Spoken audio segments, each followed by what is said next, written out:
自分が作ったアニメは好きですか？好きといえば好きですけど、結構嫌いなところもあります。嫌いなところはどんなところですか？自分が出てるところ。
Mediation Escort.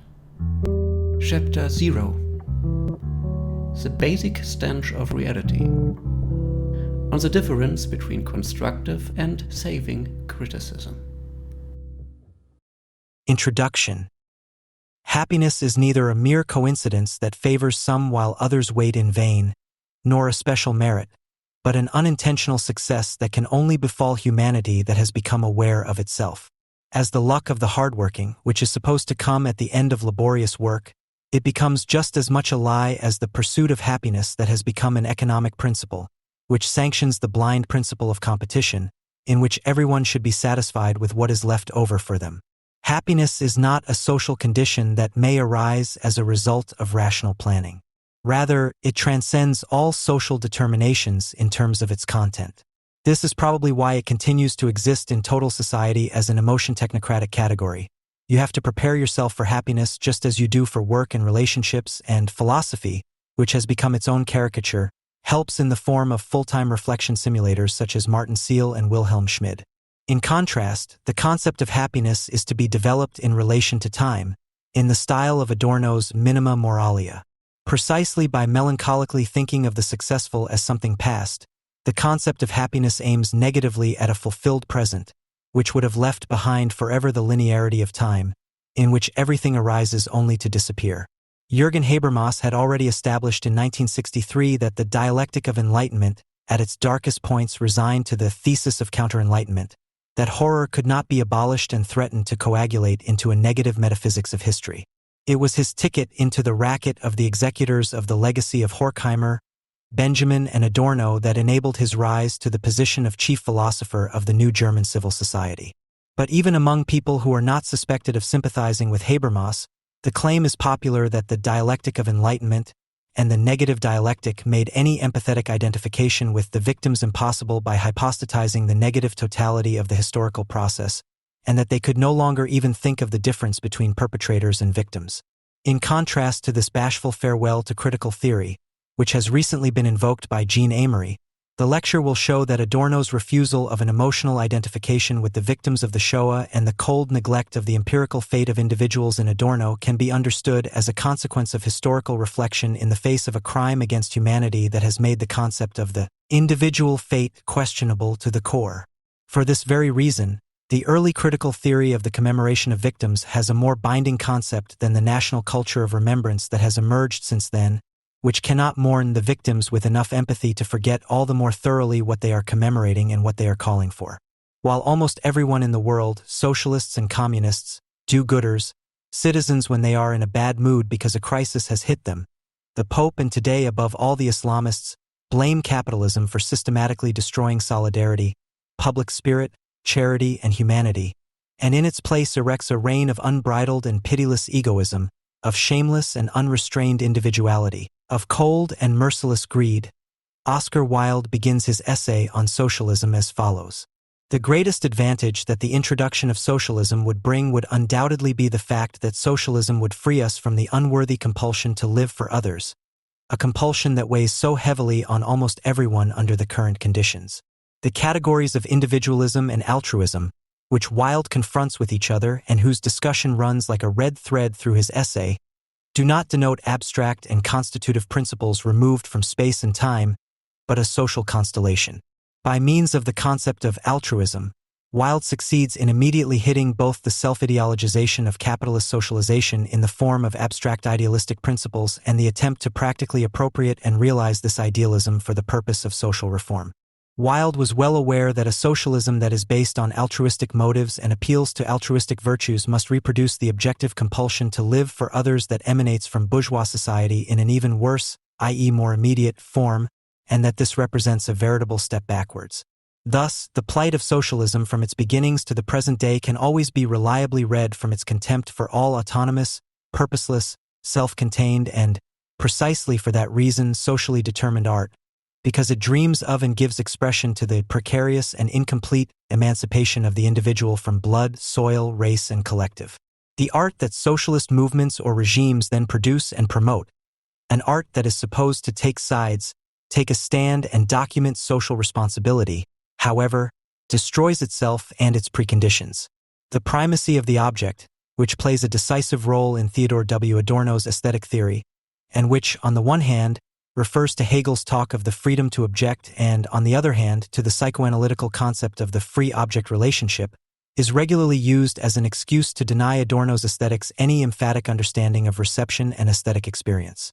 In a close reading of Adorno's lectures on aesthetics, the lecture aims to counter this resentment by reconstructing Adorno's concept of aesthetic experience, which aims at object experience in the full sense of the word, at an experience of irreducible objectivity that transcends any merely subjective perception and cannot be dissolved in any kind of process of reception, because the subject as a limited, particular subject comes up against its limits in it, and experiences what it could be if it could do justice to its concept and shed its empirical form of constitution.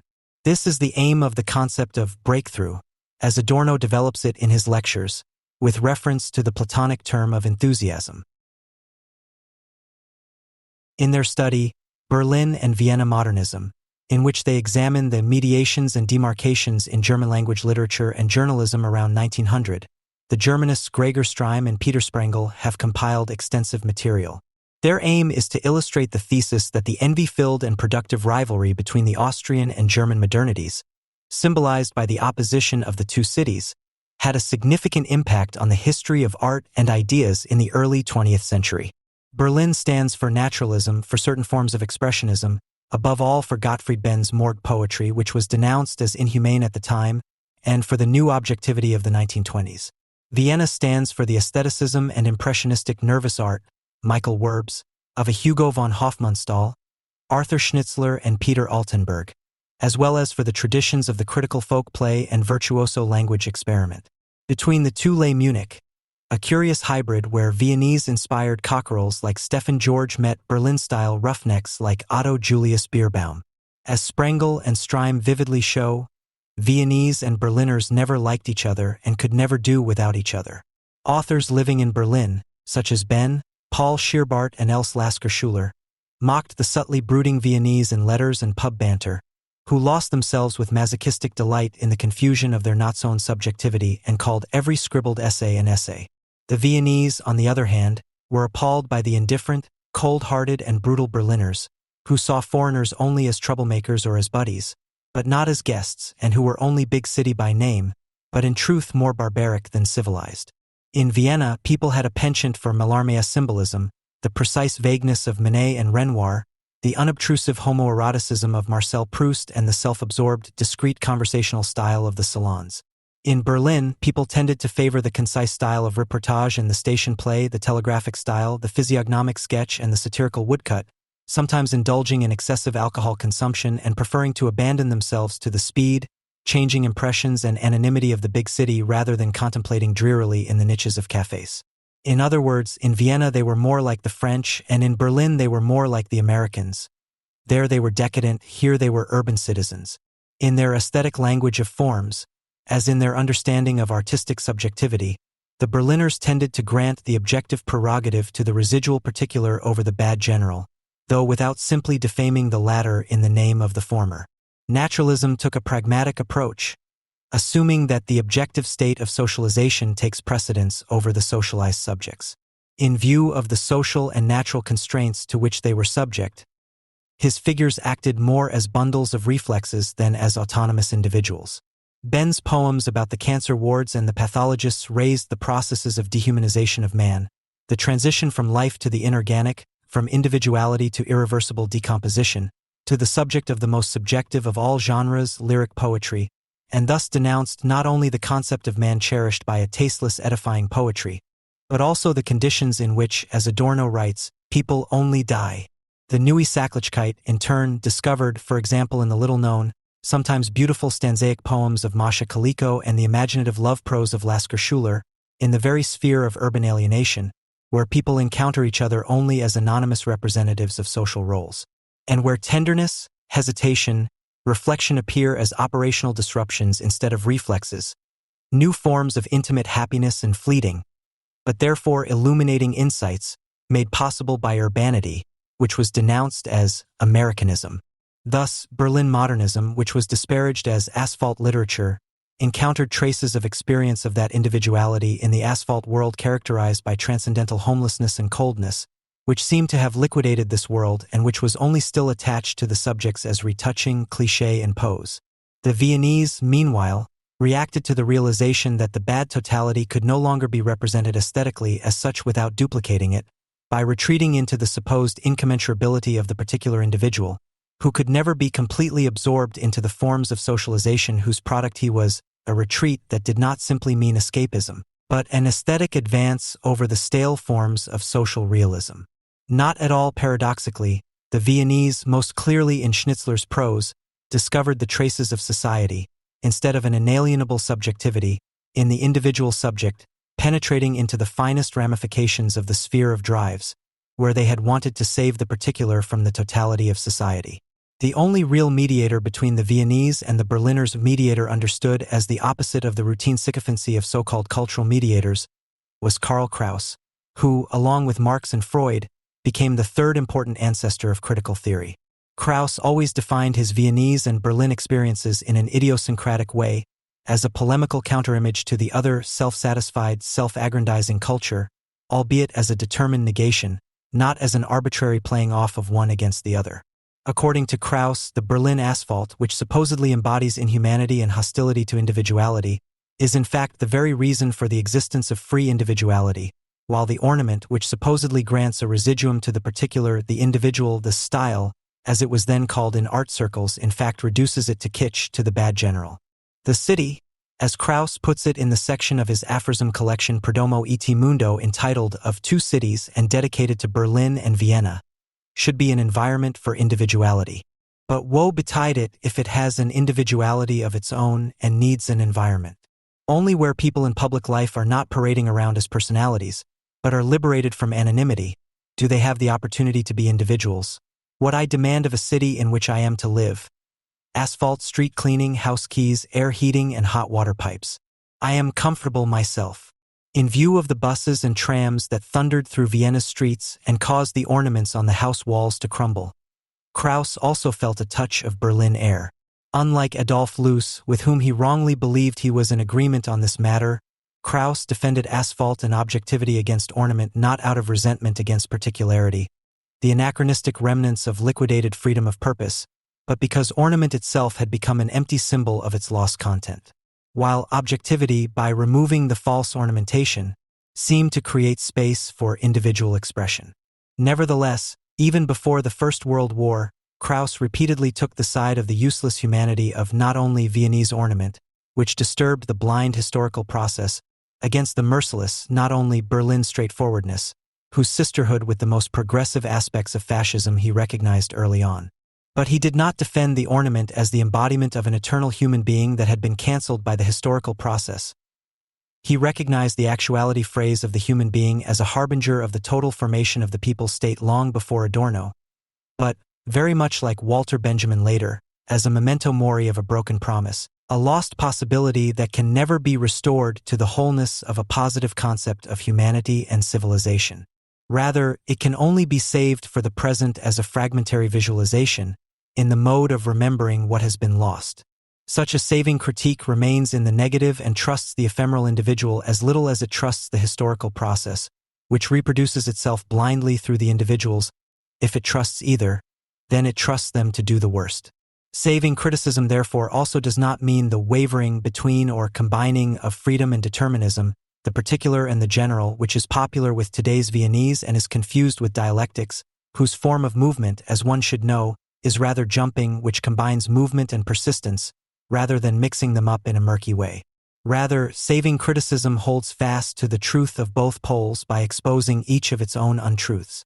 Krauss would not have called it ideology criticism, and he certainly would not have understood it as a theoretically explicable doctrine that could be passed on to promising young critics. The theoretical moment of such criticism, without which it would become arbitrary, remains imminent to it and cannot be explained, but only shown by way of example in each particular case, which is precisely why it is indispensable for the realization of the general. An object that, of course, does not in turn simply belong to the sphere of theory, but is accessible only to the originally regulated experience of reality.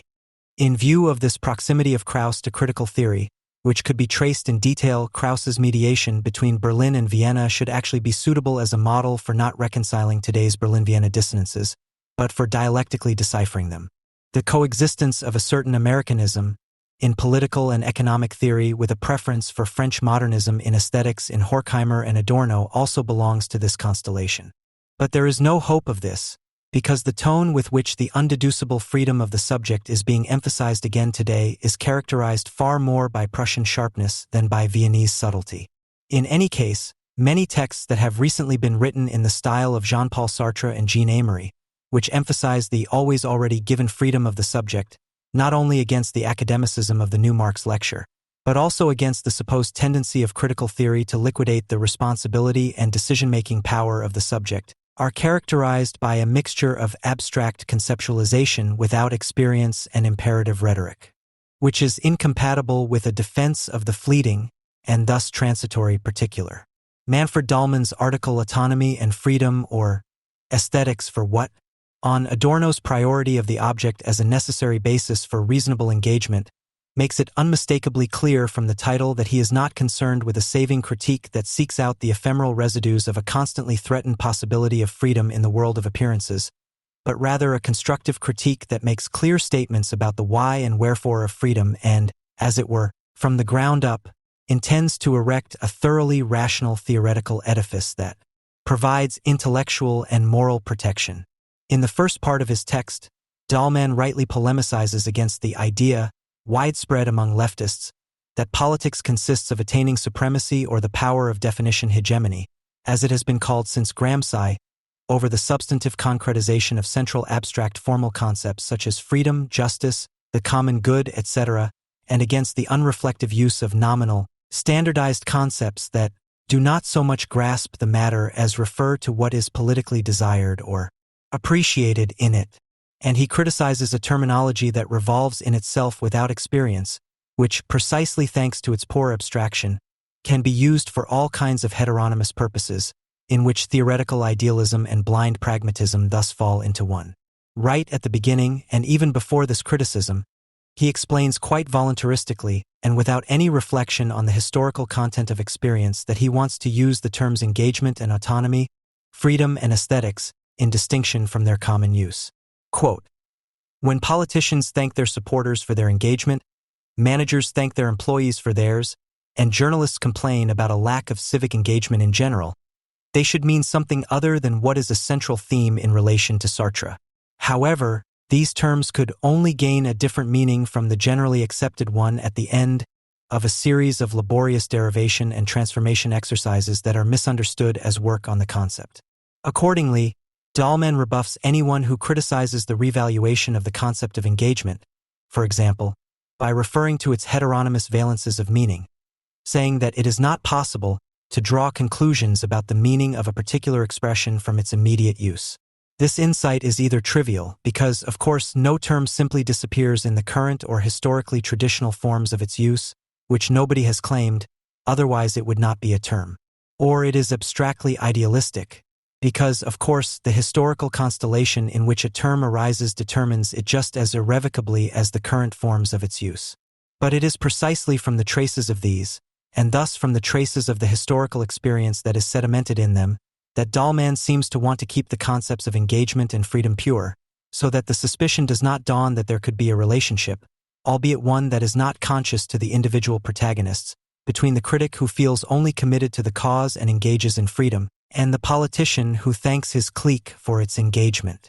In other words, the claim to use terms in distinction from their common usage, post-structuralists would speak of resignification or shift of meaning, ultimately aims at nothing much different than power of definition according to the desired or appreciated, which would mean that the whole event, which sets itself apart from the grubby reality of politics and the press, turns out to be an idealistically camouflaged political campaign.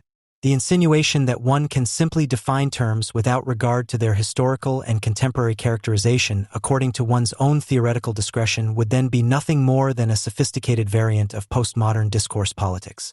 The embarrassment to which such a neo-existentialism exposes itself as soon as it demands empirical persons who embody the ideal of the subject with the power to decide is evident in the way the Viennese deal with the Algerian writer Boualem Sansel. At the conference The Art of Freedom, he was presented to the culturally sensitive audience of the Institut Français as a critic of Islamism, but in his speech at the award ceremony for the Peace Prize of the German book trade, which took place shortly afterwards, he proved to be a moderate anti-Zionist in the European sense of the term. He welcomed the Arab uprisings as a protest against everything that damages, impoverishes, restricts, and denatures life, and compared the newly awakened Arab and Muslim self-confidence with the fall of the Berlin Wall. Renate Gallner then issued a statement distancing herself from the speech, which reflected more on the options for reacting to the awarding of public honors than on what the short half-life of the integrity of committed intellectuals says about their own understanding of engagement. Finally, Jacques Kunstreich drew the diplomatic conclusion in concrete that Sansel's speech had shown the author not as a writer, but as a politician, and had proven how little Sansel ultimately trusts literature. This threatens to dilute the pathos of the decision to make an apologetic distinction between artist and politician, creative individual and social role, which political project managers also master like the back of their hand. Instead of confronting the theoretical content of the concept with its historical experiential content and striking sparks of insight from the contradiction between the two, the experiences that irreversibly corrupt it and thereby indicate an unresolved contradiction in the concept itself are ignored for the sake of the purity of the concept. Just as, after the emergence of the jargon of actuality, one can no longer speak of the human being who is in the decision in an unbiased way, because the barbarity of reality has objectively exposed such a speech as a lie, so the concept of engagement has been irrevocably spoiled by the jargon of civil society. And this is precisely where the critic's reflection should ignite, provided that he understands the work on the concept not as an intra-theoretical matter, but as an attempt to conceptualize reality. But the connection between ideology and language criticism seems almost inevitably to fall prey to amnesia through intensive reading of Sartre. Otherwise, Dahlmann could not end his deduction of the concept of freedom with formulations that Karl Kraus would have enthusiastically dismantled. Quote, "Even if Sartre's engagement with human existence, the realization of freedom and the assumption of responsibility for it is not only to be accepted, but, in my opinion, to be understood as an extension and deepening of the basis of ideology criticism. He says too little about how a reasonably organized society is to be imagined, because he excludes from the outset that autonomy could also result in something other than bourgeois megalomania. Only if we assume freedom to be a given, as Sartre does, and commit ourselves to its rational use, instead of constantly bemoaning our alleged victim status or that of others, can there be a society free of false autonomies, even in the realm of possibility." End of quote. This corresponds to Dahlmann's dictum formulated in the Perdomo essay. Freedom is simply there, nothing more. Its existence as an infinite abundance of possibilities is negated as a result of decisions.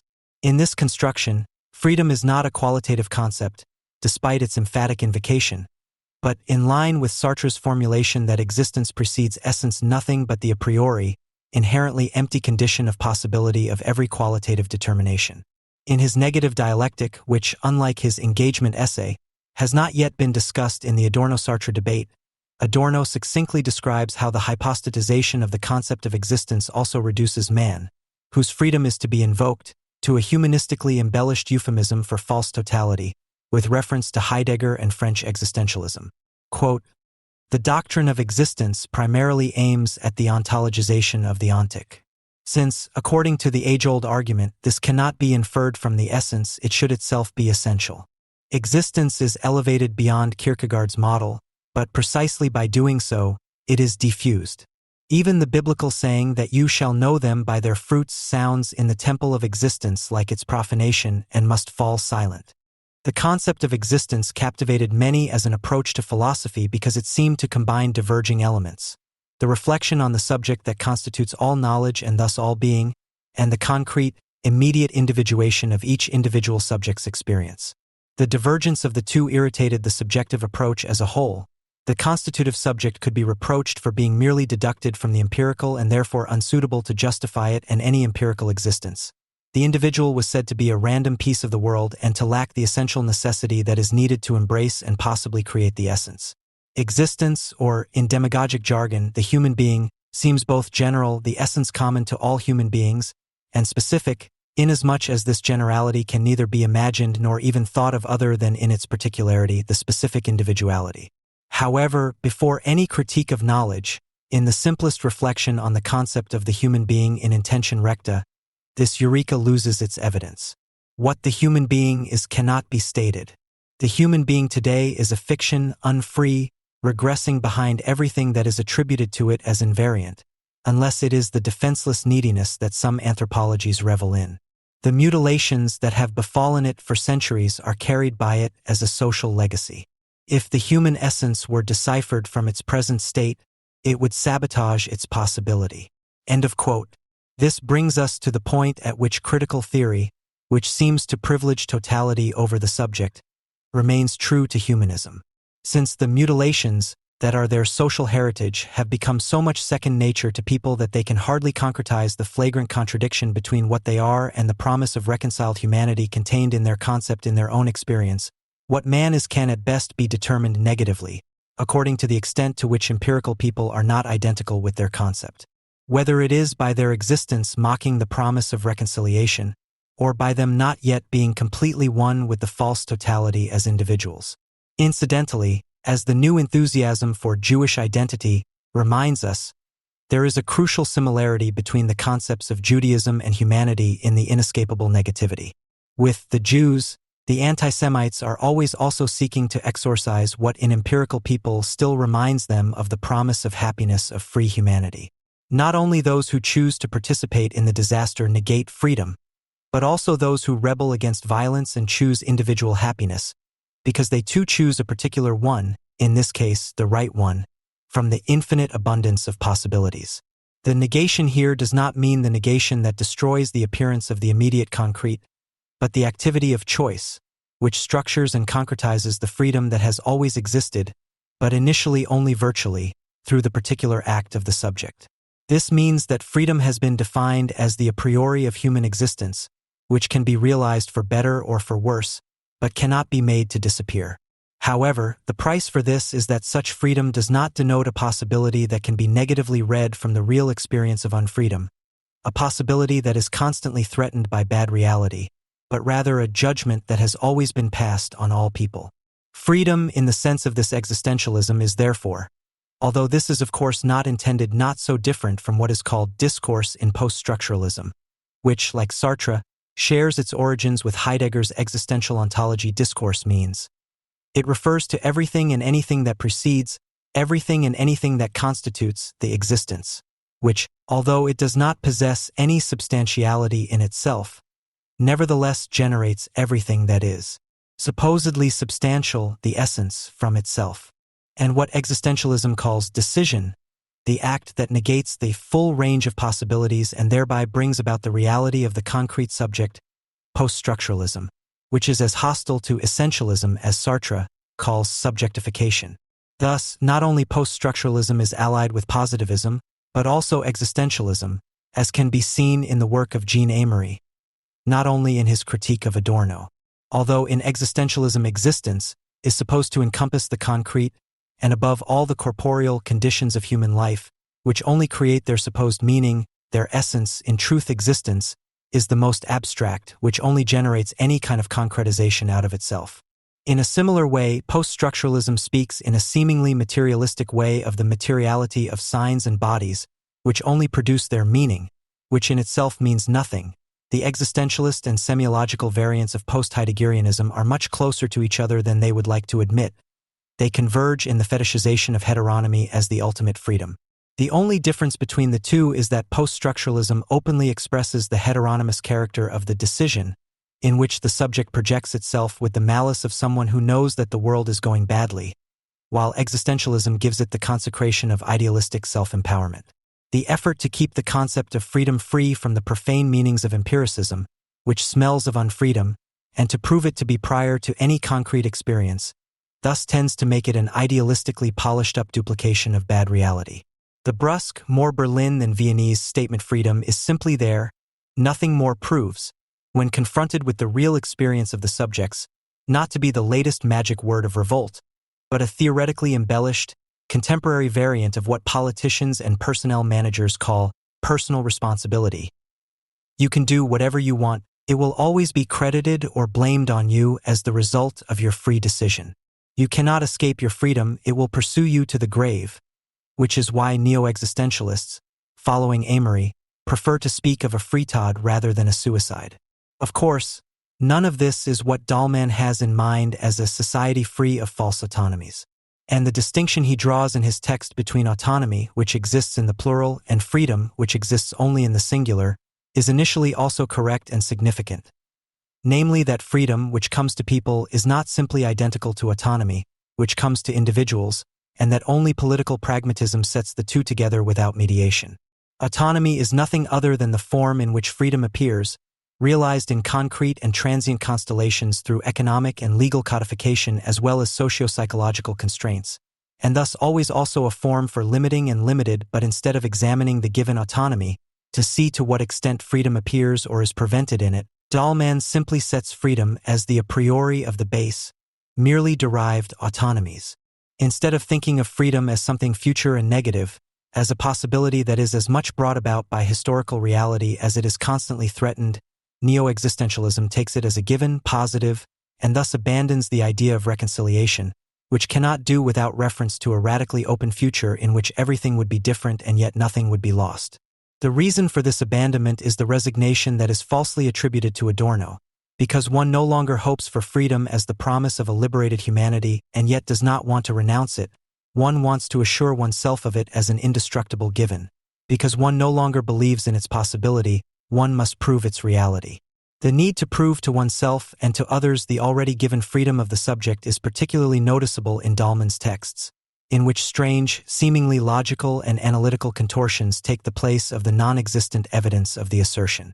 For example, Dahlmann, in order to shorten the matter, distinguishes three object classes in his explanation of the subject-object relationship, following Sartre, the first of which supposedly becomes the object of natural science, the second of which in psychoanalysis, and the third in Marxist materialism. Subject and external nature, subject and internal nature, and subject-subject relationships, as if there were any connections between external and internal nature, between subject and external nature, which could be analytically neglected. This mock differentiation, which scorns all dialectics, is ironic because such classifications not only fall behind the disciplines mentioned, but also seem to want to compete with the empty categories of the new Marx lecture, whose criticism sparked the Sartre rehabilitation. It is precisely the attempt at insurance, which is supposed to compensate for the almost lost experience, that makes freedom not only the most general, but also the emptiest concept. It becomes, underhandedly and undoubtedly contrary to the intention, a synonym for the totality of that which has always been there and to which one can only relate, but which one cannot change or even abolish, the epitome of unfreedom. It is probably because we have an inkling of the powerlessness that is expressed in this restitution of a positive concept of freedom that our own linguistic gesture tips over into an intolerant optimism that calls on people to live out their freedom, to use it reasonably, and to take responsibility. He admonishes them to finally roll up their existential ontological sleeves instead of always just complaining about their own dreary lives, and seriously accuses Sartre of not saying too much about how a rationally organized society is to be imagined, but rather saying too little, namely a great deal of anti-colonialist, Maoist, and other nonsense borrowed from the respective left-wing fashion. Adorno, who said just the right amount about this question, agreed with Krauss that a freedom that wants to be lived out and that has to be indoctrinated with its own rationality in every other sentence cannot be far off. Rather, freedom that deserves its name begins where reason is allowed to rest, because its sleep, finally freed from the nightmare of powerlessness, fear, and paralyzing sadness, no longer gives birth to monsters. But since powerlessness is its own undoing, the flip side of the longing for positive freedom is contempt for the ill-positive, the merely given, embodied in those who have settled in and are content to remain in the sphere of base opinion instead of facing the imperative of decision. For Dahlmann, these are the politicians, election campaigners, and managers. For Gerhard Scheidt, it is the leftist or ex-leftist in a pro-American or anti-German penitent's shirt, who refuses to reflect on the preconditions of critique at all. He is the one who eliminates the difference between concept and object in journalistic opinion, and basically only offers a social feuilleton avant la lettre, instead of engaging against death at all and in principle. The rather authoritarian imperative of engagement against death. Who would dare to contradict the person proclaiming it? Attempts to force Sartre's maxim, according to which death is the wrong thing, together with the always misunderstood desideratum of materialist criticism of the abolition of death. Materialist criticism, however, from Diderot and La Mettrie to Marx, Freud, and Adorno, has always been aware of the link between transience and individual life, which without the latter would be nothing but eternal and would itself be the positive flip side of death. That is why it has never made a big fuss about death as an abstract concept, beyond its empirical manifestation as old age, illness, suffering, grief, agony, violence, and fear, and in case of doubt has taken the side of those who prowl around in the inauthentic sphere of politics and opinion, who do not think much of death because they seek to alleviate or even possibly abolish concrete suffering. The restitution of death as an evil abstraction could be countered with Ilse Aichinger's observation that we basically flee not from death but from dying, which, under the given circumstances, must lead to the occasional lament about one's own life slipping away, which, in the best case, is sublimated in reflection and criticism and which is dismissed by the new humanism as a hindrance to thinking. Aichinger's dictum comes from a polemic against the former Heideggerian and self-proclaimed Seelen admirer Ingeborg Bachmann, who is still greatly overrated in literary circles. In a 2003 interview with the magazine Profil, Aichinger responded to the interviewer's question of whether she sometimes yearned for death with the following, "Yes, death, yes, but without dying." Ingeborg Bachmann, for example, writes about ways of dying. The title is wrong, like most of what she wrote. There are no ways of dying, only ways of dying. Death is death, a state, not a process like dying. Less beautiful, but correct. The precise is usually less beautiful and less catchy. It should be called ways of dying. Dying is a physical process, and the body, which reacts like an animal, defends itself with power and desperation. End of quote. When asked whether she had ever thought about suicide, the then 82-year-old Aichinger answered not with reflections on the relationship between freedom and determinism, but with the words, "I'm sure I'd fail. I'm clumsy with my hands. I can't even cook a soup. If you manage it, it's great, of course. If not, you say, not even that." End of quote. Dying is the process in which the individual body defends itself against its ultimate subjugation by the most general, and therefore, even in its most anonymous forms, a special bodily experience. By privileging death over dying, Bachmann, like Heidegger, affirms the general, which even in its overpowering totality, can only be experienced as specific, namely as torment and suffering rather than fulfillment. Gerhard Skyte's concept of the torturable Leib also aims at this aporia, the cognitive content of which is clouded rather than sharpened by the adaptation of existentialist phraseology. As repulsive as the type of windy feuilletonist described by Skyte may be, and as justified as the criticism of the opinion-forming conditioning of criticism may be, politicians, managers, and the press are functionaries of the same totality, to which the critic also necessarily belongs. And as their powerless agent, he proves himself all the more clearly the stronger he distances himself from the sphere of the conditional, the autonomies and partial freedoms, the opinions and the unreflective sociability, in which possibly more remnants of freedom are preserved than in the pathos of decision-making, in the name of lived freedom and humanity. Krauss, whose idiosyncrasy in such invectives against the press unfortunately only survives as jargon, knew this exactly. He published his devastating critique of the feuilleton as a newspaper instead of an annual and was never too proud to pick up the dross of everyday life, mere opinion, social chatter, and low politics from the last corner, in order to decipher the truth about a reality that has made death, inflated to the point of existentialism, into the daily business of life. Like Flaubert, whom Sartre wanted to see as a bourgeois neurotic, Krauss never accepted the boundary between lofty thinking and base opinion, because reality had long since leveled it. And throughout his life he swept the rhetoric and metaphoric filth from journalism and theology, the arts pages and philosophy together to create a negative monument to a humanity that is dishonoring its own concept, in order to help it become aware of its unredeemed state. For this very reason, both of them, like Adorno later, were accused by the parrots of humanity of inhumanity and coldness. In the face of such attempts at restitution of positive freedom, which owe their existence to an unacknowledged powerlessness, the defense of a positive concept of freedom and humanity, as Amory undertakes in his text Der Abgeschaffte Mensch, The Abolished Man from 1967, is almost to be defended again. By starting with the diagnosis that the fashionable intellectual vocabulary has changed in recent times, that there is less and less talk of thrownness and authenticity and more talk of signs, structures, and systems, and by interpreting this change in jargon as a symptom of the totalization of structuralism as the ideology of the administered world, he is even further ahead than some of his neo-existentialist disciples, because he views both existentialist and structuralist terminology as fashion, as a superficial phenomenon, and asks about the changes that have caused their transformation. This at least leaves open the question of the extent to which existentialism, to which Amory is inclined and whose most important representative, Sartre, he calls the last great bourgeois humanist, could also be understood as a fashion phenomenon, as the last attempt at restitution of a bourgeois humanism whose real historical liquidation was sealed by the ideology of structuralism as a philosophy beyond man.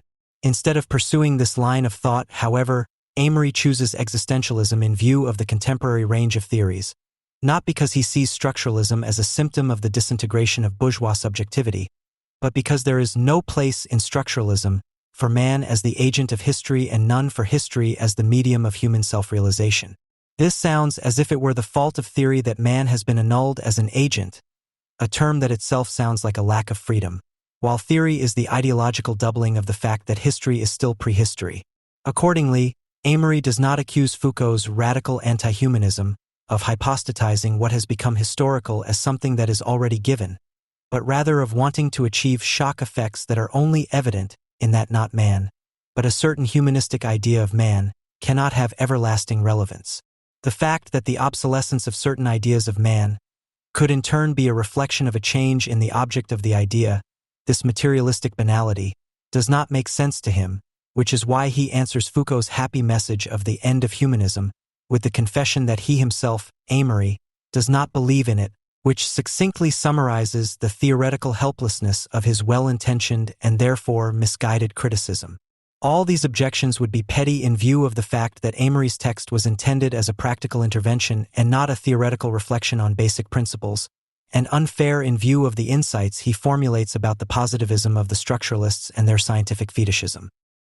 However, they are necessary in view of the fact that today a materialistically minded Amory exegete like Bert Huera tells the transition from existentialism to structuralism purely in terms of intellectual history, as if the theorists were the originators of the historical process reflected in their writings. Quote, in Jean-Paul Sartre's work, the human being was still characterized as free, committed, and projecting itself. Sartre's philosophy had given Amory the opportunity to express what she had suffered, to imagine a future beyond what she had suffered, and to condemn the perpetrators of the past. Structuralism means nothing less than a reversal of these assumptions. The freely choosing human being recedes behind the structures and becomes their mere function. The attraction of structuralism, which has spread from France as a real fashion, is that in this thinking the human being is redeemed from himself. Freedom and action are no longer imposed on him. Quote end. Apart from the fact that the specific nature of Amory's thinking is not revealed when it is placed in such a one-sided relationship to Sartre, the way in which man is characterized by some philosophy does not, in itself, say anything at all, provided that this characterization is not placed in relation to the reality that it claims to conceptualize. A philosophy that, in the face of the experience of totalized unfreedom, imposes freedom and action on man with unchanging humanistic pathos may be more sympathetic and more useful for self-esteem, but it is no less ideological than one that seals his unfreedom by delivering him from himself. Such a Nolens-Volens pragmatic assessment, which evaluates the available range of philosophy like a range of goods according to how much leeway the individual schools of thought leave man, has nothing to do with materialistic criticism. Rather, it should take seriously the fact that structuralism, as the ideology of the administered world, is the lie-become incarnation of this very reality, and that it is therefore, because of its truth aspect, without which no ideology would be one, that it could only become a real fashion. Only because traditional humanism has become transparent as a hollow mystification of a dehumanized reality and is no longer believed even by those who invoke it, can anti-humanism become the contemporary ideology of dehumanization. It sells people as an immediate positive, which humanism wants to console them with hollow declarations of their inalienable freedom. It is not existentialism but critical theory, which Amory's text is silent about, that incorporates the truth aspect of the structuralist, positivist, and functional sociological ideologies of the time into its own thinking, thereby becoming a truly radical critique of the subject. But precisely because it not only sees through the anti-humanist resentment against man, but also deciphers the existential ontological pathos of man, his a priori freedom, the possibility of truth and decision as the jargon of a dehumanized humanity, it has always been denounced, together with the structuralists and post-structuralists, as anti-humanist in tendency. It is no coincidence that the pioneers of this denunciation in Germany and France were prospective state philosophers, namely Jürgen Habermas, the personification of the computerized system on the left, and the so-called right-wing Habermasian philosophers around Luc Ferry and Alain Renaud, who later became partially employed in the civil service with their book Antihumanistisches Denken, Anti-Humanist Thinking, which was popular in the late 1980s. A reckoning with the supposedly regressive anti-republicanism of the French 1968 movement. While Habermas had already attested to the dialectic of enlightenment in 1963 that it despaired in its darkest moments, before the thesis of counter-enlightenment that the horror cannot be abolished and yet civilization can be retained, and that it ultimately, albeit struggling, yields to the destructive pull of the death instinct. The critics of the master philosophers in France denounced the Freudianism, Nietzscheanism, and negative anthropology in the tradition of Marx of those very traditions of materialist subject criticism to which Adorno and Horkheimer were committed as the forerunners of the new anti-humanism. Nietzsche is here, by way of his influence on Foucault together with Heidegger, attributed to the counter-enlightenment. The fact that, mediated by Freud, there is at least as substantial an affinity between Nietzsche and critical theory, and that Nietzsche is not absorbed in his reception by Heidegger, remains unnoticed. The presentation by Alex Gruber/Philip Leonard is more differentiated. Gegenaufklärung. The postmodern contribution to the barbarization of society, Freiberg 2011. However, here too, although Stirner, Sorel, and Budeli, important precursors of post-structuralism, are also considered, a thorough examination of Nietzsche is avoided. Habermas, Ferry, and Renaud are all concerned with the reflexive self-assurance of a modernity whose actual liquidation through the process of total socialization is already tacitly admitted by the use of terms such as postmodernity. On the other hand, however, the procedures of self-legitimization derived from political theory, functionalist sociology, and communication theory are to be placed on a rational basis and freed from the taint of lack of commitment and responsibility. But that critical theory recognizes the history of human progress as the history of the progressive liquidation, carried out by humans as autonomously as unconsciously, of the possibility of that which deserves to be called humanity, that it conceptualizes the development of reason as the simultaneous unleashing of its own unreasonableness, and that it insists that the subject, although the only possible instance of appeal for criticism, is not the last, the absolutely insurmountable, but that its own form of constitution must be destroyed in an act set in motion by the associated individuals, because the subject form simultaneously shackles and subjugates that which it enables and promises. All this makes critical theory so fundamentally unusable for any individual or collective self-assurance that anyone who thinks of rehabilitating positive concepts of subjective freedom of action must almost reflexively impute to it an at least partial affinity with counter-enlightenment postmodernism. Habermas, with the pragmatic turn he initiated, also installs the subject as a communicative agent and functional administrator of total socialization, while Ferry and Renaud seek to rehabilitate it as an ideal total intellectual and spiritual head of the secular republic.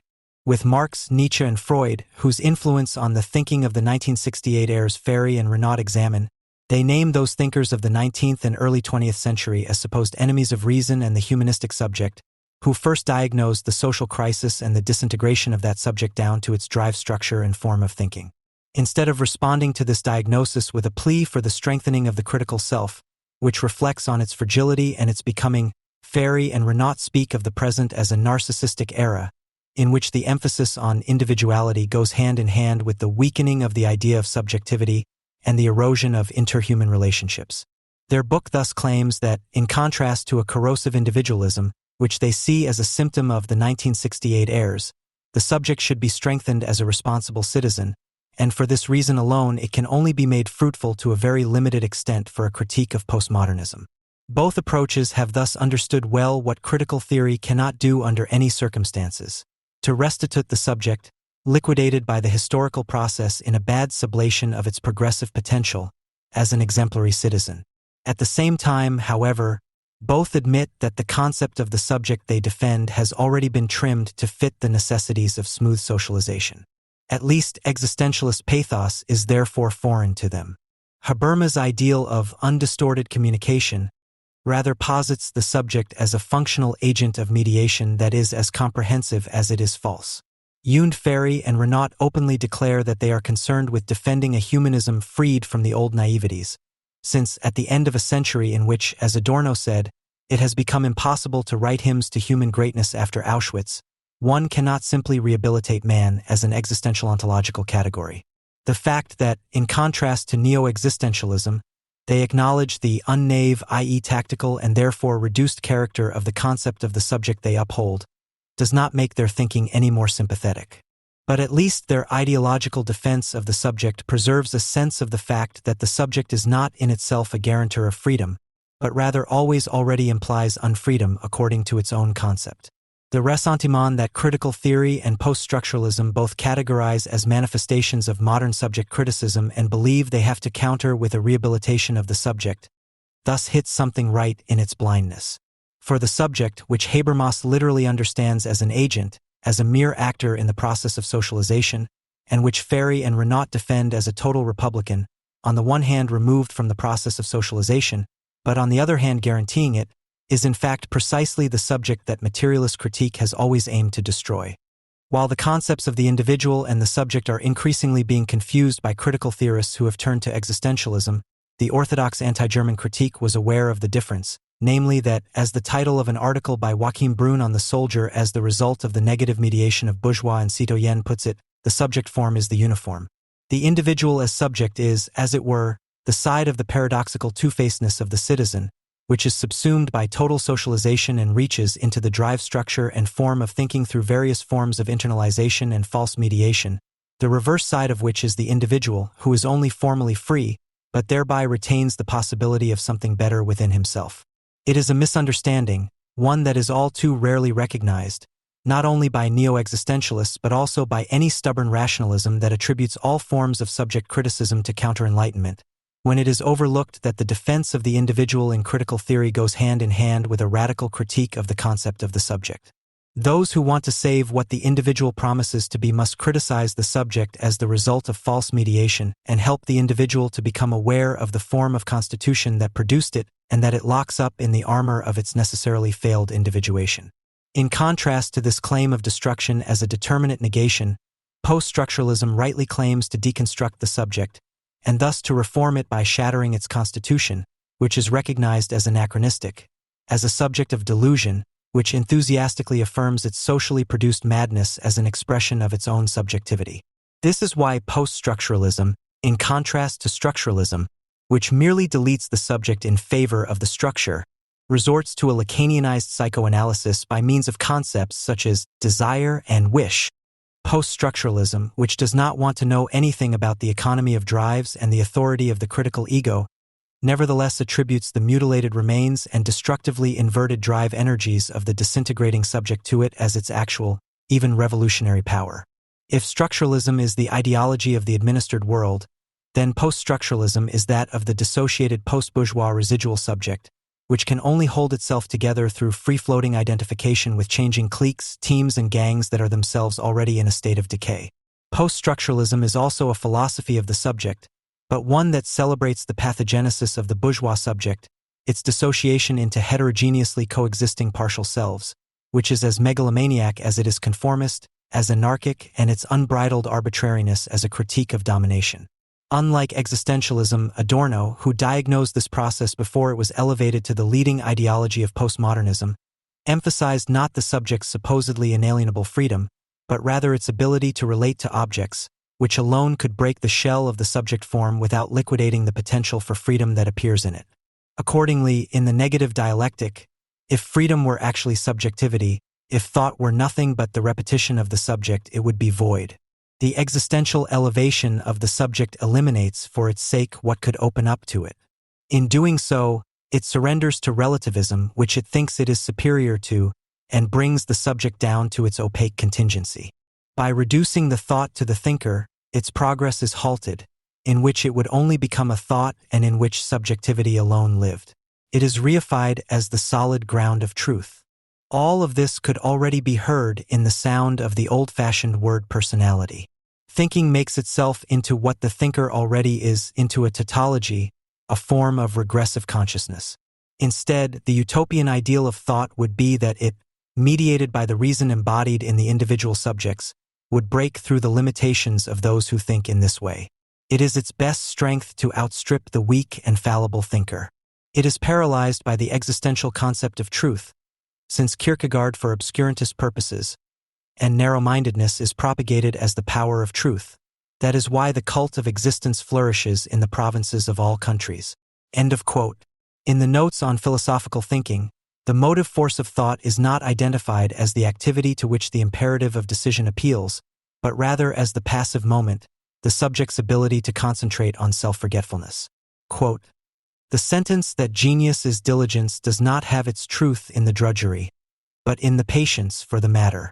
The passive overtone of the word patience expresses quite well how this behavior should be, neither busy bustling nor stubbornly getting stuck, but a long and non-violent look at the object. End of quote. The subject, without whose concentrated passivity there would be no thought, no criticism and no freedom, can in its necessary limitation only be the beginning of something that does justice to the subjects by pointing beyond them. If the subject's limitations are not recognized as something to be overcome, but fetishized as the ground of truth, it becomes narrow-minded, and the intention of nonviolence, which is inherent in all thinking that deserves to be called so, is turned into arbitrariness and violence. That is why existentialism is and remains a provincialism, even though it is suspected of being subversive by the establishment, because its exponents dress up as opponents who no longer play along with the deception of culture. By not recognizing the weakness and fallibility of thinkers as something that has come about, as something that is to be overcome by reflexive externalization to the object, but rather by setting the subjects in their being as such the wretched caricature of what they could be, as a condition of possibility for freedom, it glorifies in them, even if it is propagated by young academics smoking cigarettes in city cafes, the provincial backward elements that the subjects, once they had become powerful, would have left behind. By grasping subjectivity and freedom as something that cannot be lost, he fetishizes their content as inwardness, instead of understanding it as something future that would only befall humans in the happy externalization to the object, and that also means in the unintentional devotion to one another. In this way, he regresses to Protestantism, which he was unable to escape from even in Kierkegaard's desperate self-analysis.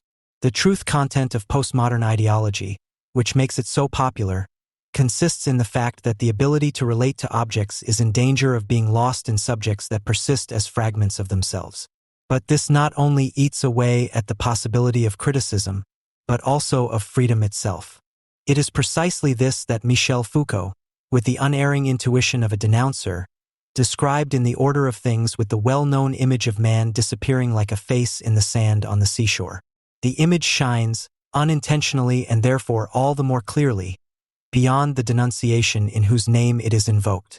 The fact that the face of humanity, which does not yet exist and which at best appears intermittently in the fleeting beauty of individual human faces, is in danger of being washed away by history, which has always remained natural history, like a face in the sand, is not a malicious invention of anti-Enlightenment ideologues, but a real possibility.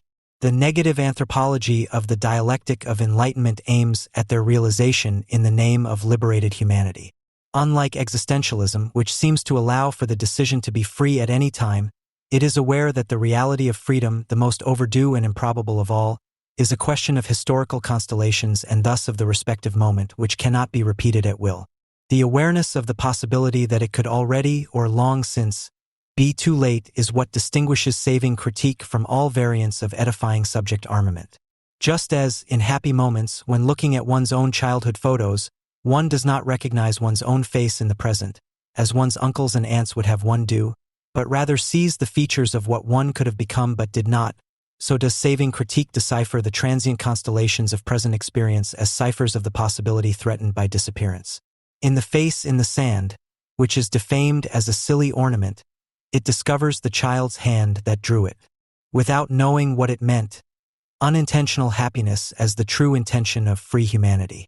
Such insight does not come about arbitrarily and cannot be forced by conceptual deductions, but is dependent on the subject's ability to externalize to the particular object in question, as well as on the quality of the experience itself, which adheres to the object and is not merely projected onto it. It therefore demands both patience and urgency. Patience because unregulated experience is something rare that does not occur day after day like the sunrise. Urgency because what is to be grasped by knowledge must also be grasped, because no one knows how long it can be grasped at all, and because no one knows the extent of their own future idiocy. The Viennese artistry mentioned at the beginning knew exactly that and draws its touching power from the awareness of this transience. It alone, not the invocation of unlosable freedom, deserves, if one wants to use the swollen word at all, to be called humanity. Hardly any idiomatic expression of critical theory sounds as outdated today as Brecht's talk of intervening thinking. It sounds outdated not because it no longer fits reality, but because it fits it all too well. It arose from a social constellation in which the juxtaposition of mental and physical labor, which was never just ideology but always also an expression of an objective antagonism, was reflected in the political confrontation between student activists and ivory tower dwellers. Between those who would rather take the plunge from the right insight into the wrong practice than wait for tomorrow, and those who rightly insisted that the right insight was betrayed by the prevailing concept of practice itself. It is precisely in holding on to this contradiction that thinking intervenes in the circumstances, instead of merely duplicating them. Intervening thinking, and this is the truth of the phrase, does not regard its object as material for a progressive adaptation, but rather, in the literal sense of the word, as something that stands in opposition to thinking, that does not completely dissolve in it and can therefore be thought at all. Such thinking does not gloss over contradictions in the name of immediate action, but rather holds them fast in order to unlock reality from them. The seriousness with which theoretical disputes were conducted at the time with revolutionary intent is evidence of the awareness of this contradiction, as is the slightly hounding friendliness with which Adorno lent clarity and evidence to the most abstract ideas in radio discussions. Both appear today as an echo of an era that is centuries rather than decades in the past. In opposition to the departmentalization of life, the phrase engaging thinking insists that thinking is not a self-sufficient view, but an activity that cannot be locked away as a special qualification in a department. In doing so, it points beyond the division of labor from which it arises. It is not the privileged activity of the critic, but of all those whom Adorno calls intellectual people, which is almost a pleonasm, since the possibility of the mind characterizes all people, but also almost a contradiction in ejecto, because individuation under the given conditions presupposes the extensive renunciation of this possibility. By appealing not to a professional group but to a buried possibility in all of us, the phrase recalls what the concept of natural history in critical theory aims at, namely that the degree and nature of a person's sexuality reaches to the highest peak of his mind, Nietzsche. That is, that everything supposedly removed from the body still refers to the somatic in its most extreme forms of mediation, which in turn can only become an object of experience as an individual mediated entity. But precisely because the connection between sex and mind has been almost completely liquidated down to the level of the individual's drives, the assiduous thinking together of perception and concept, theory and practice has long since become part of the routines of the total enterprise. Just as there is no activist today who does not rave about the need for the right theoretical toolbox, for the right practice, no theorist can do without the chatter about the practical relevance of his so-called thoughts. The formula of engaging thinking is thus in danger of becoming just as much a cliché as that of emancipatory practice has long since become. Today, only those who claim that their thinking is about withdrawal rather than intervention, and who want to live their own lives without the constraints of civil society emancipation, attract scorn and contempt. What happens when you never get around to thinking because you're always busy, and never get around to acting because you're always thinking, is demonstrated in exemplary fashion by the issue of the hedonistic school magazine Strassen Aus Zucker, Streets of Sugar, devoted to the relationship between critique and practice, which explains in the same issue why it is worth founding political groups. Alone, they make you miserable. But also why theory is important for political work. Theory without practice is empty, practice without theory is blind. Both formulas stand for the fusion of interventionist leftists and critics who communicate without domination. On the one hand, the shocking realization that groups can also standardize is to be remedied with procedures for limiting the negative side effects of group processes. For example, people who say less can be given priority by having the floor. Or regular discussion rounds in which knowledge hierarchies, for example, are openly addressed. Women's/transgender plenary sessions in which women can speak without the often dominant men. Writing workshops in which those who find writing easier can give tips to the others. On the other hand, they have had bad historical experiences with left-wing practices and therefore want to conduct a radical discourse that is as free of domination as possible, in which we do not convince because we are cooler, but because we have the better argument. Ultimately, however, we also know that even the best argument can only develop if it is also communicated, and we conclude dialectically, practical actions alone are rarely able to reflect society and question cherished certainties. For this, theory is needed as a critique of ideology. Although, and precisely because, we only want a discussion free of domination, we have to create situations through practice in which a discourse that changes society is possible. Anyone who recognizes in this phraseology the foreshadowing of a world in which the streets are made of sugar must have been a diabetic from childhood. It is no coincidence that the language of such and countless similar texts, in which the contradiction between theory and practice is plastered over with the all-purpose adhesive discourse, comes from the sphere of psychotherapy, supervision, and mediation, in whose practices and workshops the constant aim is to limit negative side effects, to really get things off your chest, to address problems openly, to give others tips, but above all, and here the critical activists literally sound as if they were an informal working group of the FDP, to question cherished certainties. The depravity of the language not only testifies to the suitability of declared left-wing radicals for leadership positions in public relations and event management, but also to the extent of the mental and sensual mutilation that one has to inflict on oneself before one is ready to consider criticism an instrument that allows arguments and analyses to be examined. It is only after such critical self-optimization coaching that it's really fun to meet regularly with other interested people. Everyone has read certain background information or this or that somewhere, and there is always a relaxed atmosphere. That, at least, is what Tony says. He is not working on a PowerPoint presentation about soft skills in creative professions, but has started a Marx reading circle with some people from his environment. The fact that they all speak and write like members of a shared flat for early-aged grammar school students is an appropriate expression of their psychological disposition. Those who talk about the need for talking lines to get people who say less to speak. Those who talk endlessly about the necessity of discussion rounds. Those who coyly demand that conflicts be addressed openly. And those who fail to recognize people who find writing easier as uninhibitedly unconscious, but instead admire them for their advanced consciousness, are entertaining precisely that simultaneously inhibited and shameless, powerless and arbitrary relationship that characterizes the communicative autist, who is the contemporary manifestation of the authoritarian character in his Minima Moralia. Adorno used anticipatory imagination to describe such people as inmates of a deaf-mute asylum for society as a whole. While schools drill people in speaking, those who have been schooled become ever more silent. They can give lectures, every sentence qualifies them for the microphone, in front of which they are placed as representatives of the average, but the ability to speak to one another is stifled. It presupposes communicable experience, freedom of expression, independence, and relationship. The relationship between the thing and its expression has been severed, and just as the concepts of the positivists are supposed to be mere tokens, so those of the positivistic people have literally become coins. What happens to the voices of the speakers is what, according to the insights of psychology, happened to the conscience, the resonance of which all speech lives from. They are replaced down to the finest inflection by a socially prepared mechanism.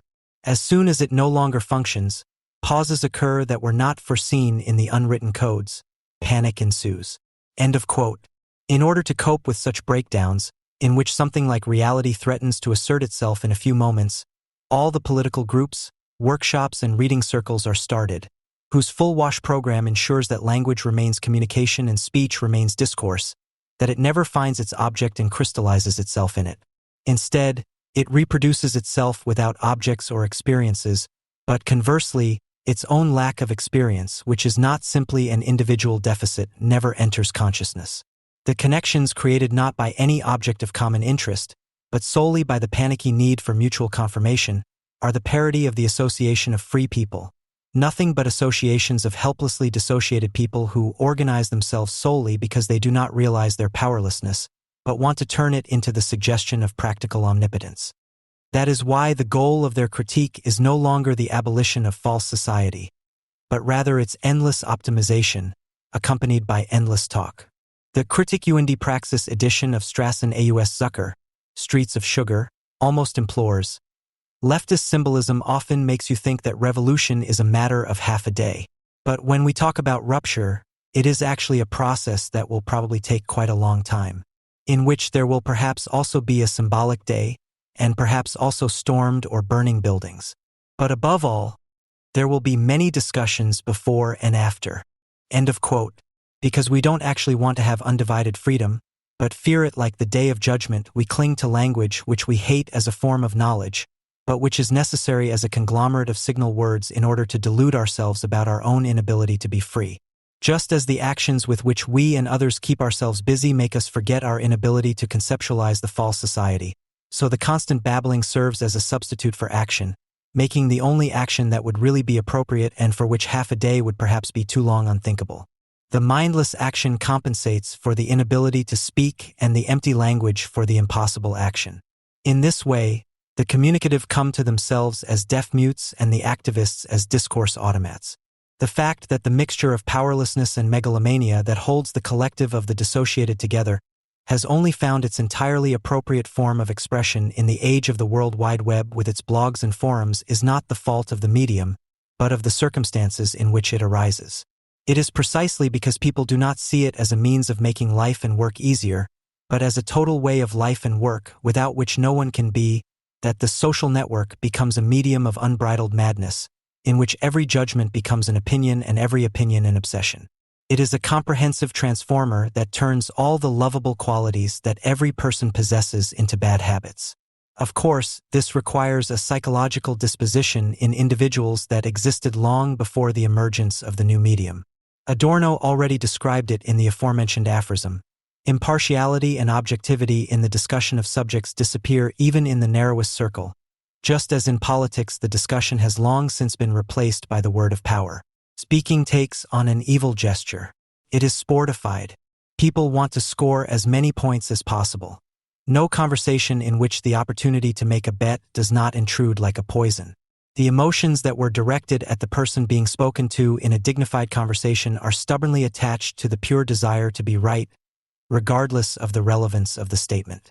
As a pure means of power, however, the disenchanted words take on a magical power over those who use them. Time and again, we can observe that once something has been said, no matter how absurd, coincidental, or wrong it may be, because it has been said, it tyrannizes the speaker as his possession to such an extent that he cannot let go of it. Words, numbers, dates, once concocted and uttered, take on a life of their own and bring disaster to anyone who comes near them. Nothing is done to humanity from the outside. Silence is the objective spirit. End of quote. The social network is nothing other than the materialization of this objective spirit, in which it comes to itself, because nothing in the linguistic material seems to be able to resist it anymore. The disenchantment of words through technology, which, compared to the archaic forms of communication such as letters or the telephone, means an immensely increased level of mediation, is transformed into a new, mediated immediacy that allows language to be seen not in its autonomy, but only as an extension of the body, in other words, performatively. What is spoken and what is written become identically bad.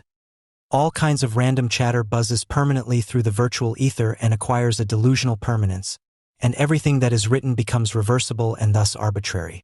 In this way, any unfounded opinion can be expanded into a judgment, while any binding judgment is degraded to an opinion.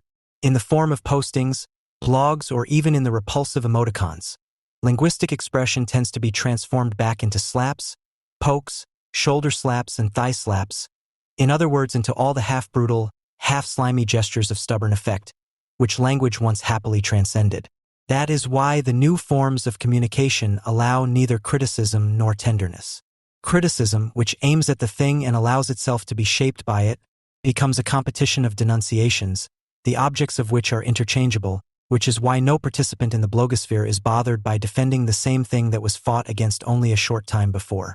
And the tenderness that strives to express your immediate feelings through language is perceived as a rude transgression of boundaries, because it, like all gestures of friendliness, reminds us that there are boundaries that could be crossed. Even if they have positive content, the cute grimaces or "I love you" that you can slap under your friends' emails are just as insulting as their iconic opposite. The gesture of language itself has become insulting, regardless of the statements it communicates. But precisely because the retransformation of language into stubborn effect is the general form of communication, any memory of the sublimating power of language is experienced as arrogant or invasive. Anyone who still falls for the idea of writing a love letter to the person of their heart must be prepared to receive an SMS in reply saying, "I need some space for now."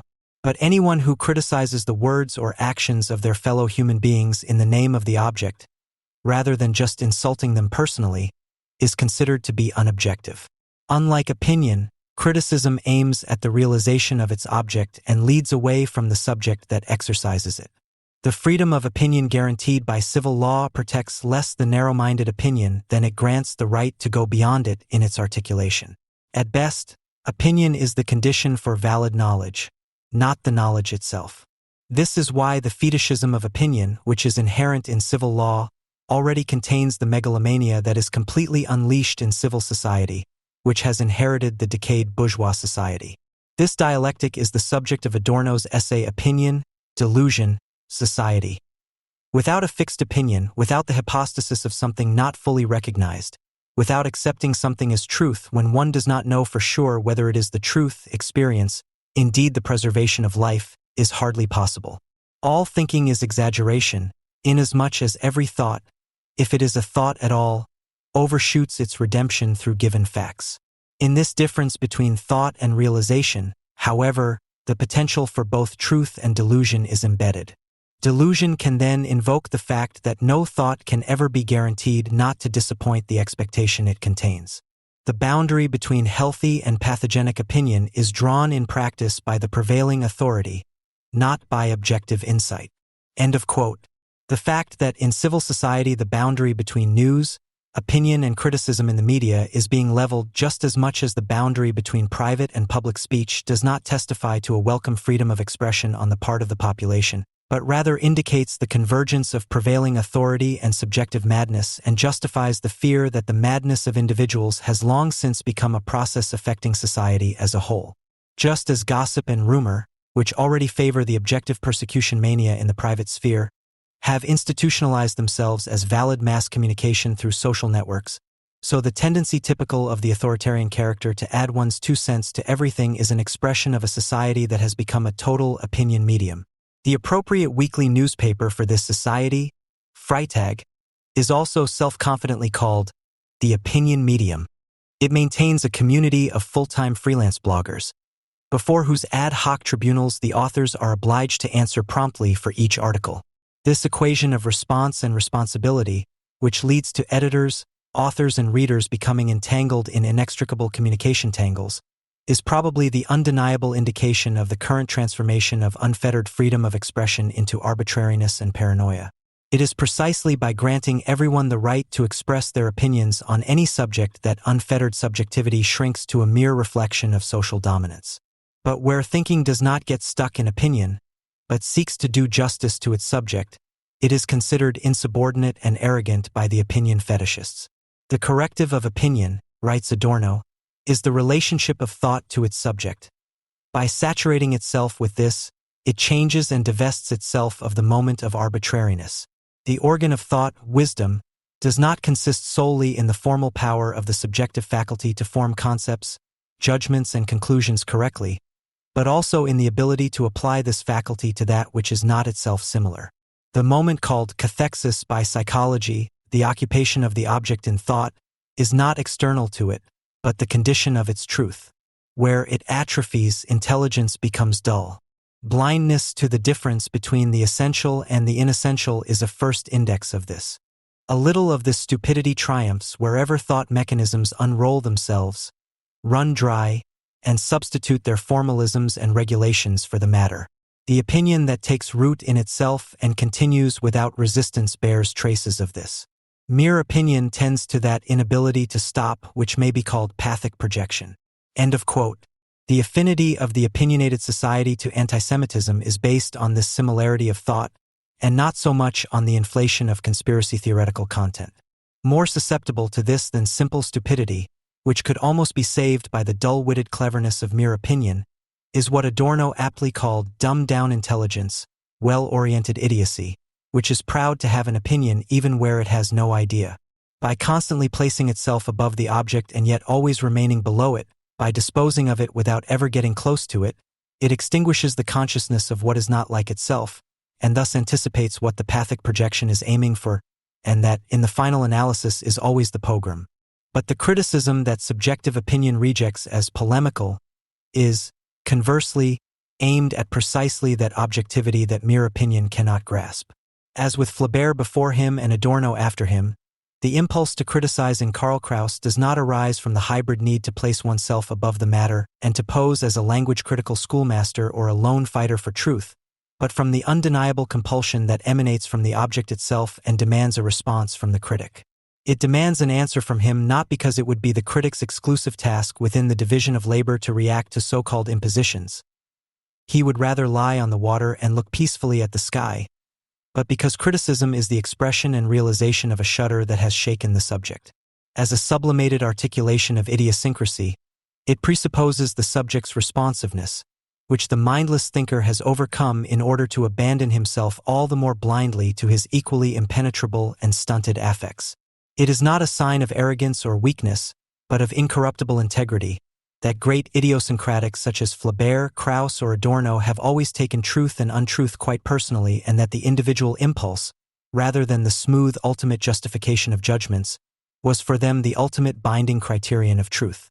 The idiosyncratic impulse, which is offended by lies and betrayal but reacts happily to insight, is the most irreconcilable objection to the free-floating opinion that immediately relativizes every insight as one-sided and concedes that there is a grain of truth in every lie. Like the somatic shudder that is its archetype, the idiosyncratic impulse points to both fear and desire. Those who blindly believe are just as incapable of criticism in the name of what has once been recognized as true as they are of love, because they can no longer experience the object as something that opposes the subject, something that is not completely commensurable with it, which is the common prerequisite of love and knowledge. Kraus's dictum, that he never doubted for a moment that an excess of human stupidity could outrage the elements, refers to objectivity, which manifests itself in the supposedly most subjective, in hypersensitivity and exaggeration. The inseparability of objectivity from the subject that recognizes it is, in turn, summed up in the maxim good views are worthless, it depends on who has them. Just as stupidity and lies should not simply provoke subjective outrage, but resistance in the things themselves, so correct insights become false when the wrong individuals express them in the wrong context or for the wrong reasons. The insight into the necessary mediation of all knowledge through the particular subject is what establishes its objective validity in the first place, while the pluralistic conviction that there is a whole range of truths that can be discovered by anyone at will liquidates the subject as much as the truth. Criticism, as the ability to distinguish that has become a linguistic expression, has nothing to do with the usual talk in the total opinion society of differentiatedness, which grants everyone their own narrow-mindedness as an inalienable human right.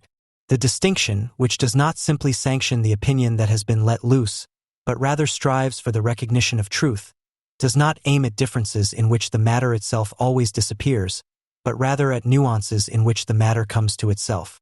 The most nuanced is also the most definite, and the nuanced judgment is therefore always the most decisive. Precisely for this reason, it is not the opinion that matters, but who holds it, and precisely for this reason, disgust at a communication that translates nuanced expression into iconic grimaces and makes even the most intimate, vulnerable things manageable in the form of effective traffic signs, a more binding truth than in any differentiated examination of the so-called new media. But precisely because all criticism necessarily resonates with the effect that is sublimated in it, precisely because all criticism that deserves to be called criticism at all refers to the somatic which is transcended in it, it can be more easily rejected or ridiculed as polemical, one-sided, or exaggerated than all mere opinions, however poorly they may be substantiated. As an idiosyncratic impulse, it recalls emotions that can no longer be remembered, but can only be either suppressed or vented blindly. The motives to which idiosyncrasy responds recall the origin. They create moments of biological prehistory, signs of danger, at the sound of which the hair stood on end and the heart stopped. In idiosyncrasy, individual organs again withdraw from the subject's control. Independently, they obey biologically fundamental stimuli. The ego, which experiences itself in such reactions, is not entirely in control of them. For moments, they assimilate with the surrounding motionless nature. Where human beings want to become like nature, they harden against it at the same time. Protection as terror is a form of mimicry. Those reactions of petrification in human beings are archaic schemata of self-preservation. Life pays the toll for its continued existence by assimilating itself to the dead. End of quote. As a sublimated idiosyncratic impulse, Critique is not the voice of a self-assured reason that judges the prevailing irrationality from above. On the contrary, such a hybrid reason falls prey to the pathic forms of reaction of the unleashed opinion, the less it reflects on itself, but rather a mimesis that has become language, transcending the inherent compulsion in linguistic expression, but thereby always and necessarily also an expression of a powerlessness that becomes aware of itself. Horror of itself, which is precisely because it becomes aware of itself that it is the most binding critique of power. The binding nature of criticism, however, is its defenselessness.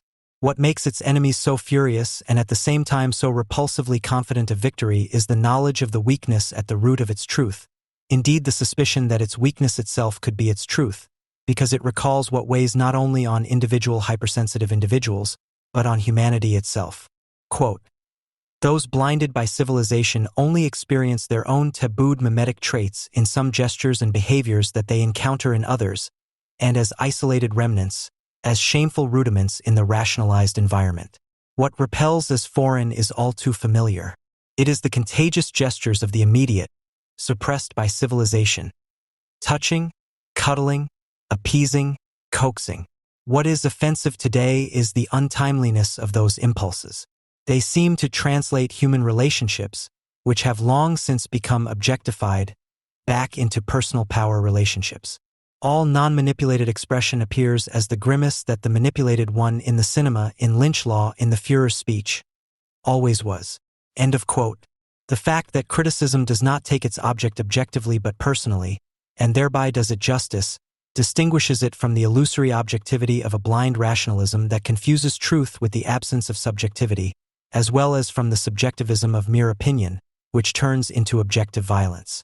The ultimate authority of its judgment is neither formal logic, which reproduces the social context of coercion in its own form, nor mere subjectivity, which represents the bad general in its very apparent immediacy, but rather the idiosyncratic impulse that objectivizes itself in linguistic expression. The fact that it arises neither from mere thinking nor from arbitrariness, but from an impulse, attracts the hatred of both narrow-minded rationalists and opinion-makers, whose resentment of criticism, even where it has nothing to do with Israel, is ultimately one with anti-Semitism. The impulse that they defame as a quirk or exaggeration is reminiscent of an irreconcilable nature, of precisely that in the subject that is not only subject. By helping the blind in the subject to speak, critique not only destroys the illusion of self-transparency, in which rationalists and opinion fetishists agree, but also necessarily shakes the appearance of self-identity of the empirical subject that it practices. That is why the self-designation as critic usually sounds so infinitely stale. Criticism is not something that the critic does because he has decided to do so, but something that happens to him and that he has to bear because there is no other way to live. Such an understanding of criticism is not only incompatible with the habitus of the interventionist, who cannot leave any event uncommented on and counters every correct insight with contradiction, but also with the type of the lone wolf, who credits the ineffectiveness of his undertaking as an idealistic surplus value and attaches importance to having no pragmatic relationship to truth. For both the pragmatist gone wild and the belated idealist, the object of knowledge shrinks to the object of voluntaristic preparation. What is being presented here as pragmatic, there as idealistic, as a withdrawal of the subject in the name of truth or politics, is in fact the hubris of a subject that hallucinates its powerlessness as omnipotence, that believes it can do whatever it wants with all the things of the phenomenal world or make them disappear in the name of truth, which renders all reality void.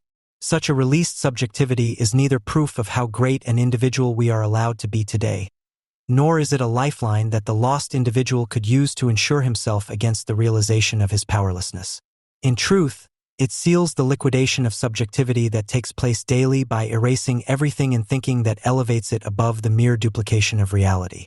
Adorno described this critical content of all thinking in a telling turn of phrase as its passive moment. Where thinking is truly productive, where it generates, it is always also a reaction. Passivity is at the core of the active, an attachment of the ego to the non-ego. To be productive, it must always be determined by its cause. That is its passivity. Its effort coincides with its ability to do so. Psychology calls it object relationship or object occupation. However, it goes far beyond the psychological side of the thought process. Objectivity, the truth of thoughts, depends on their relation to the matter. The active moment of thinking behavior is concentration. It resists being distracted from the matter.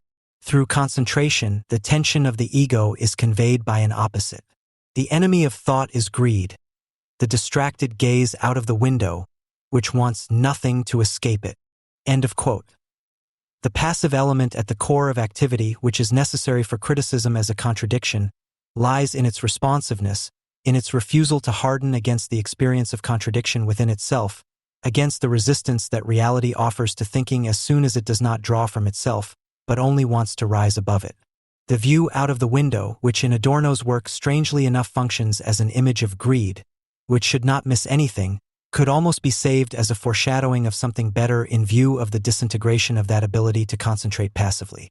Those who are able to let themselves be distracted from thinking while thinking might at least be able to gain an experience of reality that mere thinking does not provide and thus help them on their way.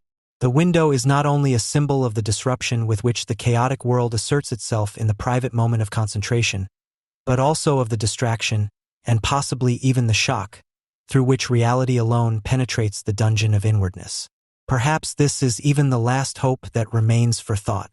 There is also a kind of distracted concentration that does not remain with itself at all costs, but allows itself to be shaped and determined by the impressions it receives, which never correspond freely to the order that it wants to give them. Adorno's concept of concentrated passivity itself aims at such a concentration when he writes that the thinking subject must take all its innervation and experience into the contemplation of the thing in order to, ideally, disappear in it. End of quote. Just as surely as thinking gives itself up when it allows itself to be driven by the disparate impressions that come its way without the power of synthesis, so too does thinking remain poor and helpless when the subject remains with itself the whole time. If thinking, as an emphatic experience, leads away from the subject, as Adorno repeatedly emphasizes, and even allows itself to be commanded by its object, if thinking is not possible without a moment of heteronomy, then critique, which is ultimately concerned with determining the contradiction between subject and object, can only crystallize by allowing itself to be determined by that which it seeks to determine in its work on the concept. The thoughtlessly repeated talk of the primacy of the object does not simply mean that one should please concern oneself with the concrete instead of reasoning in the abstract, or even that the experience of the object is more important than the reflection in which it can only become an experience at all. Rather, it captures what is expressed in the impulsive character of critique, that the subject to which critique appeals and which it must necessarily presuppose in order not to make itself impossible is not simply the empirical subject to which it is addressed, but rather the subject remoteness in the subject, which in the subject form of the empirical person is always only present in a buried, rudimentary, and extremely stunted way, in the forming of the self to the non-self that thinking carries out. The subject does not give itself up to the object, but reacts to the fact that subjectivity is not yet there, that what the subject form of the empirical person refers to would first have to be one in the externalization of narrow-minded subjectivity to the experience of the object.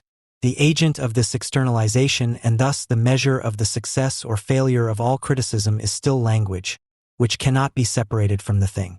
The critic not only betrays it when he degrades himself to the level of a critical communicator, but also when he complains from on high about its alleged decline. Insofar as the language of criticism carries out the contradiction between subject and object, it comes to itself neither in the flow of communication nor in the meticulous observance of correct grammar, but in expression.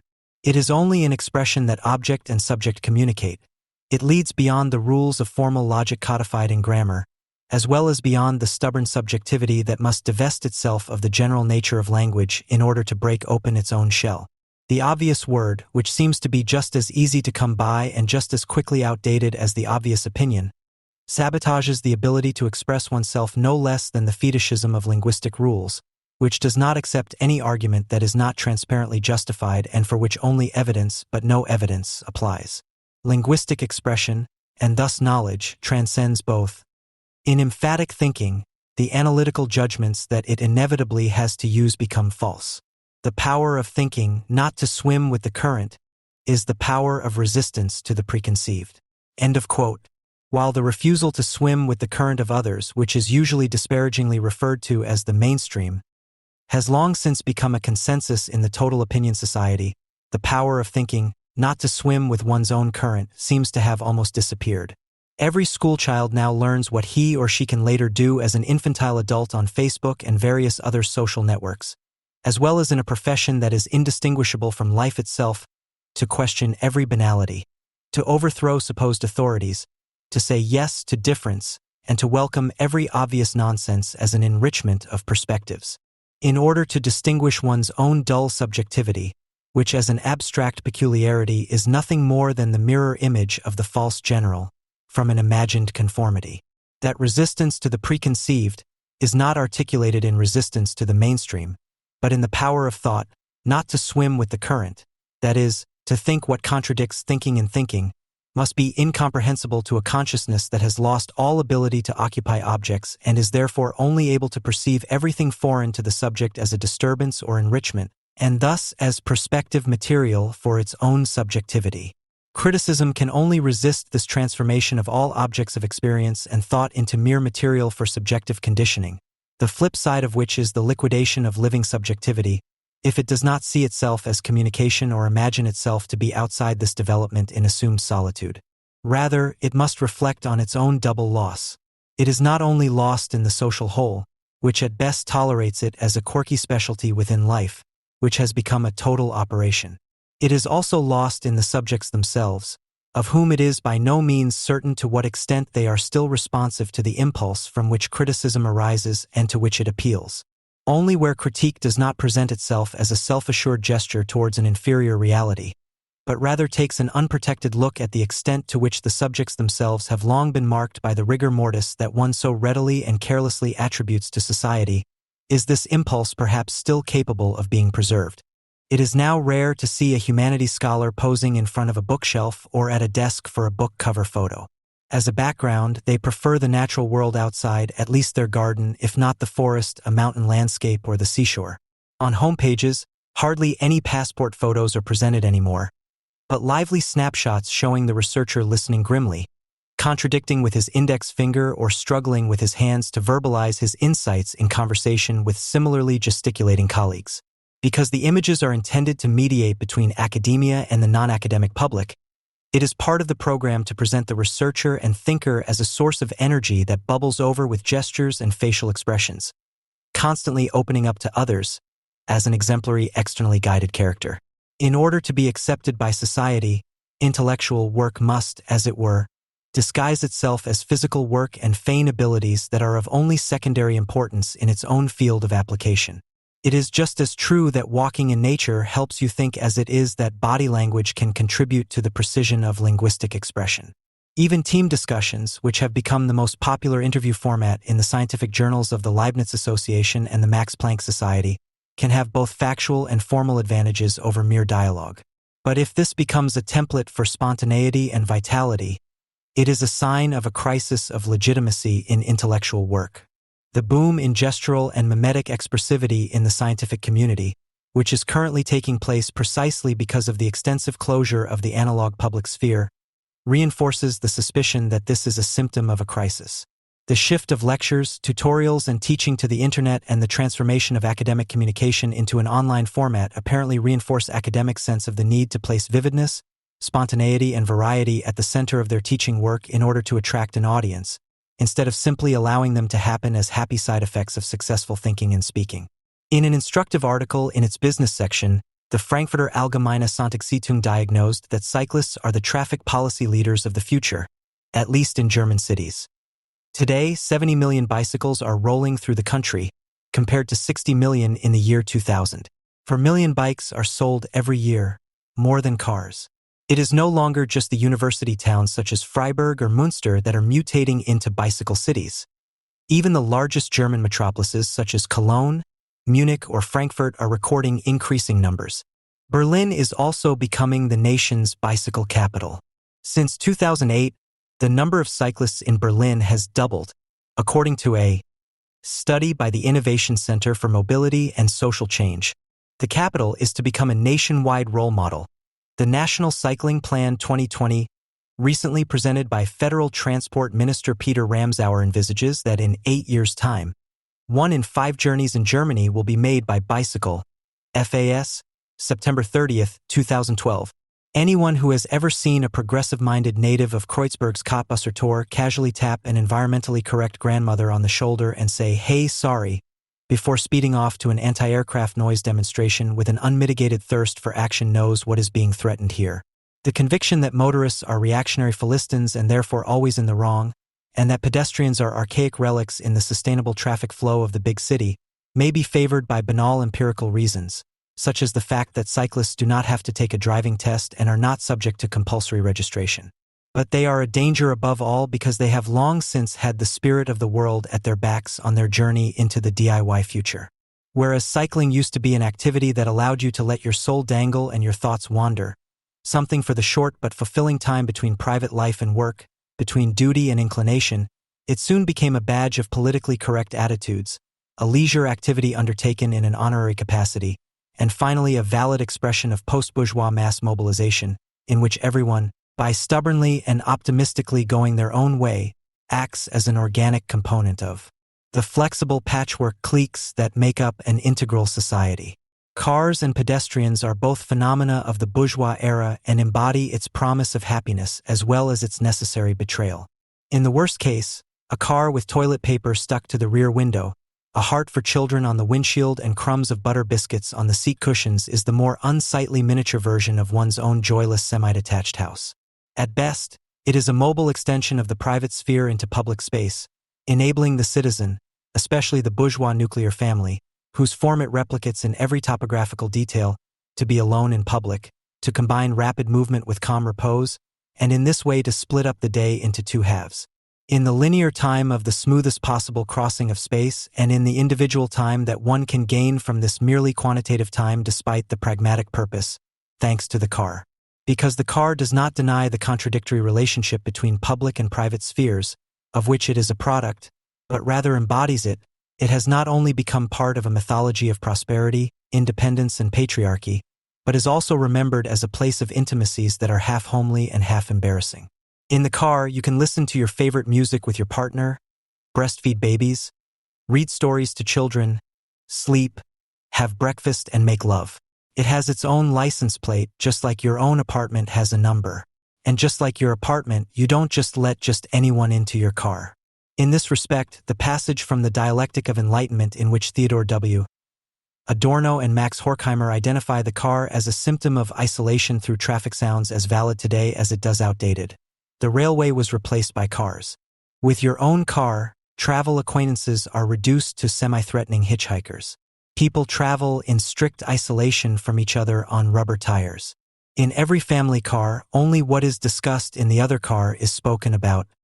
When they meet in the inns on Sundays or when traveling, the visitors find that they have become more and more similar to each other as their isolation increases. Communication ensures that people become more similar through their isolation. End of quote.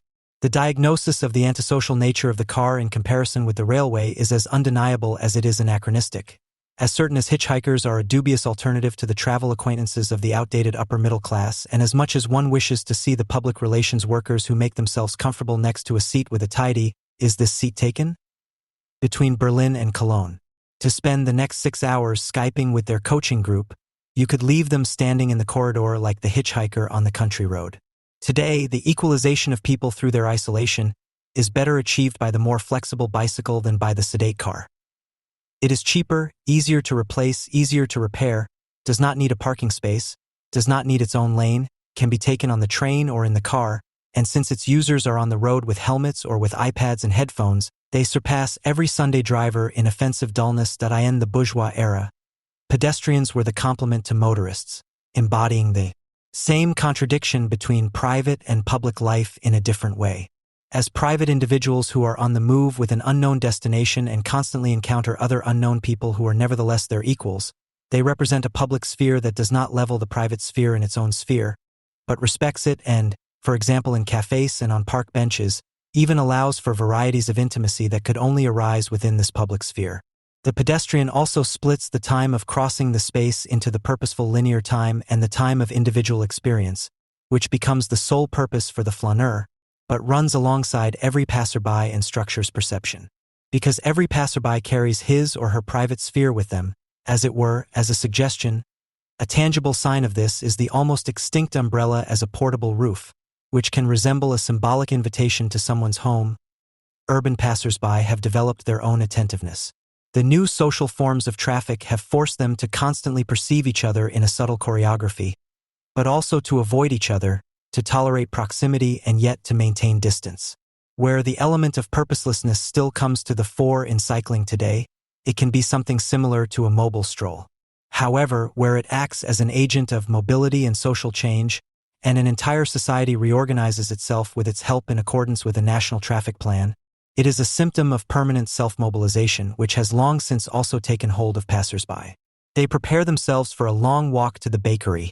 Instead of umbrellas, they wear more practical, but useless and de-individualizing hoods, and they carry backpacks with them on every journey, as if their whole life were a permanent move.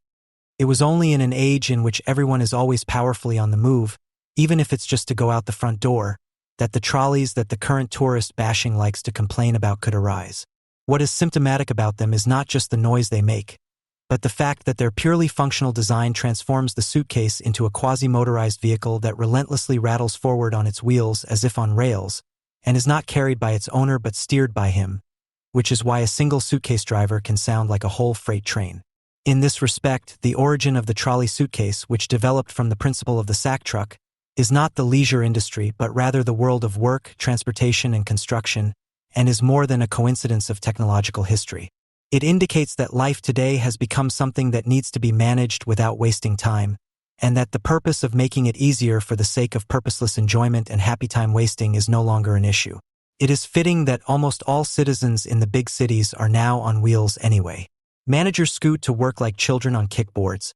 Mothers transport their offspring like cattle on covered bicycle trailers, and tourists are chauffeured through the city center on Dadaesque 3-4 or 5-wheelers. People are tending to turn themselves into their own vehicles, discarding the old version in the form of the car not only out of ecological awareness, but also because it has proved to be too sluggish, an obstacle to the required daily self-mobilization. That is why the car, with which you stand in traffic and can't find a parking space, is no longer the epitome of mobility, but of clumsiness and inability to adapt. The old suitcases are only to be found in antique shops, because the delicacy that their shape suggests is no longer in demand. Instead of dragging them along behind you like a trailer, you have to take them by the hand like a companion. You have to stop when you put them down, lean when you pick them up again, and be considerate of others when you turn around with them. In countless old films and photographs, the individual standing at the station with a suitcase, lost, functions as an allegory of the simultaneity of grief and hope that is inherent in every departure and every arrival. Today's suitcases belong to disillusioned people whose lives are a sad journey in transit. They signal that we are always halfway there on a never-ending journey, but always closed in on ourselves, and that somehow it will always go on like this, which unfortunately is also true. Today, the trolley suitcase and the bicycle set the individual as what it has become in society, as a flexible, fully mobile, atomized individual whose particularity does not shockingly alienate him from the other atomized individuals, but welds him together with them in the stream of traffic and communication, the true river without banks, which is the contemporary manifestation of the repressive collective, and which has long since leveled the difference between traveling and staying. That this is recorded in the tourism industry as individualization is only consequent. It is no coincidence that the agitation over tourists and the supposed hatred of them, which has been driving opponents of gentrification and anti-German critics of gentrification criticism since the summer of 2012, has developed not among the residents of Charlottenburg Palace or in Berlin Mitte, but in a milieu in which the type of mobile individualist and creative freelancer has become the norm of existence out of the necessity of precarious self-preservation. In the contempt for the stuffy package tourists who live in Ibis hotels and take pictures of the sights in all seriousness, there is a cross-frontal agreement here, as there is in the scorn for couch potatoes who have lived in the same place for 30 years.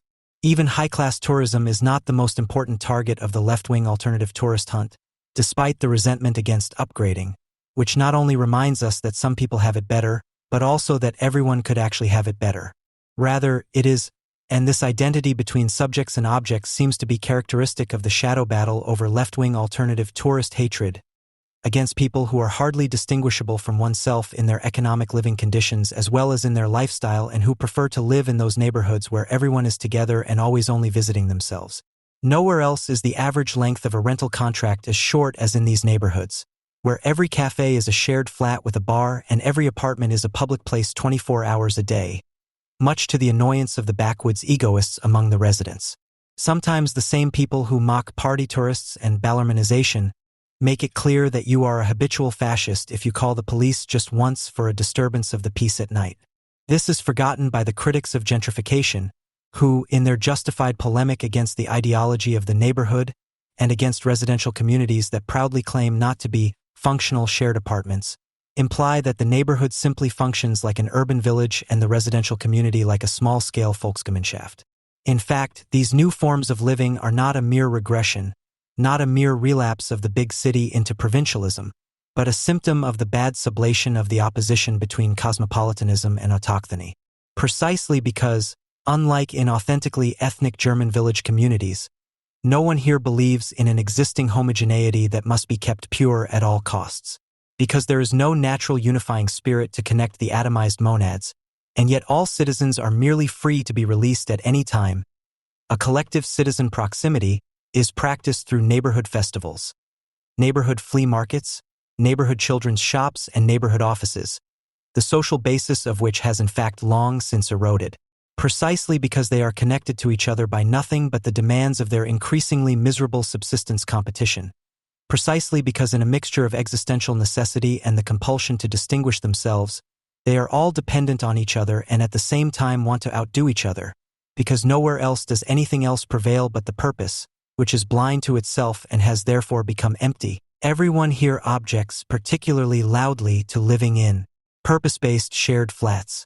Certain anti-German young professionals who have never had their own apartment since moving out of their parents' house and have therefore been unable to experience one of the most important aspects of adult individuation, but who place even greater value on distancing themselves from the eternal shared apartment life with its communal thing, are an expression of the same constellation.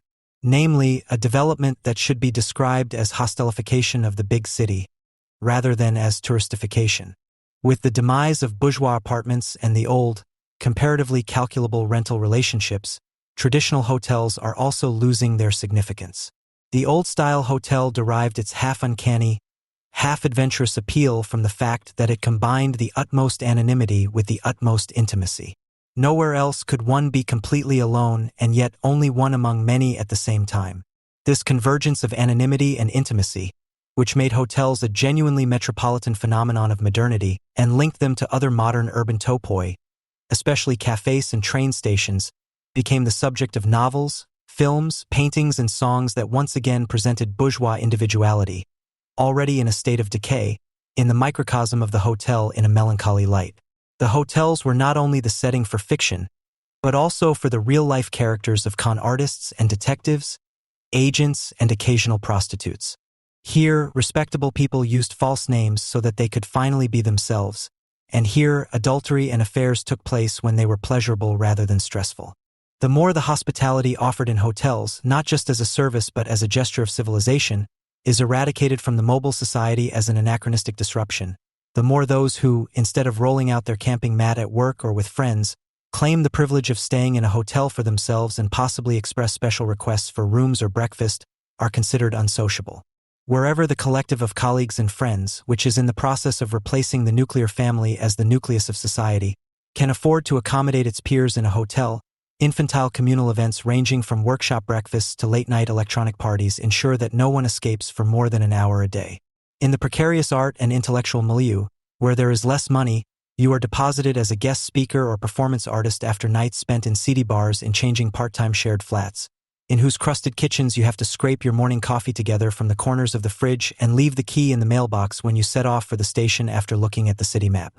The subtle rites of passage that not so long ago ensured that guest and host did not bother each other with their raw sleepiness before brushing their teeth in the morning, thus allowing room for that human kindness that makes attentive sociability possible in the first place, and which regulated the hospitable border traffic between intimacy and civility, are history. You are no longer really a guest with anyone, you are merely sitting together in changing constellations of varying duration, forced by the pressure of life which is not really your own. The hostels of today's major cities, which are frequented not only by young people but also by people of all ages who are traveling through, are in this respect the institutionalization of the liquidation of the opposition between traveling and living, working and living, which is forced by circumstances but at the same time affirmed by individuals as a proof of their total flexibility and carried out with relish. Couch surfing, which professionalizes the possibility of renting out one's own apartment to temporary tenants and, in exchange, renting from other people, and which is aimed primarily at people who can hardly tell the difference between pleasure, cultural and business trips, between relaxing and networking, already makes it clear through its very name makes it clear that, even when you are lounging on someone else's sofa, you are trying to master the incalculable ups and downs of your own self-exploitation in a sporty and daring way, that there is never a break, never a pause, even during relaxation.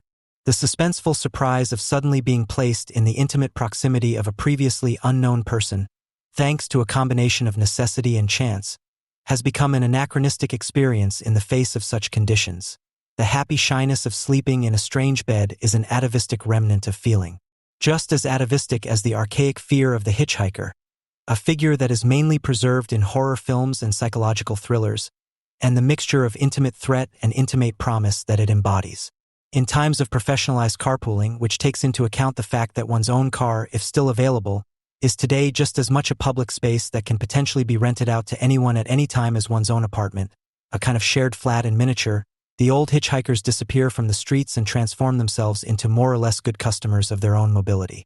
This transformation of living and traveling has given rise to the omnipresent type of cosmopolitan with no experience, who is at the same time the real revocation of cosmopolitanism. The 5-day bearded Heiner Muller glasses men and the strapless diaper-clad women who do something with art and communication and whom you always believe you have just met are the recruitment generation of this intercultural autism, this multilingual speechlessness. Because in the everyday life of publicists in their own cause, acquisition and leisure, freedom from purpose and purpose become intertwined with each journey and each stay. Their conformist activity never leaves room to make experiences alongside all the experiences, while conversely the work is too much of a necessary self-performance to crystallize into specific skills. The leisure time of the precarious creative worker is almost completely taken up with earning it, and the working time with consuming what one acquires through it. Both are the same, the permanent practice of one's own superfluousness. Doing things and going places, writes Adorno in the section on vandals and minima moralia, is an attempt to create a kind of stimulus protection against the threat of collectivization, to practice it by training oneself as a member of the masses, precisely in the hours left to freedom. One lives, so to speak, even worse, that is, with even less ego than one expects to have to live. At the same time, the playful excess of self-abandonment teaches us that living without an ego in earnest could not be more difficult, but rather easier. This impulse reacts precisely to the dislocation of humanity, as it leads from the murky blurring of the distinction between city and country, the abolition of the house, the trains of millions of unemployed people, to the deportations and population shifts in the devastated European continent. The futility and emptiness of all collective rituals since the youth movement is retrospectively revealed as a groping anticipation of overpowering historical blows. The countless people who suddenly succumb to their own abstract quantity and mobility are recruits of the mass migration, in whose wild spaces bourgeois history is preparing to perish. End of quote.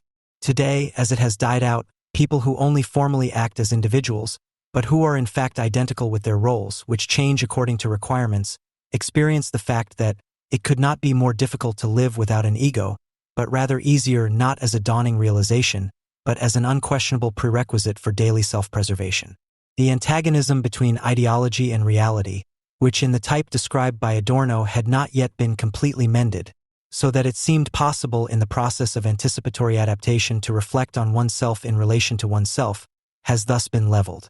The result is not only the rhetoric of lifelong learning that is strived for in all professions that involve communication in the broadest sense, not only the inflation of creativity as a supposed core competence, but also the universal exhalation of being an artist into all areas of life and work. People who know how to make something out of the most unpleasant conditions and who manage to muddle through their lives, barely avoiding material and mental collapse, are described as creative and artists of life with a mixture of admiration and mockery. Creativity is nothing more than a euphemistic term for the cunning, brazen, and shameless, but indestructible conformism that such a life breeds. When a motley crew of knitting activists, web designers, educators, therapists, freelancers, and coaches claim that their work has a creative dimension, it is a testament to the fact that the artist has become a total socialization model. Because nobody knows better than the artist that his work is worthless according to the laws of capital, that his fees are basically nothing but gifts, that he does nothing useful at all, but rather lives as a parasitic artist, ennobled by the art world, from a patronage that is institutionally merely concealed, but can be revoked at any time, and that he must therefore make a special effort to create demand for his useless production. Precisely because today all people tend to spend the whole day managing their own superfluousness, they all mutate into artists. As a side effect of this process, the apparent opposition between the bourgeoisie and the bohemian, from whose distinction value the creative professionals in the touristified neighborhoods live, has dissolved. Once, the bohemian was a complementary phenomenon to the educated bourgeoisie, which Ulrich Enderwitz describes in his study on the status of German intellectuals as a useless appendage of the bourgeoisie, but one that is fed by inheritance, wealth, and pre-bourgeois residues. Which of the character masks of capital is used to give life with luxury goods such as poetry, intellect, and beautiful appearance the appearance of a not merely useful meaning. The bohemian, on the other hand, was the lumpenproletarian appendage of the educated bourgeoisie, which was composed to a not inconsiderable extent of impoverished aristocrats, private scholars, and the poorer children of rich people, and provided the educated bourgeoisie with the avant-garde material for their reflections. A division of labor, incidentally, that deserves no malice. It produced some of the most compelling works of art of the late 19th and early 20th centuries. Today, the uselessness granted to the bohemians by a transient social constellation is over. The excesses of happy alcoholism, ostentatious unemployment, cultivated eccentricity, and generous indebtedness, which were the subcultural manifestations of what Thorstein Veblen called conspicuous consumption, would lead to poverty, homelessness, and the control of authorities and fellow citizens faster than you can say bohemian. The people themselves, who see themselves as bohemians because of their supposedly creative, or at least precarious work, are characterized by many things, but certainly not by contented inactivity and happy laziness. Rather, the unproductive capital appendages that were temporarily fed as surplus consumers have now become agile, skilled, and experienced self-helpers who are constantly on the move, totally communicative and open to the world, in order to gather around them a sufficient number of consumers of their own creativity, which in turn consists of nothing more than the permanent effort to generate consumption. That is why premieres, private viewings, symposia, but also left-wing lecture events and book fairs, give the impression, which is as unserious as it is accurate, that this is not a public meeting, but a loosely organized gang in which everyone is dependent on each other for better or for worse, but also jealous of each other and at odds with each other due to their unspoken competition. Just like on Facebook, where friends exactly mirror the social reality, everyone here needs the others to distinguish themselves and keep themselves in the conversation, but at the same time they have to outdo them, set themselves apart from them, or talk about them behind their backs in order to survive in the slimy competition of the envious friends. It is in this social situation that the image of the party tourist emerges, who is hated because his empirical representatives roam the neighborhood just as noisily as one's own friends, who are actually nothing but competitors and thus similar to oneself. By assuming that the cosmopolitanism they embody is something alien that is forcing its way into the autochthonous neighborhood, one forgets that cosmopolitanism has long since reached one's own neighborhood, only to fail in the cliques held together by the hedonistically disguised denial of the necessities of life and to admit that its promise has remained unfulfilled. They fall victim to the competition of the precarious self-helpers not because they are hated by the neighborhood militia as gentrifiers, but because they make you aware of your own social existence. The fact that there is no longer any difference between traveling and living, and that the experiences associated with these are in the process of being liquidated, is perhaps most clearly demonstrated by the disappearance of the legacy. In his book, Enderwitz describes the legacy, the inheritance embodied in objects rather than money, as the illusory but also real confirmation granted to citizens by the capital relationship, like a posthumous allowance, that their lives are not reduced to their utility value. Something always remains behind that cannot simply be reutilized and therefore becomes the bearer of memory. A flat in which a person or a family has lived for decades is irrevocably marked down to the last nuance by the life that was in it. The situation today, where the compulsion to reinvent oneself obliges people to move more and more frequently, is reflected in the notes that hang on traffic lights and lampposts offering help with moving, clearing out the attic, disposing of rubbish and inventory. Since the possessions were dead from the outset, they can just as well be abandoned, replaced, and ultimately destroyed. Where people cannot appropriate their lives, even in an illusory form, as their inalienable experience, the objects in which it was concretized disintegrate into senselessly collected junk that can be disposed of without grief, just like the person at the end. The junk shops, in whose name the memory of carefree, fulfilled time-wasting still resonates, thus prove to be an anachronistic forerunner of the eBay and IKEA world, in which one travels light, stores one's stuff with friends, finances the new with the auctioning of one's old furnishings, and Manufactum has leased the good old things. The materialized estate of mobile freelancers and creative workers is related to the upper-class heritage, which found its last neurotic melancholic expression in the object and ornament fetishism of the fin de siècle around 1900, like the collected Twitter messages of Sasha Lobo on Flaubert's letters to Louise Collet, where the latter present an equally random and unrepeatable, and thus binding, connection between individual life and thought, the most intimate and the most general. The former presents life as a non-binding and potentially endless accumulation of experiences and ideas that is liquidated the moment it arises. The concept of liquidation is to be taken literally because only life that has been completely liquefied, that stands in contradiction to nothing, crystallizes on nothing and encounters nothing, and that is therefore completely a process, appears to the human being, who has become a mere moment in the social process, as fulfilled. In this sense, Michael Hanke's film Amour, which focuses on the end of the lives of an academic couple after decades of being together, would be the story of the end of an unfulfilled existence that leaves so much unfinished that the rest of the world is left with nothing to do with their legacy. At the end, after the death of her parents, their daughter Eva, Isabel Huppert, sits like a forgotten guest in their dark, comfortable bourgeois apartment, with which she has nothing in common. And yet, in the insurmountable distance between the old people, who have spent almost their entire lives there, and the daughter, who is constantly on the move, the negative remains, the incommensurable is articulated, which the film tells an audience that can hardly experience it anymore. Even in the fact that it becomes a burden, individual life resists the bare line between birth, joining Facebook, and death, along which people align the remains of their disintegrating selves. Contrary to a widespread prejudice, Robert Musil's novel, The Man Without Qualities, is by no means a dry, inaccessible work, consisting of nothing but theoretical treatises, but rather an adventure novel, at least as far as the second book is concerned. In this second book, with the telling title Into the Thousand-Year Reich, The Criminals, the main characters, Ulrich and his sister Agath, set out on an adventure. The adventure of knowledge, which is not simply understood as a mental event, as a mere process of consciousness, as a categorically shaped event, as a purely philosophical act, but as a way of behaving towards the world as such, a way of behaving that includes the physical and, beyond that, not only an isolated individual way of behaving, but, as Musil puts it, a different state. This adventure is described in the chapter Holy Conversations as follows. But anyone who has not already recognized the traces of what was going on between these siblings should put the report away, because it describes an adventure that he will never be able to approve of.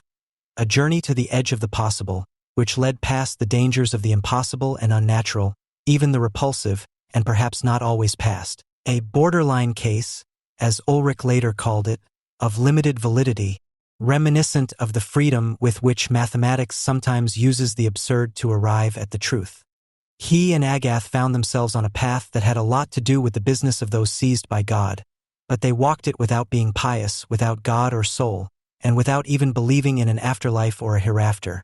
They had come upon it as people of this world and walked it as such, and that was precisely what was remarkable. End of quote. Ulrich and Agath set out to live in a different state of heightened, intensified knowledge, not only spiritual but also sexual, incestuous reunion. A note sheds light on the importance Musil attaches to the Ulrich-Agath story and the different state. On the chapters on emotional psychology, this is not psychology in the final intention, but a description of the world. End of quote. Let us continue with this description of the world in the chapter Sacred Conversations. So she, Agath, told him about the peculiar state of heightened receptivity and sensitivity that causes impressions to overflow and recede, which gives rise to the feeling of being connected to everything as if in the soft mirror of a water surface, and of giving and receiving without volition. This wonderful feeling of the boundlessness and boundlessness of the external and the internal, which is common to love and mysticism. Agath, of course, did not express it in such words which already imply an explanation, but merely strung together passionate fragments of her memory. But Ulrich, too, although he had often thought about it, was not able to explain these experiences, and above all he did not know whether he should attempt to do so in their own way or according to the usual procedure of reason, which was equally close to him, but not to the tangible passion of his sister. What he expressed in his reply was merely a mediation, a kind of examination of the possibilities. The differentiation of the sense of reality into a sense of reality and a sense of possibility is already the subject of the first book. Quote, he pointed out the strange relationship that exists between thinking and morality in the elevated state they were talking about, so that every thought is felt as happiness, an event and a gift, and neither goes into the storehouses nor is associated with the feelings of appropriation and mastery, of holding on and observing. As a result, the enjoyment of one's own possession is replaced by a boundless giving and interlacing, not only in the head but also in the heart. End of quote. This is, in brief, the other state that Ulrich and Agath are searching for in this book. This other state, which essentially means a delimitation of the individual, in which the limitations that are normally associated with the process of perception and cognition are to be overcome, in which the individual is sent out into the open, where he is invited to move freely, which means a way of behaving that does not seek cover in existing certainties, even if they are fundamental certainties, which the forms of knowledge, the categories in which we think, promise us, but which should proceed unprotected and unbound. All that could be summarized under the heading of the delimitation of the individual has a very precise polemical meaning in Musil's second book. He not only opposes the limitations of the individual's perception, cognition, and action, but also, and more pointedly, those intellectual currents that form the background of the action and the subject of the conversations that take place in the course of it, in which a completely different overcoming of the bourgeois individual appears. These are intellectual currents whose representatives gather in the so-called parallel action or in its environment and clash with each other. In Musil's novel, a committee is convened in Austria-Hungary in 1913, bringing together intellectuals, artists, civil servants, and other members of the Habsburg monarchy's establishment, in order to counter the 30th anniversary of the German Emperor Wilhelm's accession to the throne, which is to take place in 1918. Since Emperor Franz's 70th anniversary of his accession to the throne is also due to take place in 1918, but the German anniversary is earlier in the calendar, which would give the Germans a head start, the glorious idea of a parallel action is to be declared in Austria that the whole of 1918 will be a year of celebration for the peace emperor Franz Joseph. Everyone wants the parallel action to be a world-shaking, historically significant event, and they all contribute their suggestions. But none of the ideas put forward lead to anything definitive. The preparatory committee resembles a meeting of the catatonics. Each person is at the height of their madness, obsessed with their idea. There is the industrialist Paul Arnheim, for whom Walter Rathenau was a godfather, who dreams of placing the capitalist economy on a new moral foundation. There is the wife of the section head Tuzzi, Ermelinda Tuzzi, known as Diotima, who has a beautiful and noble soul and who wants to save the world from its unbridled materialistic activities with something that touches people's hearts. There is the philosopher Maingast, a portrait of the irrationalist philosopher Ludwig Klages, for whom the world suffers from an excess of knowledge and reason, and who therefore wishes for it a healthy, powerful delusion. Then there is the character of Clarice, who was once in love with Maingast and is fascinated by the female murderer Moosbrugger, who is imprisoned in an asylum. She also seeks to redeem the world through a great deed. Hans Sepp is already a Nazi, ranting about the power of blood and campaigning against the Jewish spirit of trade. All of them, fixated on their own ideas, act against each other, and the Committee for the Preparation of the Year of Peace only ever gives birth to new committees and subcommittees. But what these ideas are all heading towards, their point of intersection, is something that lies beyond thinking, ideas, or arguments. The First World War. Musil shows how this comes about. When thoroughly heterogeneous currents of thought find their common solution in immediate violence, it is because this act of violence is already anticipated in them intellectually, namely as the self-deletion of thinking, of arguing, of communicating. It is striking that almost all the characters in the novel, with the exception of Ulrich, Agath, and the Jewish bank director Leo Fischel, no longer speak for themselves when they speak, but in the name of a general principle. They present themselves as messengers of a definitive redemption of a world caught up in egoism, licentiousness, materialism, and narrow-mindedness.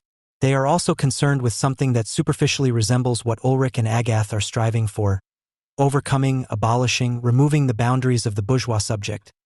But it is a different removal of boundaries, which, although it may at first glance appear to be what is characterized by the other state, is in fact its exact opposite.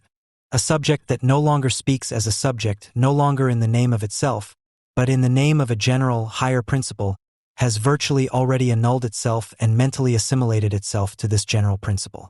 This expresses a subjectivity, a social character, that is strikingly different from the early bourgeois subject, who saw himself as a sovereign lord, master of the external and internal world, as a representative and master of the bourgeois society named after him, and who acted in accordance with this self-image.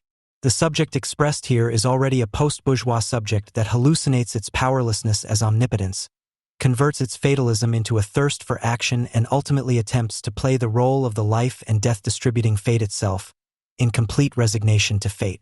In these irrationalist, life-philosophical currents of renewal, which by no means appear only in word and writing, but are quite linked to aesthetic and life reform projects, a post-bourgeois subjectivity is articulated for the first time, a social character that mimics the timeless and stationary dynamics of capital and makes its catastrophic self-destruction its own cause. The fundamental characteristic of the post-bourgeois subject is that it draws its self-confidence and zest for action from voluntary and conscious self-incapacitation, and that it sees itself as the executor of a higher power, thus engaging in anticipatory self-exculpation and absolving itself from the prerequisites and consequences of its actions from the outset. This subject is and remains a thinking and acting one, but it simultaneously deletes its self-reference and thus its self-reflection, voluntarily placing its actions under the tutelage of a higher power. The content of this higher power is arbitrary. The main thing is that it is suitable for representing something general. This can be life or soul. It can be providence, as it was later in National Socialism, or it can be nature. Musil also uses this in the character of Walter, who is obsessed with the earth and health. Musil invents a wonderful scene here, where Walter and his wife Clarice, together with the philosopher Maingast, eat devoutly from a bowl of raw vegetables, and the philosopher, dressed in a wool jacket, praises the natural pleasures that he is allowed to consume here. This kind of self-exculpation then results in the kind of speech that we are all too familiar with. You lay half of Europe in ruins, kill 6 million people, and afterwards you claim that you didn't want it that way and that you didn't know anything about it. It is the specific difference of the National Socialist mass movement. The title, Into the Thousand-Year Reich, in this second book of The Man Without Qualities points precisely in this direction, that it takes the state of bourgeois socialization that has now been achieved seriously and incorporates it into its rhetoric and programmatic. It is an irrevocable that with the bourgeois socialization, the individual has freed himself from all immediate relationships of domination and appears as an individual whose paradoxical social determination is to abstract from society and to see himself as the owner of himself, as an autonomous indivisible, as an individual. This emancipation of the individual is an irrevocable process, and all attempts to eliminate this state of affairs and introduce a new immediate form of rule cannot avoid the individual, his contradictory freedom, his self-understanding, or they are doomed to failure. What distinguishes the Nazis from truly reactionary movements of monarchists, for example, and characterizes them as a perversely progressive movement is their ability to organize the abdication or abolition of the individual as an individual act. The Nazis did not ignore the conditions of mass democracy, but radicalized them. Quote, it was clear to them, without them knowing it in this way, a realization of the Volksgemeinschaft requires a minimum of consent and tolerance. Repression was only realizable if the people to be repressed chose it to a large extent themselves, freely. In order for this to become what is supposedly a natural process, one has to want it. Against this background, the Nazis could also subjectively and sincerely see themselves as true Democrats and put the worker in the foreground in the party name as well as in their agitation. End of quote. The abolition, liquidation, or dissolution of the individual in such regressive mass movements, of which National Socialism is the prototype and the most murderous, and which are today being acted out by the Islamic mass movements as its descendants, describes a double movement. What is taking place here is not simply a rollback. The individual is not simply and directly abolished. or only to the extent that the worst, most regressive traits of bourgeois individualism are realized in him. I would like to explain this first using the example of the Nazis. Their polemic against liberalism is already a reprise of the early bourgeois liberal polemic against the absolutist state. In its liquidationist polemic against liberalism, fascism in turn displays the characteristics of a liberalism gone wild. Fascism, and specifically National Socialism, has much in common with the youth movements that emerged around the turn of the century and from which figures such as Hans Sepp in The Man Without Qualities originated. This resentment against everything traditional, inherited, institutionally entrenched, limited, and narrow-minded, which is itself a product of the youth movement and which follows on from it, the view that the community has been usurped by egoistic interest groups that have spread like a fungus and are living off the citizenry. The resentment against the unproductive in the name of honest labor is a reprise of the bourgeois polemic against the parasitism of the absolutist state and a resumption of the anti-authoritarian impulse of bourgeois liberalism that is implicit in it. But now this attitude has become inherently vicious and has been placed in a different context. It no longer serves to install a society that is organized according to an individualistic self-understanding, but rather its opposite. Under National Socialist rule, all the categories of bourgeois economics and society remain in force, but their content is completely transformed. This is the most precise answer to the question of whether National Socialism was also a form of capitalism or a different social formation. It was one while being the other.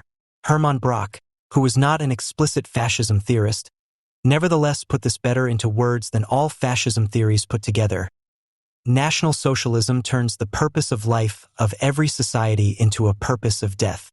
Every form of socialization is a confrontation between people and nature for the purpose of self-preservation of the species. This self-preservation, the purpose of all society, is turned into a life for the sake of death, for the sake of destruction. This can be demonstrated by the various definitions of economy and society. Nazifascism suspends the competition of both the functioning and the variable capital, the commodity labor power, or at least subjects it to far-reaching restrictions, but in doing so it unleashes the competition between individuals to an unimaginable extent. It realizes it for the first time purely as a competition of displacement, as a fight to the death. It realizes it exactly according to the pathologically projected image of the survival of the fittest, which naturalistic criticism of civilization has always made of liberalism. What has always been projected onto Anglo-Saxon liberalism or Judaism, boundless egoism, unbridled anarchy, the dissolution of all social cohesion, which Musil's diatima would describe as unbridled materialistic activity, is what the virtually and currently superfluous secretly long for.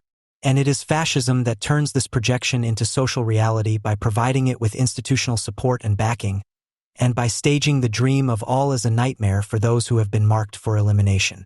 It is not Anglo-Saxon liberal capitalism, but Nazi fascism that realizes the dog-eat-dog society and pure capitalism as a collective rampage of a disintegrating society driven into a sociality.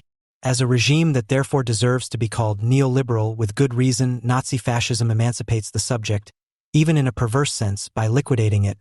After the mediation of the bourgeois and the citizen in the form of bourgeois and proletarian public spheres has been cancelled, what remains is the bestial and abstract self-interest, as Herbert Marcuse describes it in his Enemy Analyses.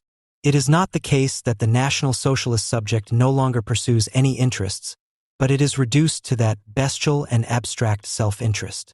And this interest, i.e. the behavior that is solely concerned with its own advantage, stripped of all conventions and customs, deeply indifferent to people and things, in other words natural self-preservation, which has turned into naked greed, coincides with an equally blind, unintentional selflessness, completely seized by the unenlightened, unilluminated drive, immediate and indistinguishable.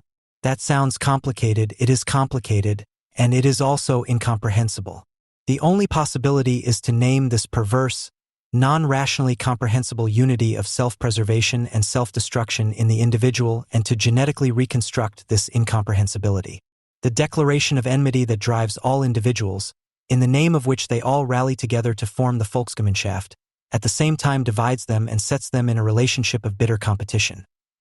Everyone wants to prove themselves, everyone wants to be the first and bite all the others away, because at the bottom of this competition lies the sheer panic of superfluity and that downfall that everyone at the same time senses and longs for.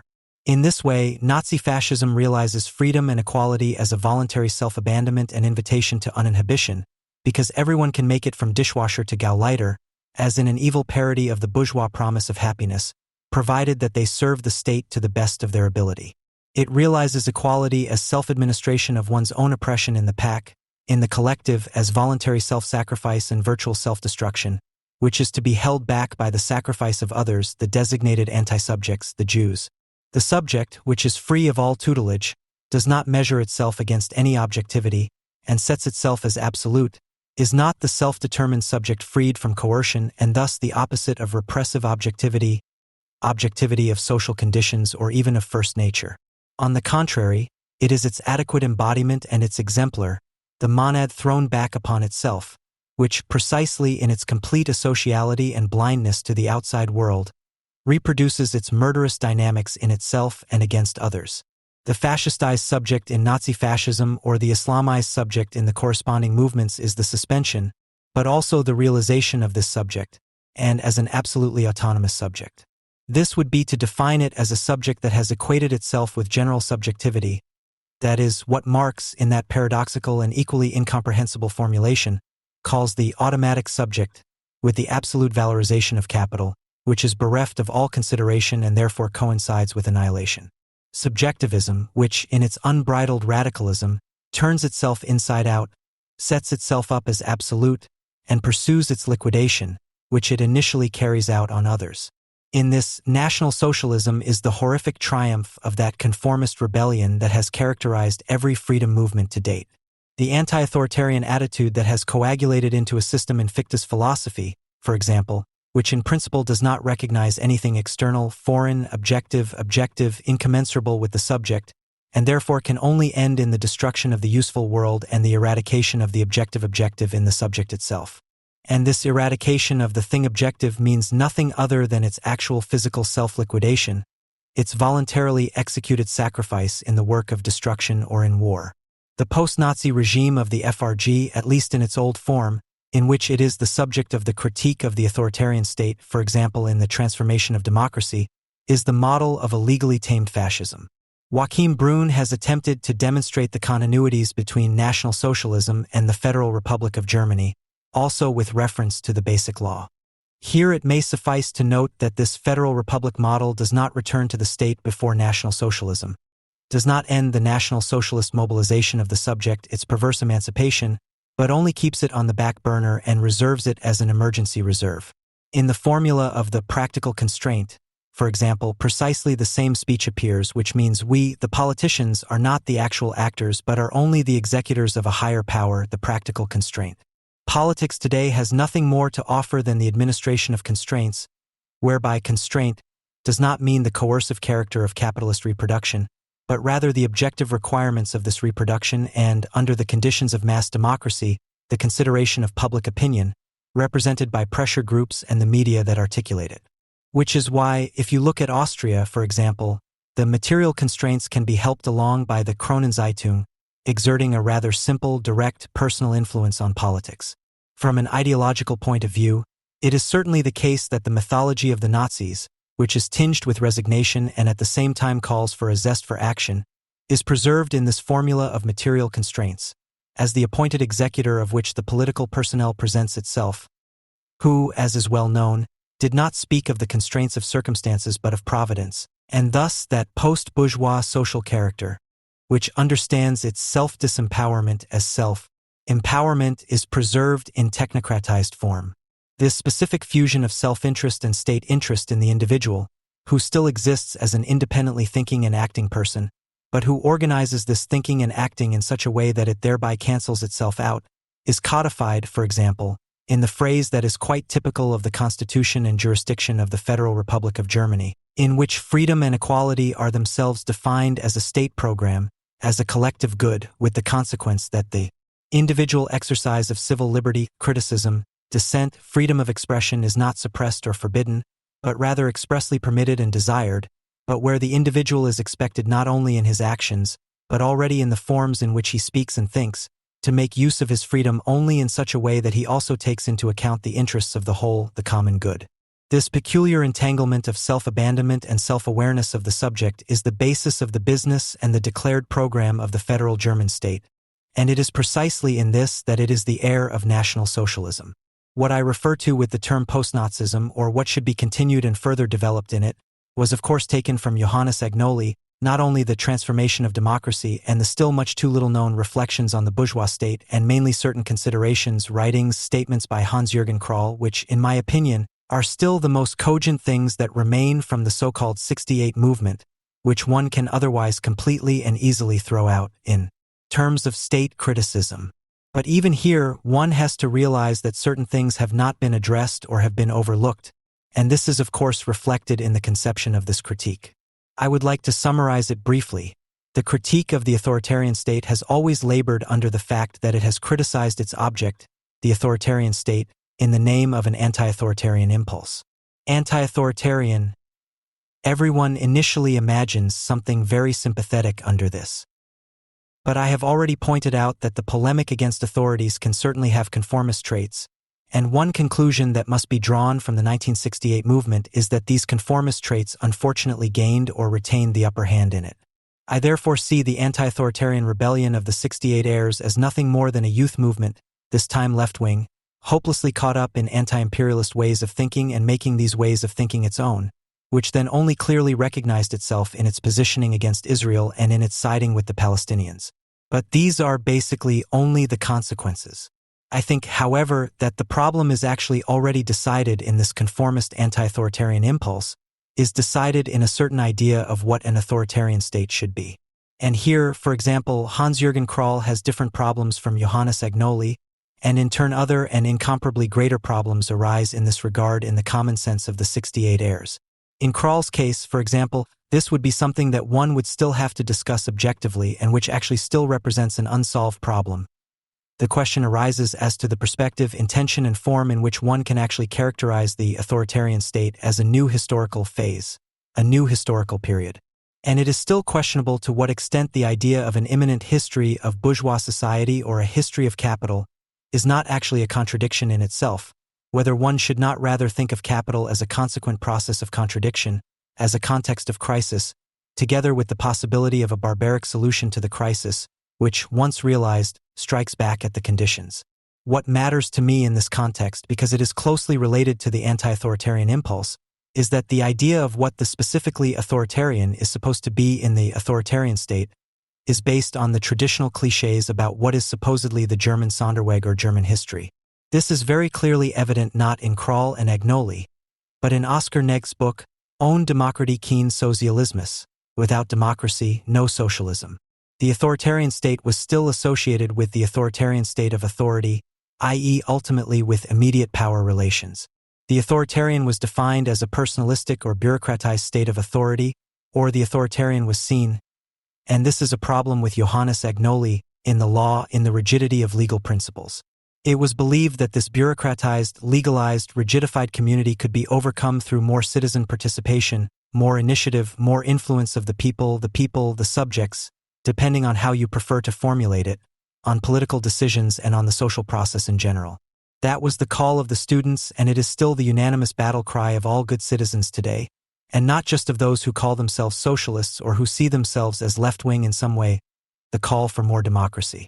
This anti-authoritarian criticism in the name of democracy, in the name of more initiative, in the name of a mature subjectivity, as it was always so fondly called, was a misjudgment of the German model of capitalist socialization and, above all, a misjudgment of National Socialism as well as of the current situation at the time, and thus a heavy burden for what was to come. And this also included a failure to recognize that this specific form of an authoritarian state was not a national peculiarity limited to Germany, but a model with a thoroughly international appeal. The left certainly assumed that such a model would have such an impact. Some people may still remember the slogan, Model Germany. Model Germany. This slogan was initially coined by the then Social Democratic government of Helmut Schmidt with an affirmative intent and was then taken up by the left and left-wing radicals with a denigrating intent. It was understood as a bureaucratized regime cushioned by the welfare state, which, in the spirit of the 1968 agitation, pacified the people, the workers, by allowing them to live in comfort, manipulating them, deceiving them about their own interests and mercilessly persecuting those who stood up for these interests, i.e. the left. This was the time of the Russell Tribunals in the 1970s, when the Federal Republic of Germany was quite openly criticized in terms of National Socialism, and when people also spoke of a new fascism, in reference to the crude concept of fascism put forward by Andrei Glucksmann in the 1960s, for example. He believed that the new fascism no longer needed mass movements, but rather consisted of a diffusion of state institutions into society, and was therefore a state-centered fascism. This was also thought to be recognizable in the FRG. In anti-imperialist jargon, one could say that the model of Germany was recognized as a model of counterinsurgency. Of course, this was always complete nonsense, not only theoretically wrong, but also completely contrary to one's own experience. After all, it was not only and often not primarily the state that took action against rebellious individuals with extreme brutality as early as the 1960s, and not only against left-wing opposition but also, as we recall, the Schwabing riots against artists. It was rather the good and decent citizens who wished you gassing or concentration camp and whose viciousness foreshadowed worse than the actions of the authorities. In other words, talk of a new fascism was counterfactual, was contrary to the most immediate and direct experiences of the people who had been through it themselves, who had heard it and had to put up with it. It was not recognized that the specific nature of the German mode of capitalist socialization does not consist in the fact, in the mere presence of state intervention, bureaucracy, not in the fact that there was an organized capitalism and that very early on, but rather, the special feature is the short circuit between popular mobilization and the state, the convergence of extremes, of resentment and legality, of opinion, of the rumor that urges people to act, of spontaneous mobilization on the one hand and bureaucracy, expertise, and calculation on the other. In Germany, a constellation of capital socialization was already forming in the 19th century under conditions of catch-up development, which the forces supporting it quickly turned into a head start, based on the unholy alliance between the state and the labor movement against a dilatory bourgeoisie incapable of exercising political power. An anti-bourgeois capital relationship is installed, and this has as its necessary ideological complement the ideology that was long considered to be left-wing or progressive, but which actually first appeared around 1813-14 in the so-called German Wars of Liberation, and which, somewhat later, around 1830, found expression in a particular form of political economy, the concoction of Friedrich List, not coincidentally entitled The National System of Political Economy, which Marx took up, with scathing mockery in a work that is unfortunately far too little known. In this anti-imperialist ideology of the German Wars of Liberation, later cast by List into an economic system, and in the paradoxical form of an anti-bourgeois capital relationship turned against itself, it was actually realized in the 19th century with unforeseen consequences. In this anti-imperialism, everything of German ideology is together. The rhetoric of the persecuted victim, which portrays Germany as enslaved, bartered, and exploited by foreign powers, and in this way already expresses in the accusatory invocation of national impotence, national bondage, and national death, what is later summarized by the Nazis in the slogan of the proletarian and plutocratic nations. Then, above all, the form of thinking implied in it, which is unable to imagine domination in any other way than as the external control of a few of groups, cliques, the bureaucracy, however you want to put it, over an inherently autonomous structure, as usurpation, as foreign rule based on an anonymous conspiracy and in turn only tangible in its exponents. This is where the idea of the authoritarian state comes into play again. Furthermore, the idealization and naturalization of the people that is set in motion by this, which must break free from foreign rule in order to develop its productive forces for itself, and thus a socialization that is not oriented towards self-interest but towards the common good later propagated by the Nazis under the slogan Third Way. And finally, the resentment against the world market and cosmopolitanism that is implied in this. Anti-imperialism is of German origin. I would identify German ideology with anti-imperialism as an objective form of thought, and this form of thought, together with the practice that necessarily arises from it. The welding together of an antagonistically constituted society into a defensive community against external and internal enemies, and not simply in a repressive and authoritarian manner, but in such a way that the individual organizes and pursues his own annihilation in the collective, has historically had the greatest consequences. And if we take all these characteristics together, we have already arrived in the present. Islamism is nothing other than such a regressive mass movement, which not only suppresses the individual, but also promises him a perverse emancipation in its ultimate form as the self-expropriation of the suicide bomber, which even makes possible a form of women's emancipation that is impossible in Islam. Insofar as women can also blow themselves up as suicide bombers, an equality that is realized as equality in death and, to very Heidegger, as equality toward death.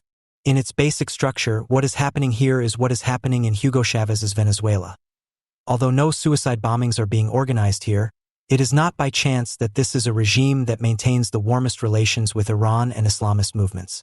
Chávez's Venezuela is a regime that in some respects is very similar to the German post-war model, in that it does not simply abolish or reverse free elections, freedom of expression, and all the attributes of civil democracy, but models their imminent social conditions in such a way the reproduction of the individual is so tied to the state that the free activity of individuals organized in small collectives automatically fits into the prescribed paths of the Chávez mass racket.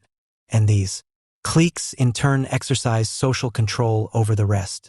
This anti-imperialist way of thinking, coupled with an ideal of direct democracy, the idea that a state or region can and should organize itself against the world market and international capital, is an international regressive trend. Direct democracy, both as a concept and as a practice, is neither progressive nor appealing, and nothing is more necessary today than a radical critique of democracy. The fact that this is not being practiced is also a bad legacy of 1968 and the slogans of the alleged identity of democracy and socialism. In Islamic countries, free elections would almost always result in Islamists coming to power, who would immediately eliminate any constitutional state and the freedom of the individual. It is becoming evident that the democratic constitutional state is a precarious construction and that democracy is becoming a virtual or actual threat to civil rights. The Corinthian populist, who recently lost his way and was happy to side with Saddam Hussein and the Dalai Lama, acted in precisely this way when he ignored the rulings of the Constitutional Court in the Corinthian sign dispute, referring to the mood of the population. His successor once summed up the underlying attitude with the grandiose formula: law is one thing, public sentiment is another. This makes it clear where materialistic criticism currently has to position itself, in favor of the unconditional nature of legal guarantees against all democratic impositions. Direct democracy is only possible in a state-conformist, affirmative sense. Democracy does not mean, as the left has always believed, that people can actually decide and organize the conditions of their lives, work, and production, and I would add, also of their non-work and non-production, i.e. their own laziness, as they see fit, because that would not be democracy but communism.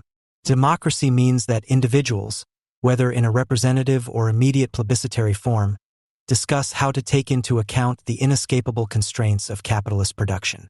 To involve individuals in a social process that has become independent of them means nothing other than to encourage them to take their own oppression into their own hands and thus to realize the coercive character of individuality against the emancipatory potentials that it also contains. This is precisely what direct democracy is. In this respect, the regime of Hugo Chávez can be considered a prime example of it. However, self-organized disconnection from the world market also takes place on one's own doorstep.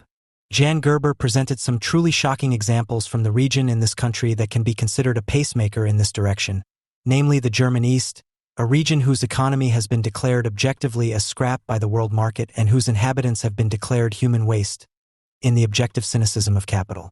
In the state of Brandenburg, for example, no economy will flourish and prosper. No reproductive economy, no self-sustaining upturn will ever develop here. It would therefore be logical to abandon these regions, to leave them, which is indeed happening to a considerable extent. But before a complete depopulation, there are still spatial and regional planning commissions that, in conjunction with committed citizens, do what Jan Gerber has described. New concepts for beautification and improvement are being drawn up, and, as one would expect, the initiative is being taken by locally or regionally patriotic people on the ground. People are being asked to participate in something that is no longer getting off the ground, let alone growing. And the whole thing is then celebrated as self-empowerment, democracy, and civic participation.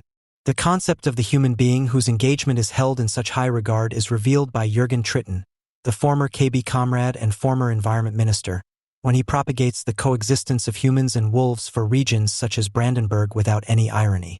Or when commissions concerned with the upgrading of such areas call themselves the Foundation for Soil, Ecology and Housing. Blood, soil, ecology and housing would have been even more appropriate. The human being, the bourgeois subject, is no longer addressed as what it should be according to its self-understanding, that is, as a subject that confronts nature and, virtually, the social conditions of its existence in a self-willed manner, that shapes these conditions and, in doing so, can achieve a reconciliation with this nature, both inner and outer. Rather, man is categorized as a natural fact. He is supposed to be nothing more than a piece of nature, and what he does, thinks, his actions as a subject, are themselves a mere natural process. What is happening in the German East, and not only there, is nothing more than an explicitly declared, state-sponsored regression, which people are kindly requested to carry out on themselves, and which is even celebrated as innovative. In fact, it is a high-level self-management of misery, but in its basic structure it is nothing other than what happens in written-off regions all over the world, especially in the so-called Third World, and is propagated by the no-globals as a serious alternative to capitalism.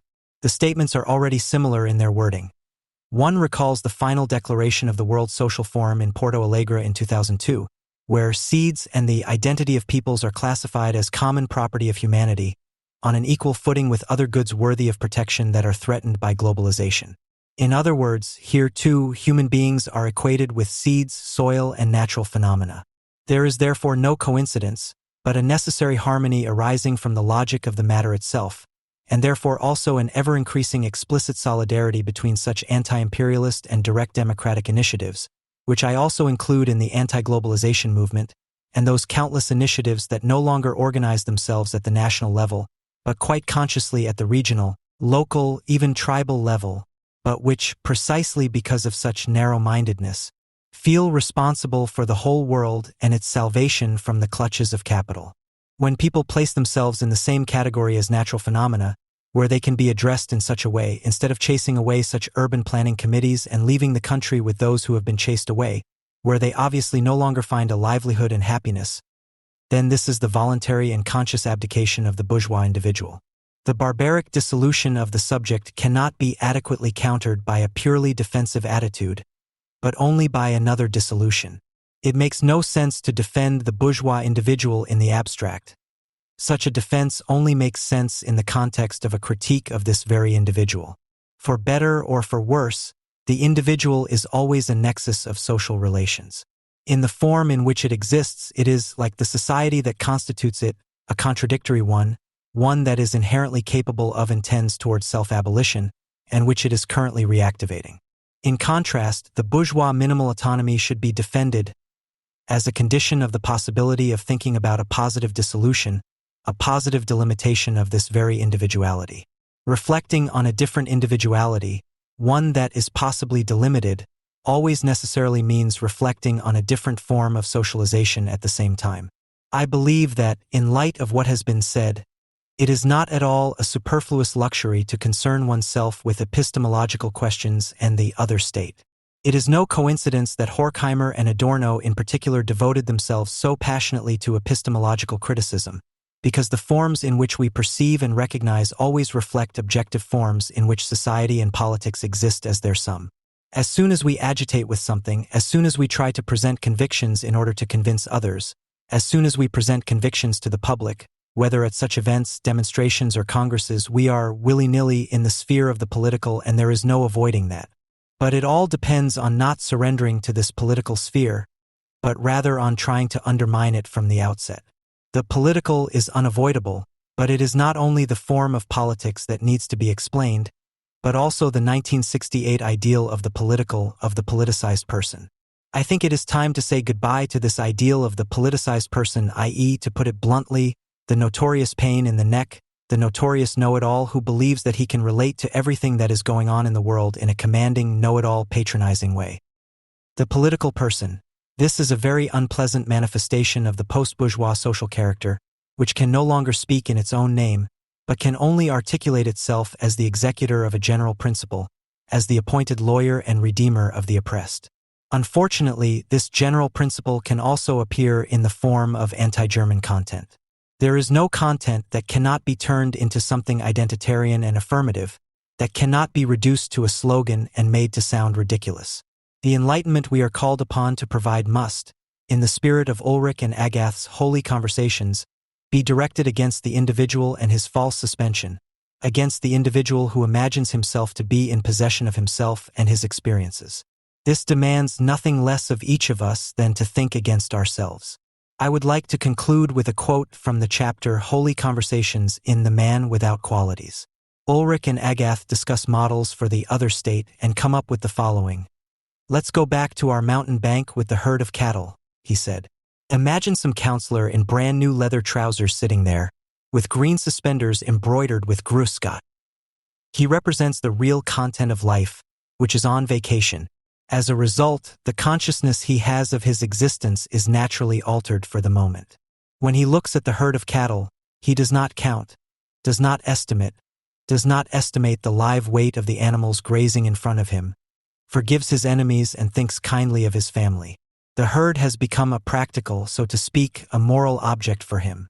Of course, he may still estimate and count a little and not quite forgive, but then at least it will be surrounded by the rustling of the forest, the murmuring of the stream and the sunshine.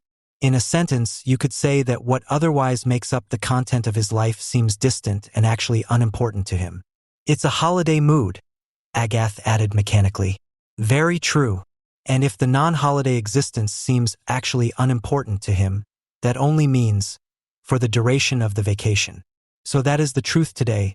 Man has two states of being, consciousness and thought, and protects himself from a deadly fright that would have to be instilled in him by confusing the one with the other, by taking the one for the vacation of the other, for its interruption, rest or something about it that he believes he knows.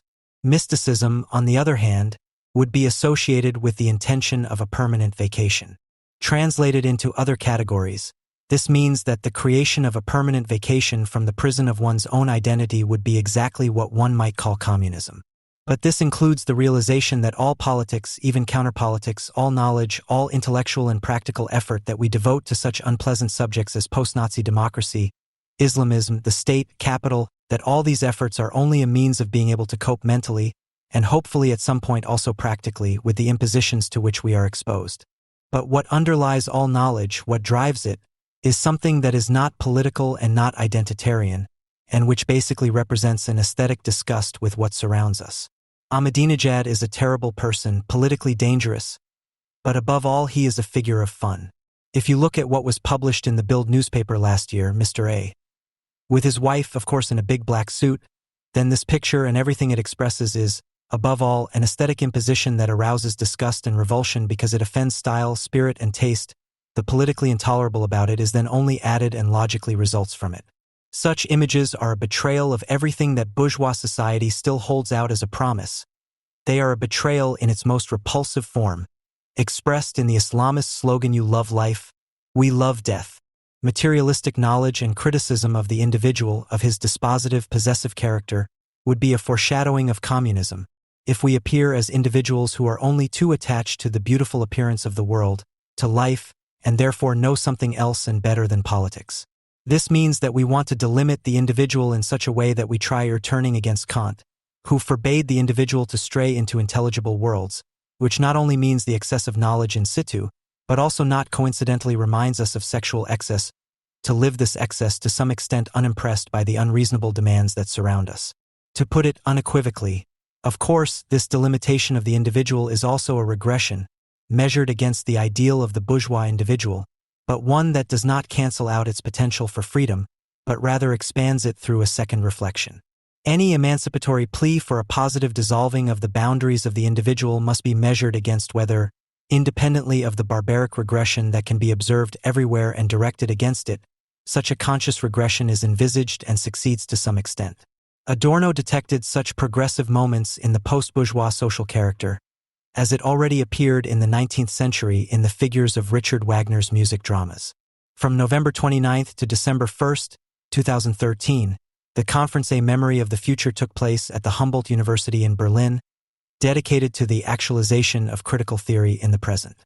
If I have understood the title, the announcement, and the program of this conference correctly, the whole thing will proceed as follows. First, the changed conditions of materialist social criticism in general will be discussed. Then the topics will be discussed in detail on the panels, before the event leads to the inevitable final round, in which, after the analysis has been completed, the tasks of theory and politics will be discussed. Before, finally, the question is no longer posed as to the revolutionary subject. But we are, after all, in a circle of subtle theorists who have also learned from the history of the left as to resistant subjectivity. A question that, however, already runs through the Congress program itself, as can be seen from the announcement text. On the world market, women, lesbians, and transgender people continue to be doubly exploited and make up a large proportion of the working poor, it says.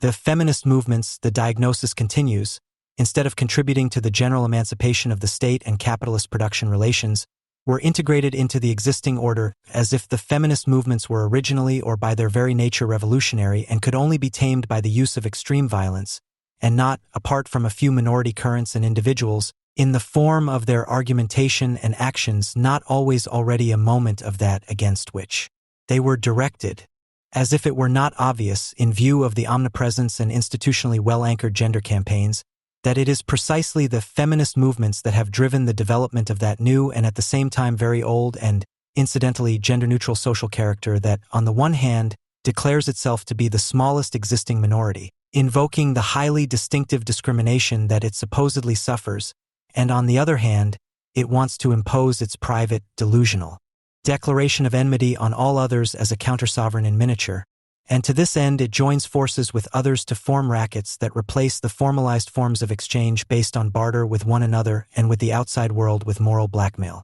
If the focus on some kind of resistant subjectivity, and thus the option of a critical or progressive politics of whatever kind is to be the driving force behind the theoretical effort celebrated at this Congress, then this would already be a decision about it, and that means that the whole Congress could basically be dispensed with. Nothing against any lecture that is given here. As is always the case at such conferences, some clever things and some nonsense will be said. But if the premise of theoretical behavior is to help a resistant subjectivity with the means of politics, then this damages any kind of theorizing, because it then becomes, as usual, a kind of large-scale search for the supposedly decisive contradictions, cracks or breaks in the social structure. And the thinkers make themselves into political engineers or commissars in advance, who claim to be able to deepen and intensify these contradictions by virtue of their superior insight and caution. Instead of freely approaching the matter in the light of knowledge, theory becomes an illumination of all angles with the intention of changing the system, as Frank Bockelman once called it.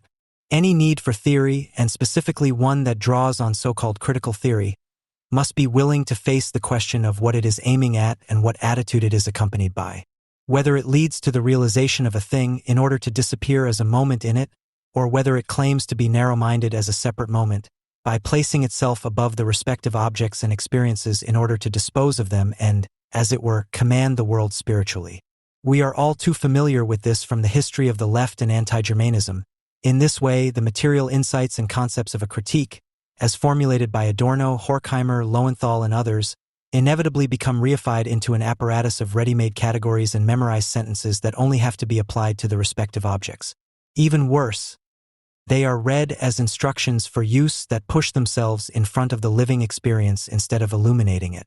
That this old left-wing method is likely to be continued at this Congress can be seen from those parts of the Congress program that are dedicated to art and aesthetic experience. The organizers clearly want to distance themselves from the traditional approach, especially from Theodore W. Adorno's thinking, which he himself said in one of his last interviews he felt was extremely close to his artistic intentions to reduce it to sociology, to whatever critical social science. But the way in which art is now finally being given its due leaves me doubting whether this really represents progress. The exhibition, this is not a protest song. Aesthetic interventions beyond the same old thing that opened earlier today, with works from the fields of photography, digital art, object art, and painting, is announced as follows. The works are confronted with selected quotations from Walter Benjamin and Theodore W. Adorno on the potential of the autonomous work of art. While the works on display critically examine the bad social totality in terms of both content and form, they also point beyond this bad state, following the inherent laws of art. The focus of the exhibition is therefore on the non-identical moment of the artworks, which the exhibition seeks to approach through a conceptual examination. Oscar Wilde once said that a person is invited to look at a work of art only in order to forget, while looking at it, all the prejudices born of ignorance and all the prejudices born of knowledge, provided it is a genuine work of art. And because Adorno and Benjamin are used here as a perfect example of a vehicle for prejudice born of knowledge, such an announcement is the surest way to prevent an unhindered experience of art and its inherent laws and to put a stop to the free formation of judgments about the object of experience from the outset. First of all, when an artist produces art, he or she does not intentionally engage with the bad social totality, but with an aesthetic material that is already mediated in itself, such as language, sounds, images. And if he does, then such a social or, for that matter, political intention is at best an aid to invention, which, together with other such aids, ultimately fades away in the work of art. I am not talking here about art propagandists, whose work consists of arranging aesthetic materials for propaganda purposes. Whether, to what extent and in what respect the work of art in its erratic enigma itself has something to do with the antagonistic totality and what else it communicates, what its specific and unmistakable world content is, which in turn is decided in its specific form and nowhere else, is not a matter of prior agreement, but a subsequent reflection that leads to the unforeseeable and unavailable. The potential of the autonomous work of art, the non-identical moment of the works of art, and even the concept of aesthetic autonomy itself are necessarily post-festum categories. Before the conceptual confrontation with the work of art, which the text speaks of, there is the indispensable experience of the work of art, and this, like sexual desire, is not a logically ordered and strictly regulated process, but one in which one is initially struck dumb by the language and the entrenched concepts, namely a subject that is overwhelmed and overpowered, in which its constitutive illusion that it possesses the world and its experience as if it were a possession is shattered in an instant.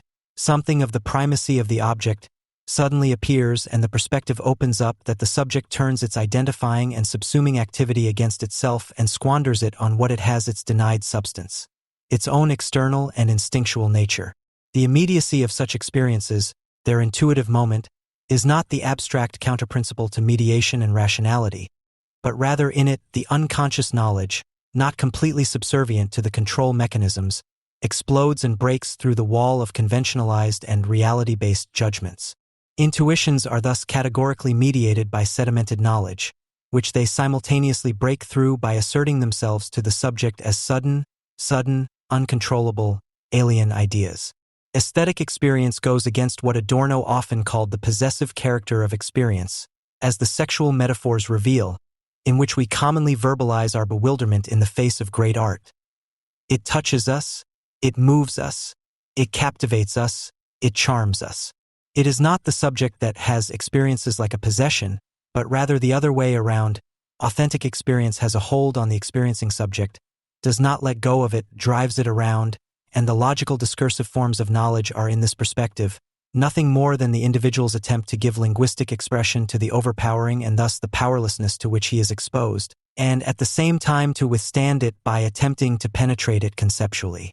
Where the aesthetic experience, which is neither a passive registering of an object nor the self-aggrandizing disposal of it, but rather an unreserved being in art, does not itself drive one onto reflection, but where categories of reflection are merely set up, reeled off and applied, the question of the world content of the work of art becomes a categorical interpretation of the everyday mind, which always wants to pin the work of art down to a meaning, a statement, a content, and for some time now also to an engagement.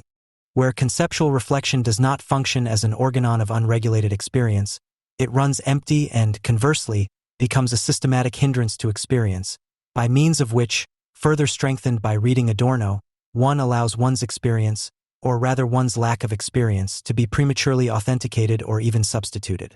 As can be seen from the history of the anti-Germans in the last 25 years, under such circumstances, a reading of the writings of Horkheimer, Adorno, etc. that is unwavering in its immediate view can even cause real harm, to the extent that the so-called critical theory itself functions as a vehicle of the semi-education it diagnoses. In other words, it promotes the kind of cleverness and knowingness that is only distinguished from everyday common sense by greater tenacity and more energetic perseverance.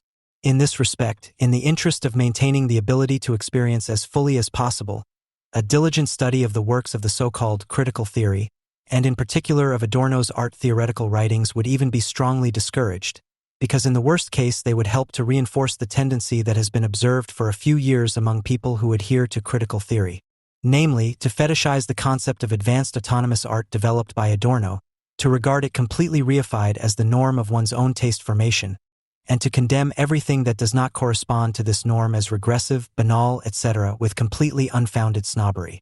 Adorno's ideas, which were fed by and employed for art, are thus simply used as a set of instructions for use and action, and, what is more, as a catalogue of demands that works of art are supposed to fulfill, which then regularly leads to postulates that can no longer be distinguished from the social mainstream, namely that art must deal with social totality. Or, if it comes to the worst, to those tortured art after Auschwitz debates in which it is seriously stated as a norm that after the mass extermination of the Jews, all music must be atonal and all poetry hermetic. As if the brittle and unwieldy features of modern art could be interpreted without further ado as a reflection of and reaction to mass murder and suffering. As if modern art, in the freedom of its material, did not offer anyone who abandons themselves to it, despite all the suffering and darkness it absorbs and the confrontation with it, a much greater experience of happiness and satisfaction than the art of earlier times. The organizers of this conference also want to counteract this instrumentalization and fetishization of great art. Otherwise, they would not have put a reading of texts by Eckhard Henscheid on the program, who, incidentally, does not produce light entertainment but art. Unfortunately, it was only included in the evening program and with the apologetic and winking disclaimer, light but also critical entertainment largely drawn from Eckhard Henscheid's satirical anecdotes, read aloud. So anyone who just wants to be entertained is told. Entertainment, yes, but with a claim, namely critical.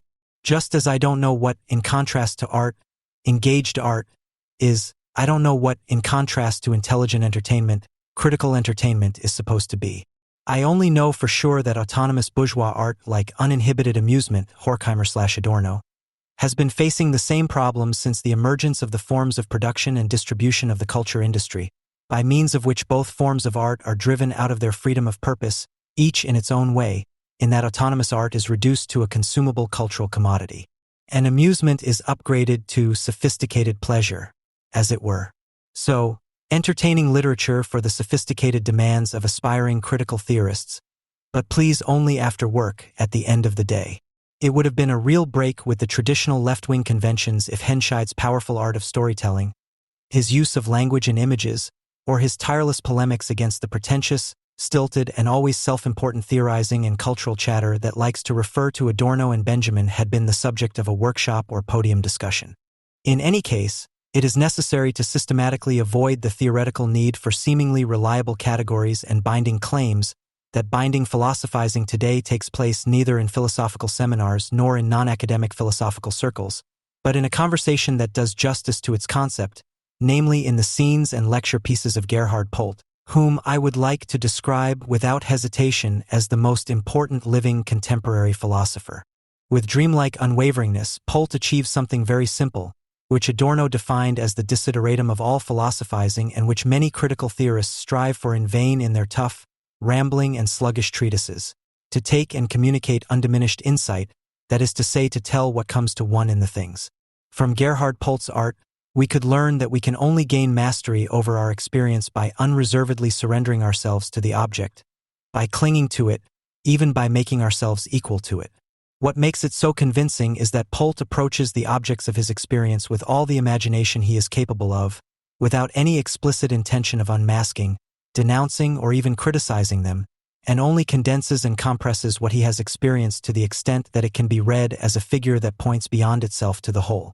If authentic art, whether it is autonomous bourgeois or light art, has a function at all, then it is to bear witness against the phrase and the violence that lurks in it, without judgment and rather with the full force of the shaping that it has bestowed on the respective aesthetic material because it has listened to it. Authentic art transcends the boundaries of human imagination by not remaining within itself and autonomously inventing, but by wasting itself on the respective aesthetic material and, to the same extent as it shapes it, receiving from it and thus bringing to light its boundless wealth, which in turn allows the imagination of the viewer to ignite. Materialist critique, on the other hand, which is what we are concerned with here, is not itself an immediate artistic behavior.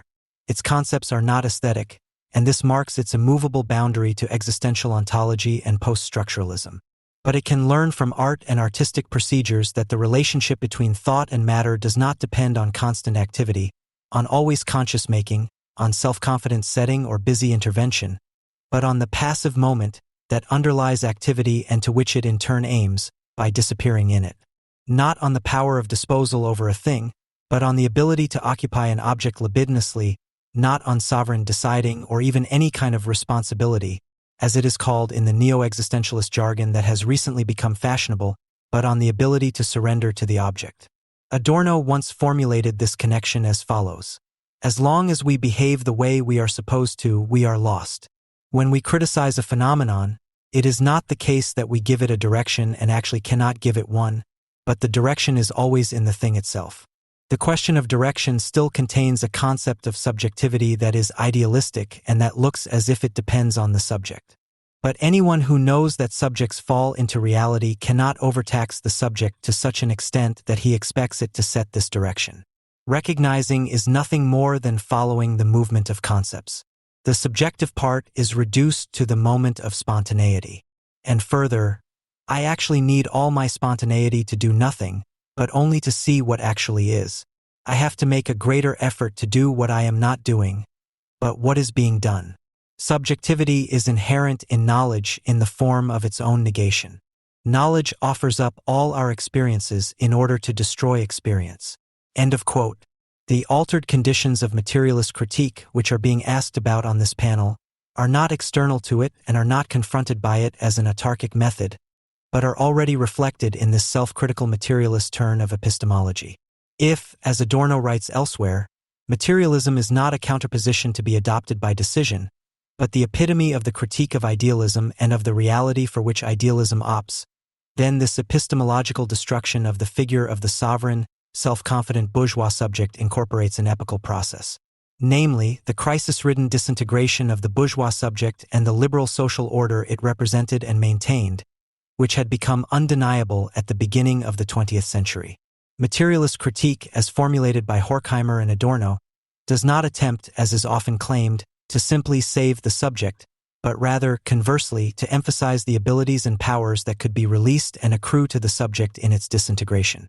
And the very first of these abilities would be to not confront reality with the empty poses of the self-confident and self-important interventionist or the lonely and misunderstood critic, but to face one's own disintegration, one's powerlessness, without any reduction, in order to remain powerful in the face of it, instead of letting it make you stupid and panic-stricken.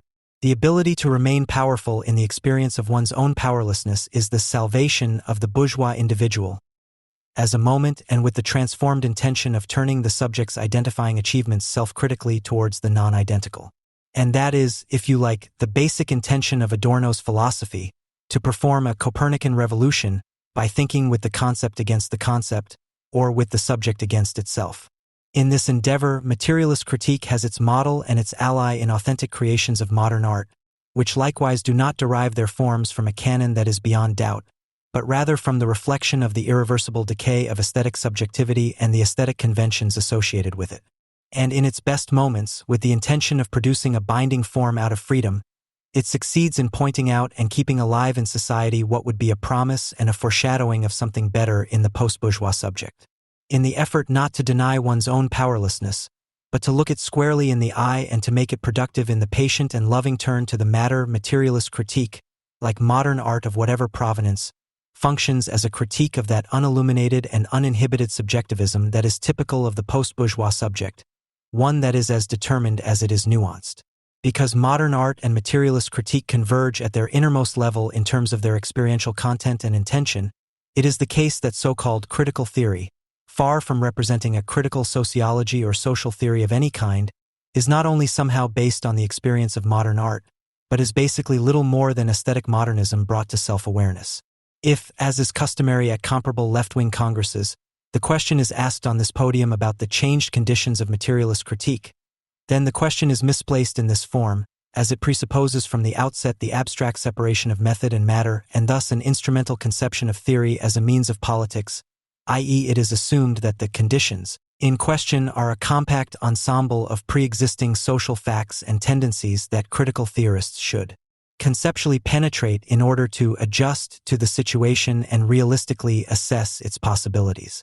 The inflationary and, once again, in the announcement of this panel, the much-used speech according to which in critical theory truth has a time core has therefore become the opposite of what was intended with it, a proven legitimization for smooth and busy adaptation to what is currently socially demanded, be it in politics or in individual career planning. In his reflections on class theory, Adorno clearly emphasized that the dynamic moment of history, the aspects of change, development, and renewal, which materialists also like to focus on, is perfectly suited to constructive assimilation into the course of things, and he countered this by saying, the other, less popular aspect of dialectics is the static one. In the orbit of the system, the new progress is always the same as the old, as a new disaster. Recognizing the new does not mean embracing it and its movement, but rather resisting its rigidity, guessing the march of the world historical battalions as a step in place. The newest, and always the newest, is the old terror, the myth which consists precisely in that blind progress of time that withdraws into itself. Only those who recognize the newest as the same serve that which would be different. And it is precisely this highly unpopular static aspect of history that remains as relevant as ever, because the conditions of materialist social criticism have not fundamentally changed in their basic determinants since the beginning of the 20th century, but have remained frighteningly the same. We must continue to live with the contradiction that liberalism and the bourgeois subject it represents are irretrievably past, without capitalist socialization having entered a truly new stage as a result. Rather, it is permanently disintegrating and either fending off its crisis-ridden disintegration or settling into it, thereby fully developing its barbaric potential, as happened in Auschwitz. And that it actually reaches a new stage, that of the barbarism that has its origins in capital. But that this process of decay is not something fateful and therefore not without hope. The fact that the commodity-producing bourgeois society has been hollowed out beyond recognition, but without really being able to perish, is the enduring signature of the epoch. A state of objective absurdity that has now been going on for quite a long time and at the same time has something paralyzing about it as a whole and something unpredictable about it in detail. This glaring contradiction, indeed absurdity, cannot be reconciled by consciousness, but must be presented undiminished in order to transcend it. In terms of the immediate present, this means that the administered world, in which, with regard to Germany, the Nazi-fascist collective mobilization was pushed into latency and whose legacy was further managed in the forms of the rule of law, is changing its mode of administration and replacing the administrative body, but is expanding its administrative access to those subject to it to the same extent that it withdraws it. Instead of being objects of care by the state-tamed capital or the bureaucratic people's state, the individuals are targeted as subjects, as in a bad caricature of liberalism of yesteryear, who are now allowed to manage their object status in a completely self-determined and self-responsible manner. What sociologists celebrate as the individualization or differentiation of society, and thus as liberation from paternalism by the authoritarian state, is, in essence, the completion of its institutional strategy, agnoli. What the state used to do for those subordinate to it, the interlocking of capital accumulation and the provision of basic needs, is now being imposed on each individual as an immediate burden, framed as a free decision and thus privatized. But this means that the private decision immediately becomes a public matter, and thus an existential value system is declared and the distinction between private person and public function is systematically undermined. In the popular mobilization slogan of engagement, which is expected of every individual, the fusion of both moments has already been ratified. The current form of rule is therefore the coercion to make decisions imposed by the state, to permanently execute one's own subjugation in all situations and all expressions of life. In this way, general mobilization returns as a free mobilization of each individual, each on their own initiative and in competition with each other, with and against themselves. The administered world, as the suspended mobilization now passes over into the mobilized world, according to its own logic, the democratized national racket disintegrates into its subdivisions, which bitterly compete with each other and within themselves to be recognized as outsourced cliques and rackets acting on their own account as particles of domination, as moments of the state diffusing into society. The basis of these rackets and at the same time the elementary form in which they can appear is the post-bourgeois subject, which is also disintegrating, currently or virtually superfluous, and which, projecting itself onto the world in a state of emergency preparedness, imagines itself as an immediate generality, as sovereign. And it is in search of systems that confirm its groundless and thus delusional private opinions, and institutions in which it can live out its delusions with others. Horkheimer and Adorno's remark existence in late capitalism is a permanent initiation rite. Everyone has to show that they identify with the power that beats them without reservation, fits seamlessly into a situation in which the ongoing self-adjustment that is carried out in public as lifelong learning is only weakly ideologized because it is too reminiscent of the penal system and is elevated to an end in itself. And then, when it does achieve its purpose, it no longer finds its goal in the job in which it can find peace or at least relaxation, but instead continues without end and without any prospect of an end. What was once the workforce is now the team. The despotism of the factory has become the democracy of the office, in which everyone ekes out an existence under the supervision of everyone else and on probation that can be revoked at any time, and which merges so seamlessly into leisure time that the very concepts of work and leisure become meaningless. As an increasingly self-serving exercise, the lifelong self-preparation of the individual for the interests of the state and capital gravitates towards what political engagement under the prevailing conditions has always been: a pseudo-activity, a spectacle or theater of self-representation. What used to be the distinguishing feature of precarious artists' lives on the fringes of society is becoming generalized, and the prosaic self-dressing of the capitalized subject is taking on the characteristics of art, which in turn lend undeserved glamour to the ordinary acts of coercion. In this way, the cheerful execution of an unlived life becomes either a life art or an event. In other words, an artistic act in itself. This is the hard economic core of the omnipresent and institutionally secured culturalization of all expressions of life and areas of life. Conversely, artistic production in many places regresses either to a despicable art trade or, insofar as it sees itself as engaged, it adapts to political substitute actions and in this way becomes even more difficult to distinguish from everyday economic and social life, the louder it mobilizes against it with infantile actions. It is precisely in the rackets of the art world that the post-bourgeois social character, which converts its powerlessness into limitless omnipotence and regards the world around it as nothing more than indifferent material for its identitarian delusions born of panic, finds its undisguised expression and unconscious self-confidence in the form of the so-called postmodernism that is particularly popular in these circles. That crazy dream of completely subjecting one's own physical nature and the external world, in fact everything that could remind one of an object world that is not completely commensurable with the subject, to functionalization and, if possible, to complete disappearance in that overarching power of being that is now subtly called discourse. And as with Heidegger's ontology, the objectivism that appears in it is nothing more than a subjectivism gone wild. A private, subjective decree that spreads out into an objective general world system. Because nothing offends the social character more than anything that might not be absorbed into its empty and totalitarian slogans and reminded of the paucity of its existence, its exponents must compulsively and repeatedly exorcise art that is free of purpose, both autonomous and entertaining, or, as well-paid directors, producers, and cultural mediators, compulsively smash it to pieces.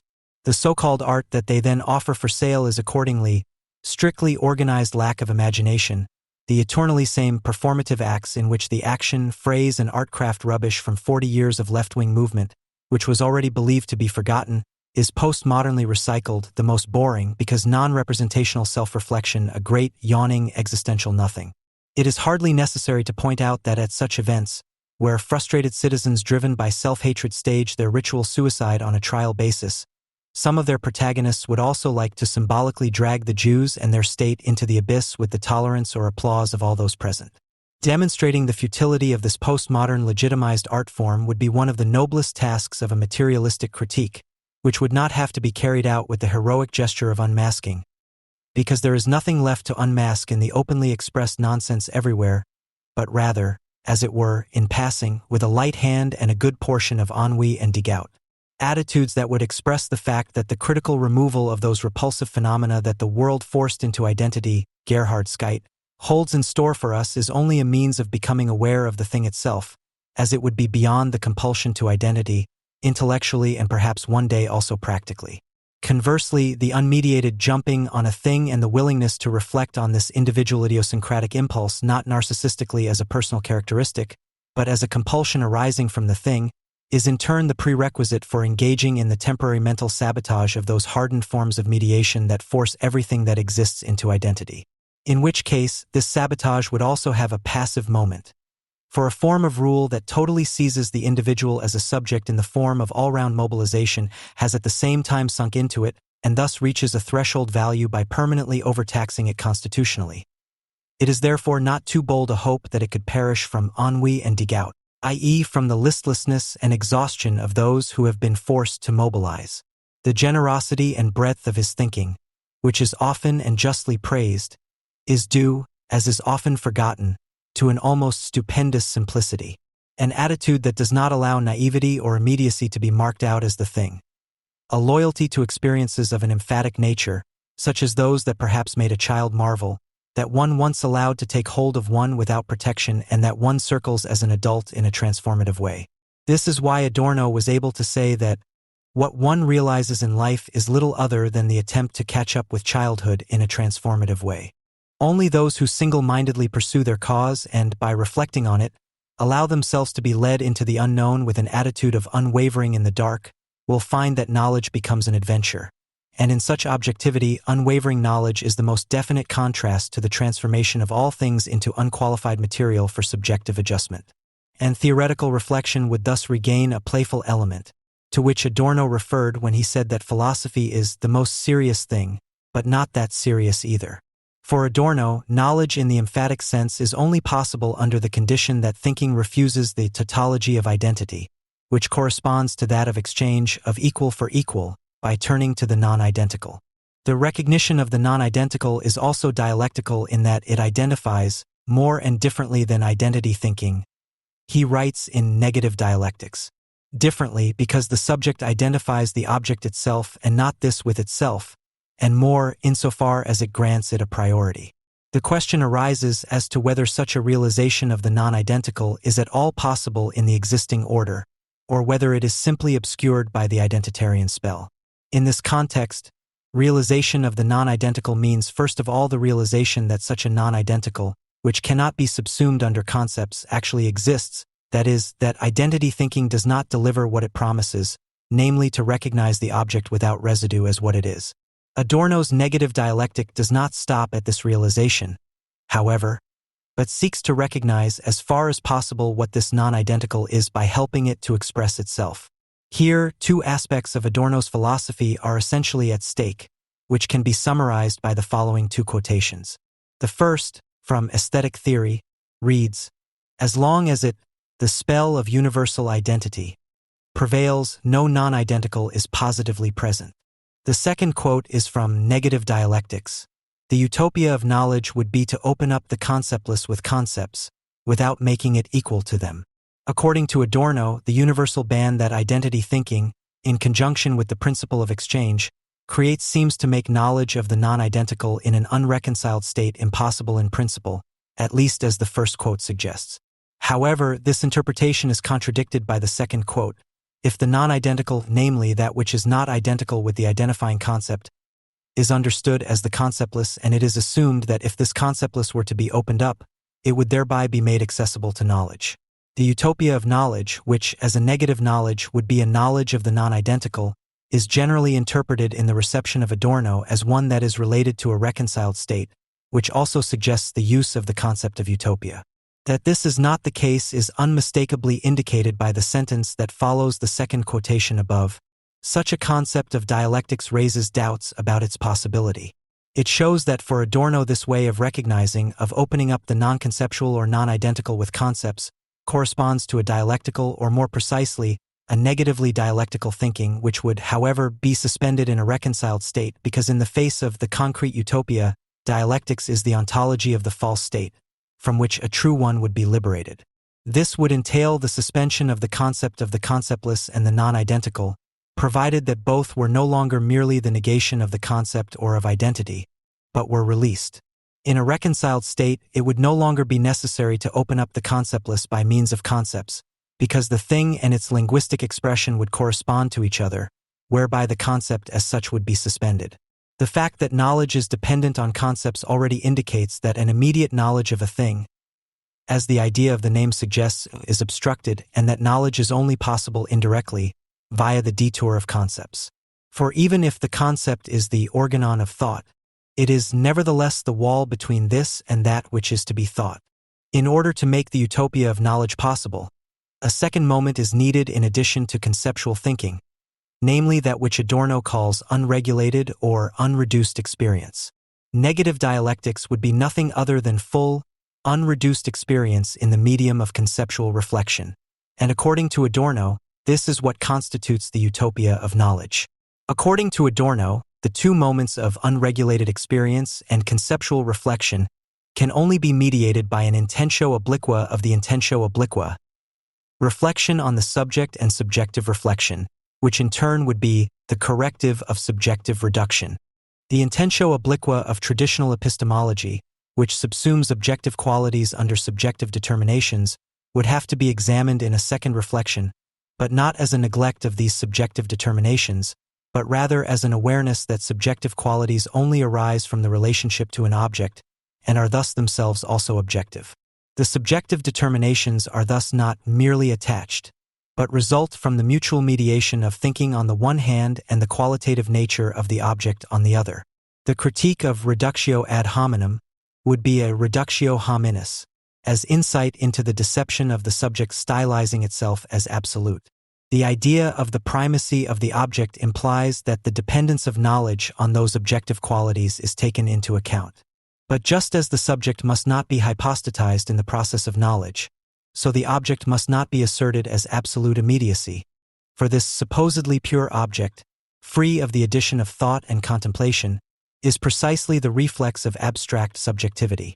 In his Negative Dialectic, Adorno writes that the critical thought does not want to provide the object with the orphaned royal throne of the subject, on which the object would be nothing but an idol, but to eliminate the hierarchy. Somewhat surprisingly, he speaks in this context of an ontological moment. This formulation is also to be understood as a corrective to subjectivism. To this extent, an ontological moment is required, as ontology critically denies the subject the succinctly constitutive role. According to Adorno, the subject is mediated by the object in a different way than the object is mediated by the subject.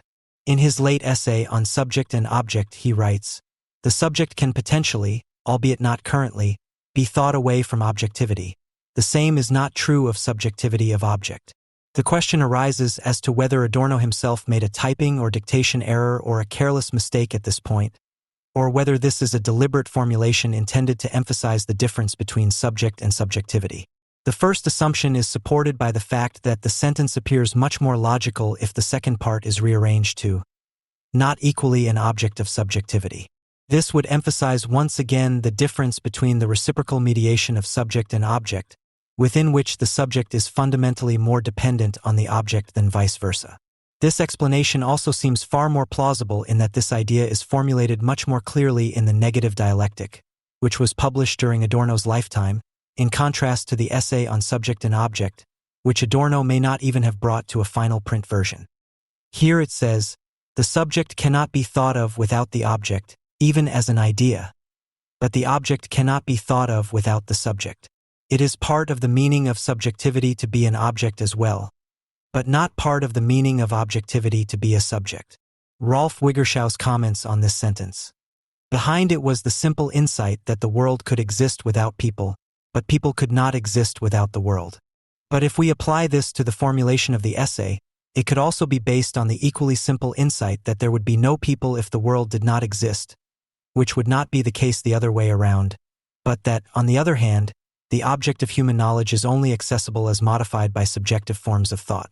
This would amount to emphasizing the moment of truth that is nonetheless inherent in idealism. The following sentences from the Metacritic der Erkenntnis theory also speak in favor of this. It was only idealism that made the reality in which people live transparent as something that is not independent of them and invariable. Its form is human, and even the absolutely non-human nature is mediated by consciousness. People cannot penetrate this. This is basically Kant's insight that things can only be recognized in their appearance, but not in their essence. This is where the difference between the subject, which can be potentially thought away, and subjectivity as a form of knowledge, for which this does not apply, lies. For the subject is never, as contrasted with the object, the what that is postulated by every conceivable idea of the subject concept, but as subjectivity, the epitome of mediation, the how. Appropriate reasons could be given for both assumptions. It is not possible to determine conclusively which is correct. Whatever the original meaning of the sentence may be, it emphasizes in any case the ontological moment of the object and also points out that every subject is in principle also an object, which does not apply in reverse.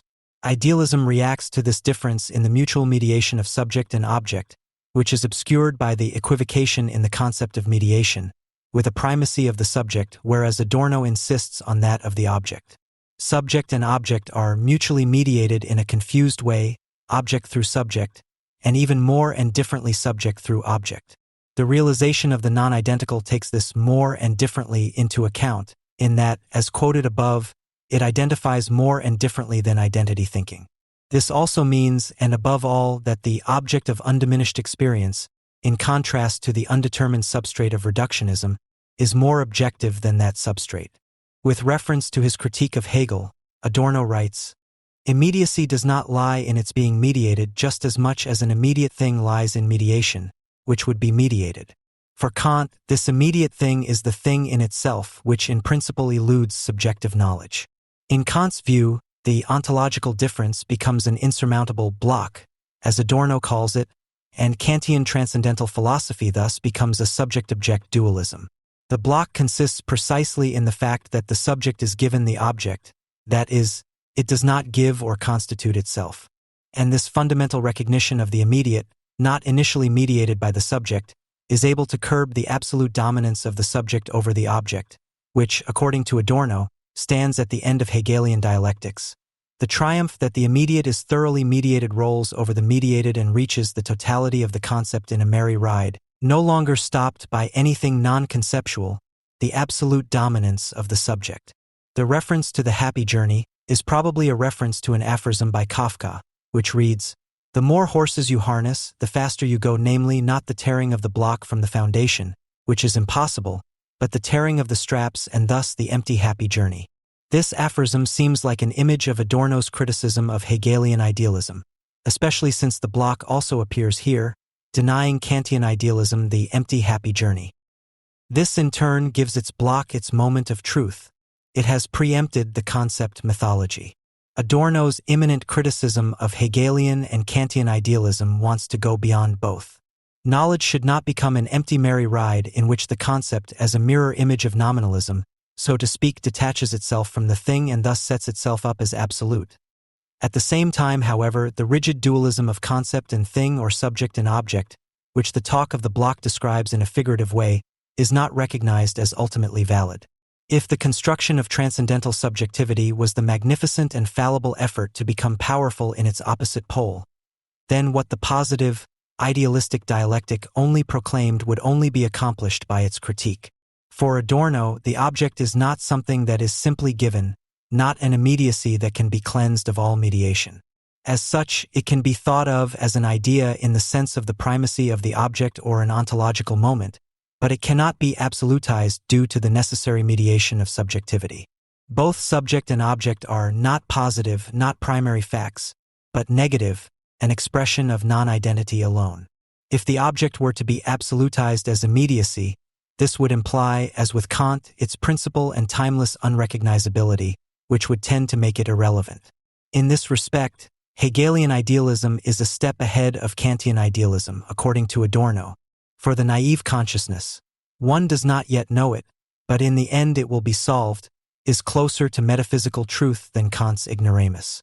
The idea of the primacy of the object, which means that the object is not a subjective ingredient, requires, according to Adorno, the progressive qualitative distinction of that which is mediated in itself. The primacy of the object is only possible under the condition that the subject reflects on itself. It must become aware of its mediation through the object in order to recognize that it does not constitute the subject, but that the subject also exists independently of it. By reflecting on the reference of knowledge back to the cognizing subject, the intentio obliqua, a perspective can open up that is directed at the object itself, insofar as the subject takes into account its qualitative determinations. If the subject, as a constituent, becomes aware that it is itself constituted by objectivity, it cannot be held as a constituent. This insight prevented the subject from setting itself up in contrast to the object as true being, because in its knowledge it is dependent on social, and thus objective forms of thought and cannot simply shake them off, any more than the dinosaur Triceratops or the rhinoceros can shake off the armor that protects them. The objective forms of thought protect the subject, because without them it could simply not exist in the objectivity that produces them. The subjective moment is, as it were, contained by the objective and is itself, as something imposed on the subject in a limiting way, objective. On the other hand, it would be necessary to transcend those forms of thought in order to be able to think the non-identical, which is objective but at the same time repressed by objectivity. This insight makes the primacy of the object a double one. On the one hand, it must be seen as a corrective to subjectivist thinking, which, however, is only made possible by the thinking of the subject. On the other hand, it refers in a critical sense to the bad primacy of the socially general over the individual subjects, with Adorno to that truth of the precedence of society over individual consciousness and all its experience. This negative priority of objectivity, which subjectivism counters with an idealistic and ideological priority of the subject, should be countered by a priority of the object, which contradicts the idea of identity in that it adheres to the idea of an immediate reality, while at the same time recognizing the mutual and inescapable mediation of subject and object. According to Adorno, the Kantian block is to be both asserted and rejected. If Kant's doctrine of the block was a piece of social illusion, it is nevertheless founded in the way that illusion actually rules over people. The block is a product of social reification. Not its ignorance, but its recognition is necessary in order to be able to look beyond it and to enable an insight into the non-identical. In contrast to Kant, Adorno emphasizes that the recognition of the non-identical is concerned with that which the subject is not itself and which does not subject itself a priori to its own laws, inasmuch as thinking must adapt itself to an object, thus also behaving passively or mimetically towards it. As in Kant's transcendental philosophy, Adorno believes that thinking requires not only an active but also a passive moment. However, whereas Kant gives primacy to the spontaneity of the transcendental subject over the passive moment, Adorno believes that an unabridged realization is only possible through a dialectic of the two moments. The mediation that takes place through subjectivity is reductionist if the object is limited to the identity of that subjectivity. This is accompanied by a lack of definition, in that the object is not defined as what it is, but rather as what it becomes when it is modeled by the subject in such a way that it fits into the scheme of subjectivity. The instrumental rationality that Adorno and Horkheimer analyze in the dialectic of enlightenment displaces the mimetic impulse of the subject, which would take into account the mediation of the subject through the object by assimilating itself to it, without, however, throwing rationality overboard. Although this mimetic behavior is not initially inherent in thinking, it nevertheless requires more thinking in order to be able to reflect on purely rational knowledge, with the result that this knowledge amounts to an identity-based way of thinking that cannot do justice to the object. The realization that the mimetic impulse has been suppressed is one that is only possible through thinking, and it would also be necessary in order to become aware of the significance of a passive moment of knowledge.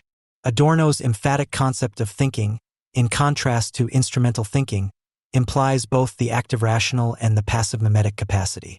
Both are mediated in his theory of knowledge in the concept of concentration. This is initially the active moment of thinking behavior, but it also points to the necessity of abandoning oneself to the object. When the powers of thought are concentrated on the object as the center of attention, so that it cannot escape them, this also requires the ability to observe patiently and passively. For the concept of concentration means neither busy bustling nor stubbornly becoming obsessed, but rather a long and non-violent look at the object. The subject must really watch the object, because the object does not create it, and the maxim of knowledge is to assist it. If the subject is able to abandon itself to the object in fearless passivity, then, according to Adorno, the possibility arises for the subject to experience happiness in the object. According to him, the subject must take all its innervation and experience into the contemplation of the object in order to, ideally, disappear into it. Mistrust, on the other hand, is the current form of hostility towards thinking. It attaches itself to reflection in the narrower sense, which, by virtue of its passive and concentrated moment, does not qualify itself as useful through zeal. Its calmness retains something of the happiness that is unbearable to the conventional idea of thinking. The Americans have their own pejorative expression for it: armchair thinking, the behavior of someone who sits comfortably in an armchair like a kindly superfluous grandfather on his retirement. However, in order to develop a potential that goes beyond identifying thinking, this armchair thinking requires more sustained subjective reflection than the identifications that consciousness, according to Kantian doctrine, carries out almost automatically, unconsciously. The spontaneity of Kant's transcendental subjectivity tends to fall back into a passivity in the bad sense due to the unconsciousness with which it carries out the identifying syntheses. Adorno's utopia of knowledge, on the other hand, strives for a passivity that would result from a higher activity, an increase in thinking, and thus, as it were, from a transformation from quantity to quality, or more precisely, from an increase in qualification of the object through the subject, to a new quality of knowledge in which activity and passivity would be suspended, and thus also the rigid separation of subject and object.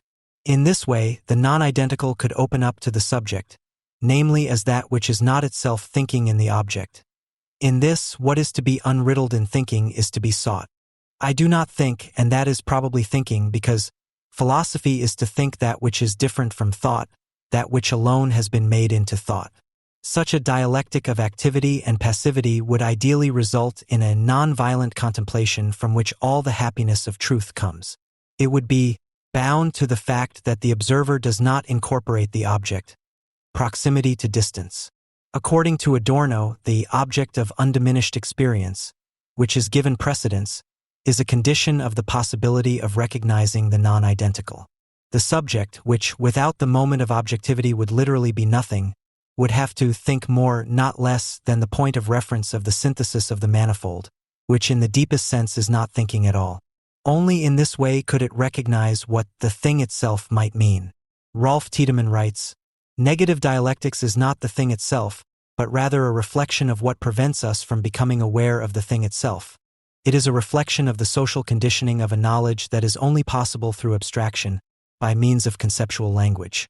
Through this reflection on the social conditioning of knowledge, which implies the objectivity and historical development of concepts, the concepts are to be released from their rigidity and turned towards the non-identical object." In the German-speaking world, Henri Lefebvre has been brought back into the limelight by certain urban activists. The Right to the City, the title of Lefebvre's work published in 1968, has become the slogan of the urban activist people without space in recent years. It was conveniently reissued this year by the publisher edition Nautilus. Lefebvre, who initially made a name for himself as a translator of numerous works by Hegel and Marx, in the case of the latter, primarily the early writings, is generally considered to have written his magnum opus, The Critique of Everyday Life, Ground Plans of a Sociology of the Everyday. In an almost adventurous editorial history, which was characterized by the loss or theft of manuscripts and the abandonment of entire strands of the work, which was originally published in 1947 and strongly opposed, was reissued between 1977 and 1981 as a 3-volume and greatly expanded version. The Everyday Life, that gave the title to several, not just his writings, was not discovered by Lefebvre. Although the motif of the long term was known, Lefebvre seemed to have to dig it up again, which led him to overestimate the scope and significance of his work and to refer more to contemporary circumstances. He implicitly placed himself in a chronological sequence. After Marx, the critic of competitive capitalism, and Lenin, the critic of monopoly capitalism, he now followed with the criticism of organizational capitalism. This alone points to the narrow and ultimately false core of his work. Like Marx before him, and only half true and thus ultimately completely wrong Lenin, he imagined himself to be in a time of upheaval, in which the total revolution actually only needed the final push. His aim was not only to update Marx and Lenin, but above all to correct the latter, since he forgot to deal with alienation. This was to be remedied by strengthening the early writings of Marx in conjunction with a sociological perspective. What makes him appear sympathetic at first glance is his energetic attack on the existentialists, structuralists, Stalinists, and Maoists. Above all, his focus on advertising and language, sport, radio and television, and bureaucracy has allowed him to be associated with Guy Debord, who is also extremely popular in circles critical of ideology. Both can be considered the two French-speaking, left-wing voices of reason of their time, provided that one does not forget that these two adjectives in combination represent a significant limitation. Lefebvre's goal was to change life down to the last detail, down to its everydayness. What should be a matter of course, however, prompts the castle-based practical philosopher Schmeidkow-Warzik to make a passionate and nuanced statement, and one that is entirely in line with Lefebvre's thinking. Here Henri Lefebvre, with greater recourse to Marx, consciously goes a step further than Adorno by attempting to place philosophy entirely in the primacy of practice and demanding a form of thinking that is committed to human practice. End of quote. And indeed, resentment towards a thoroughly negative pseudo-critique or a hyper-critique is of great importance in the work. Such criticism, like traditional theory which either concealed or simply condemned everyday life, is a philosophy of laziness, whereby he confused the unwillingness to change the world with the impossibility of doing so, i.e. laziness with powerlessness. Despite all his criticism of Sartre, he still fell prey to the aura of engagement.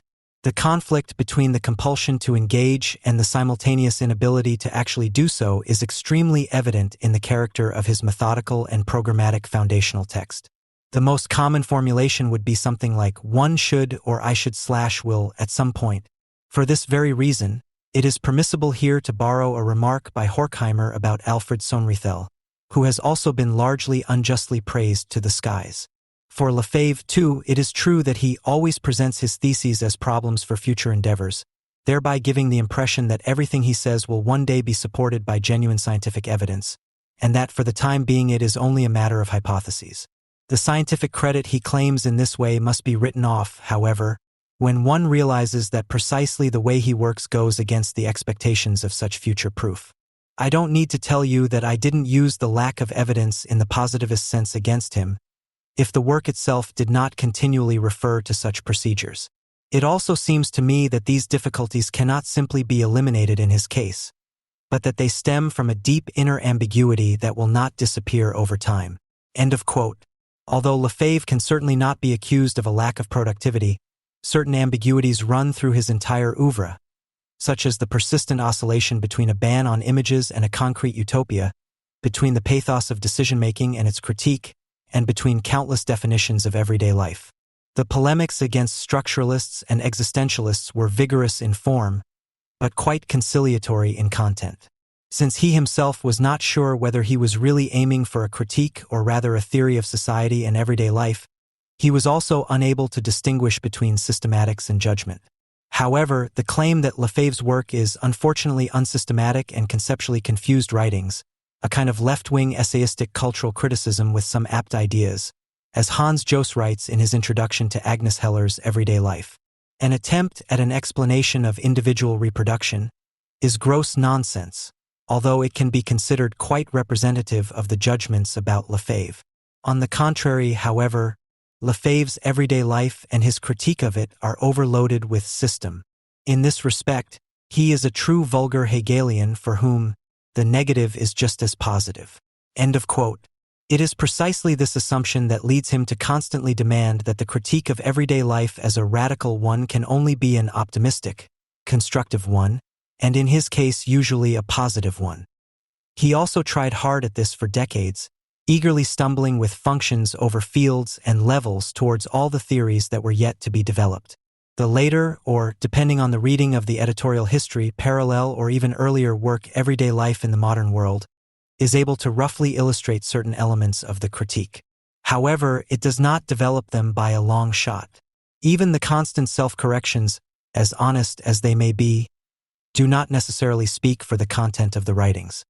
The fact that each new edition of the K-Dial relativizes large parts of the previous one only proves that Lefebvre concentrated too much on epiphenomena, which he tried to force into a system.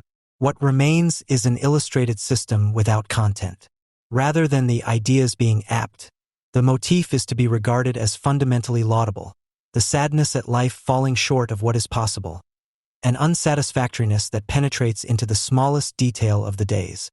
In the end, however, Lefebvre's critique failed to materialize, just as the revolution that was to accompany or guide it failed to materialize. What did remain, however, were the conscious consumers from the ranks of the protest movements he celebrated. Stefan Grigget correctly noted in a somewhat older article, "The fetishism of objective thought forms from the economy materializes in the everyday life of people in bourgeois society. Therefore, according to Lefebvre and Debord, it should also be broken through there in the everyday life of bourgeois subjects. End of quote. In this context, Marx's critique of political economy is not only illustrated by the descriptions of the conditions of workers, but is also developed through these descriptions. The concrete suffering justifies the critique through its representation. Sociology in the emphatic sense would, among other things, be a spelling out of those of Marx's statements that are often relegated to subordinate clauses and footnotes which express the need. Griget wrote that Debord and Lefebvre regard everyday life as the sphere in which change must begin. However, at least in the case of Lefebvre, everyday life is not a sphere in the strict sense. Rather, he provides an extremely vague definition of everyday life, which he approaches primarily through analogies. It is the rest, that is, what remains, both the banal and the residuum. The critique of everyday life is not a pure critique of leisure alone, which he condemns primarily because of its passive character. The active character he demands is realized today in a disgusting way, among other things by Facebook and company. Although he associates everyday life with the sphere of consumption over long stretches, everyday life defines itself as a totality, because it is somehow the intersection, connecting link and common area of the whole. One of the most concrete definitions of everyday life by Lefebvre would ultimately be the connection between need, work, and enjoyment. What he does not mention, however, and it remains uncertain to what extent this even occurred to him, is that this simply represents the relationship between circulation, production, and consumption, which has been shifted to the individual, in other words, the capitalist mode of production. Even though he calls for us to speak of a spiral of everyday life rather than a circle, it does not come to light that this very formulation already serves as a symbol of the accumulation of self-valorizing value in Marx. Furthermore, alienation from exchange, privation from labor, and frustration from consumption could be derived. Lefebvre also applies this system of the trinity to the structure of classes. Thus, there would be the person of need who has no work, the person of labor who has few needs and little enjoyment, and the person of enjoyment, which does not mean that he has reached the fullness of enjoyment. To put it briefly, Lefebvre's own dialectization, which he emphasizes with a certain pride, corresponds quite succinctly, but completely unconsciously, to the critically intended rationalization that Kant attributed to certain contemporaries. Such a doubling of reality does not make the postulate of a potency in everyday life appear any more credible. Lefebvre is often contrasted with critical theory on one point, whereby the diagnosis of a universal context of delusion is emphasized. In turn, a practical philosopher, this time Horst Müller, says, in contrast to this bad thinking of totality, Lefebvre insisted on indelible residues that exist in the spheres of social reality. End of quote. As Lefebvre himself knows, statements like Adorno's are tendencies. However, the well-founded exaggeration of critical theory is to be regarded as more realistic in this tendency than Lefebvre's everyday fetish and his postulate that the everyday, since it can never be fully integrated, which hopefully is correct, would automatically lead to a critique of the whole or would represent it itself, which in turn is unfortunately complete nonsense. Lefebvre consciously decided in favor of the primacy of tactics and strategy, but thought that his analysis would not be affected by this. It simply did not occur to him that the possible, understood in a rather technical sense, is a necessary but not a sufficient category, that the fact that a realm of freedom without hunger is possible according to the state of the productive forces does not make it probable. Although he strictly denies the existence of the unconscious, especially in times of psychological subsumption under capital, he ultimately has to rehabilitate it in a completely distorted way and integrate it into his system in order to justify a potency and unruliness in everyday life. We thus arrive at relativizing the unconscious, at understanding it socially, by connecting it with the concept of the everyday. End of quote. In this sense, everyday life is identified with the aura of the unconscious. The dubious merit of Lefebvre's critique of everyday life ultimately consists in the fact that he banned both the economy and the psyche from consideration. It is precisely for this reason, because he trivialized the critique of political economy in a bad sense and fetishized everyday life, that he became a pioneer of the protest movement. The following can be said to him and his disciples. It is true that the monster extends into everyday life and even into language, but that does not mean that it can be eliminated there alone through appropriation. Everything else is constructive, positive dialectics, and thus an indication of false hope. The prose of Gustave Flaubert, like his correspondence, revolves obsessively around the connection between literature and somatics, between writing, reading, speaking, and eating, digesting, vomiting. No author before Franz Kafka, in whose work this connection was spun out in a more differentiated way than ever before, has so radically contradicted the bourgeois prejudice that opposes language as a form of expression of the mind to the sensual impulses of the body. Flaubert himself was not a bohemian or a bourgeois shocker, but embodied the physical inability of the bourgeois subject to live as it should. Flaubert's unwillingness to pursue a bourgeois profession, which he attributed in letters and notes to the physical disgust for such an existence, corresponded with his inability to make writing his profession. Goethe, the inventor and symbolic figure of the whole man, who could administer and write poetry, be faithful and unfaithful, be bourgeois and a citizen, work and play, was not aware of the contradiction that threatened to tear Flaubert apart, or at least he successfully repressed it. Kafka, who hermetically separated his work in the insurance company office from his second, nocturnal and intimate existence, made a double life out of this contradiction. Between the two, the author of the bourgeoisie and the 20th century, Flaubert stands as an existentially unemployed citizen. As a passionate bachelor, he, like Kafka, founded no succession of generations, no family, and no school. As a solitary adult, he lived, because conventional adult life was repugnant to him, like an ageless child, alternating between family members, lovers, or alone. As a writer, however, who wanted to allow the physiognomy of his era to take shape in a monadological, unrepeatable work, he was obliged to the concept of the work of Goethe, which Kafka finally destroyed with his non-work. Goethe was famous. Kafka was afraid of fame and wished that his posthumous work be destroyed. Flaubert desired fame and despised himself for it all his life.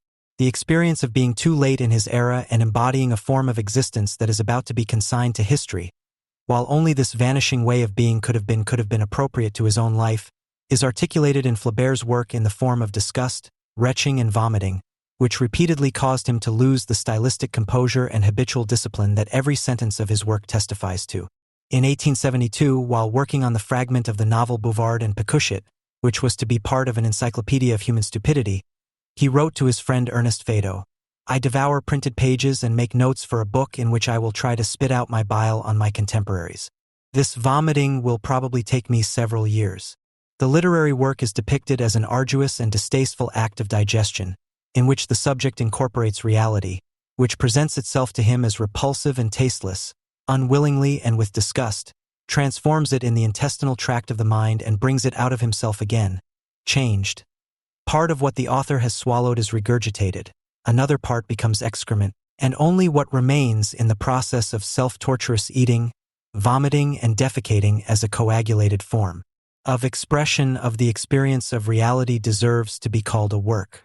The fact that the bourgeois author, in the face of his real liquidation, gains a similar relationship to his writing as to his metabolism, has, in addition to Kafka, probably only been brought to the point in a similarly drastic way by Thomas Mann in his diaries, which revolve around his own innards. In the Flaubert chapter of his essay A Brief History of the Body, one of the few philosophical texts to deal with the forms of mediation between language and somatics in the working practices of modernist writers, Jean Starabinsky, 1968, showed how closely Flaubert's metaphors of vomiting link his self-reflections with his literary work. Starabinsky cites examples from Flaubert's letters from the 1850s onwards.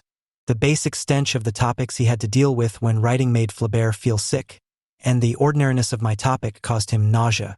In Madame Bovary, according to Starabinsky, the word nausea appears only once, but in a telling place in the description of Emma's self-poisoning, when it says, "And a nausea seized her so suddenly that she hardly had time to get her handkerchief out from under her pillow." End of quote. In October 1853, Flaubert used similar words to describe the process of working on his novel, which was repeatedly interrupted and had a physically and mentally debilitating effect on him.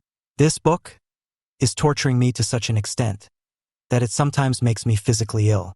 For 3 weeks now, I have often had such severe pain that I could faint. Then again, I have anxiety attacks or even nausea at the table. Everything disgusts me." End of quote. The torture that Flaubert describes cannot be adequately described in terms of work. It does not arise from the production of a product that is then handed over to the public so that it can unfold productively in the circle of the audience, but is a side effect of a negative, unproductive, and yet active activity of defense, excretion, and rejection. Stravinsky interprets a key passage in Madame Bovary as an implicit reflection of this self-awareness. After Emma's death, a nauseating fluid flows from her lips as if it were the last remnant of her life. Then they bent over her to put the wreath on her head. They had to lift her head a little to do so, and then a whole torrent of black liquid, like vomit, came out of her mouth. Stravinsky connects this scene with a note by Flaubert from August 1853, which reads, "Beautiful liquid, this dark liquid, and dangerous. How one can drown in it. How it attracts you." Stravinsky comments on the correspondence between the two passages as follows. The heroine, whose love fever found its pretext in the images of bad literature, slips over into death and final coldness with the taste of the liquid in her mouth that determined her existence. A mirror image of the poisoning. This life, misled by the false magic of reading, ends as if the false magic of writing were revealed with it. Flaubert's much-quoted dictum, "I am Madame Bovary," can be sharpened in the sense of this analogy. The transfer pictures of a better life that Emma consumed in the form of love stories and that inspired her with desires that could not be reconciled with the reality of life appear at the end of the novel in the form of the ink-colored poison that the deceased emits as the indigestible residue, the false life that is incompatible with the desires of the individual, which denies the real one in death. These remnants, the waste of hopes and illusions produced by bourgeois society, are what Flaubert writes out, not so much to write up, but to write out to the end, and thereby seeks to repel from himself. The process of projecting and producing Flaubert's books, which took years and decades, many of which were created simultaneously next to and against each other in the manner of overlapping crystallizations, reflects this initial situation. Education Sentimental, published in 1869, belongs to the comparatively early context of Madame Bovary, while the Hermetic historical novel Salammbô, which belongs to Flaubert's later work, was published as early as 1862. The Three Tales, published in 1877, 3 years before Flaubert's death, Three Tales harks back to his early work, while the posthumously published materials on Bouvard and Pécuchet, with their attempt at an unsystematic, encyclopedic exploration of stupidity and its linguistic sediments, form a synopsis of Flaubert's entire oeuvre. Flaubert's 200th birthday will be celebrated on December 12th, while the 150th anniversary of Marcel Proust's birth was already celebrated on July 10th. 50 years younger than Flaubert and, unlike him, a witness to the 20th century, Proust died in 1922. 42 years after Flaubert, Proust seems to belong entirely to the modern age in terms of his life and experiences. Unlike Flaubert, Proust experienced and commented on the Dreyfus trial and the beginning and end of the First World War in 1894. As a contemporary, he observed the destructive tendencies of the immense acceleration of urban everyday life since the early 20th century, which were completely unleashed in the war. The melancholic tone of his work is an expression of the awareness of being a witness to the irreversible self-destruction of bourgeois culture in the late 19th century. Not least for this reason, Walter Benjamin was almost obsessively preoccupied with Proust. At the same time, however, Proust was freed from the problems of form and content that characterized Flaubert's work in a way that makes him seem less modern than Flaubert. In his search for lost time, a creative process that increasingly linked his life and work from around 1890 to 1913, Proust absorbed modern literary forms with breathtaking density and precision, which Flaubert had only cautiously hinted at. Then, in the era of Proust, it was further developed by James Joyce, Virginia Woolf, Robert Musil, William Faulkner, and others. Stream of consciousness, the dissolution of narration through essayistic digressions, and the pointillist diffusion of the plot into individual moments. At the same time, however, Proust's Recherche represents a modern recapture of the bourgeois ideal of the work of art that develops organically from its self-imposed form and yet is completely intertwined with the person who creates it. The indelible gulf between life and work, between disgust with reality and the reality of the work, which characterized Flaubert's writing, recedes in Recherche in favor of incommensurable moments captured in their transience, which, although they belong to the past, evoke experiences of totality in memory in a shocking way. This is expressed in a different determination of the relationship between writing and the somatic. Whereas in Flaubert's work, the reality of bourgeois everyday life can only be perceived in the mode of idiosyncrasy, and the entire work follows an impulse of repulsion and expulsion of empiricism. Flaubert's most consequent student in this respect was Stéphane Mallarmé. The leitmotif of recherche is not an impulse of repulsion, but rather identification that appears in the medium of spontaneous recollection. The taste of Madeleine, the scent of flowers or animals, the voices of children, the atmospheric web of a winter evening. One can interpret this as Proust overcoming Flaubert's disgust with reality on the basis of the heightened capacity for experience of aesthetic modernism. But one can also understand it as a softening of Flaubert's brusque awareness of the incompatibility of reality and bourgeois subjectivity. The vibrating coldness that makes every single sentence of Madame Bovary seem like an epitaph for what it describes is certainly not contradicted by the shimmering diversity of experience with which Proust went beyond Flaubert. The turn to the non-identical, writes Adorno, proves itself in its execution. In works of art that allow an undiminished experience of their elements by not fitting them into a rigid framework from the outset, as Marcel Proust, for example, does not subordinate the characters of his novel, In Search of Lost Time, to an identity, the plot and characteristics of the characters having to conform to the entire novel. Proust does indeed concretely realize what poetics otherwise only posits as a formal requirement, the development of characters, and in doing so it becomes apparent that the characters are not characters, a fragility of the fixed ratified by death, but by no means brought about by it. In the development of the characters, their substance dissolves. In this way, they become non-identical with themselves and thus radically alienated from themselves as well as from social conditions. The reader also experiences them as alienated, inasmuch as they cannot be categorized in his imagination as identical subjects, and especially not in a pre-established harmony that granted the subjects their being for themselves. Through the complete alienation, here Proust's work touches on Kafka's. The social relationship reveals itself as blindly natural, just as the mythical landscape was, to whose allegorical image the unattainable and unreachable congeals, and the beauty that things assume in such descriptions is the hopelessness of their appearance. This does not allow the reader to have any presumptuous expectations of the novel, which could be confirmed by the gesture of "I knew it all along." In this respect, it is Proust's courtesy to spare the reader the embarrassment of thinking himself smarter than the author. According to Adorno, the beginning of Proust's Recherche is to be interpreted as an attempt to outwit the illusory character, to guide the reader imperceptibly into the monad of the work of art, without forcibly imposing its immanence of form, and without the illusion of an omnipresent and omniscient narrator, who, as it were, would take a bird's-eye view of the elements and place them in the context of the novel as a whole. For Adorno, this is what makes Proust's writing innovative and its contribution to the foundation of modern literature. In Proust's work, the relationship between the whole and the detail is not that of an architectural master plan to be filled out with specifics. It is precisely against this, against the violently untrue nature of a subsuming form imposed from above, that Proust revolted. The whole is the untrue. This applies both to the concept that is forced upon the conceptless and to the social generalization that is indifferent to the individual and the particular. The productive force of unity, which creates the whole, is identical with the passive capacity to lose oneself in detail without restraint, and only by virtue of such passivity can the whole, at least that of the work of art, become true, in Proust's case, what emerges in the end as the idea of the novel, as the most specific experiences, which lose themselves completely in the particular, turn into generality. The whole crystallizes out of the individual representations that have grown together. This generality, however, is that of the negative. The individual experiences of the particular are granted a priority that corresponds to that of the object to be experienced, which rational conceptual thinking engages with. The claim to identity of rational thought is criticized imminently by the fact that the whole appears as a negative to which the individual representations cannot be seamlessly subsumed.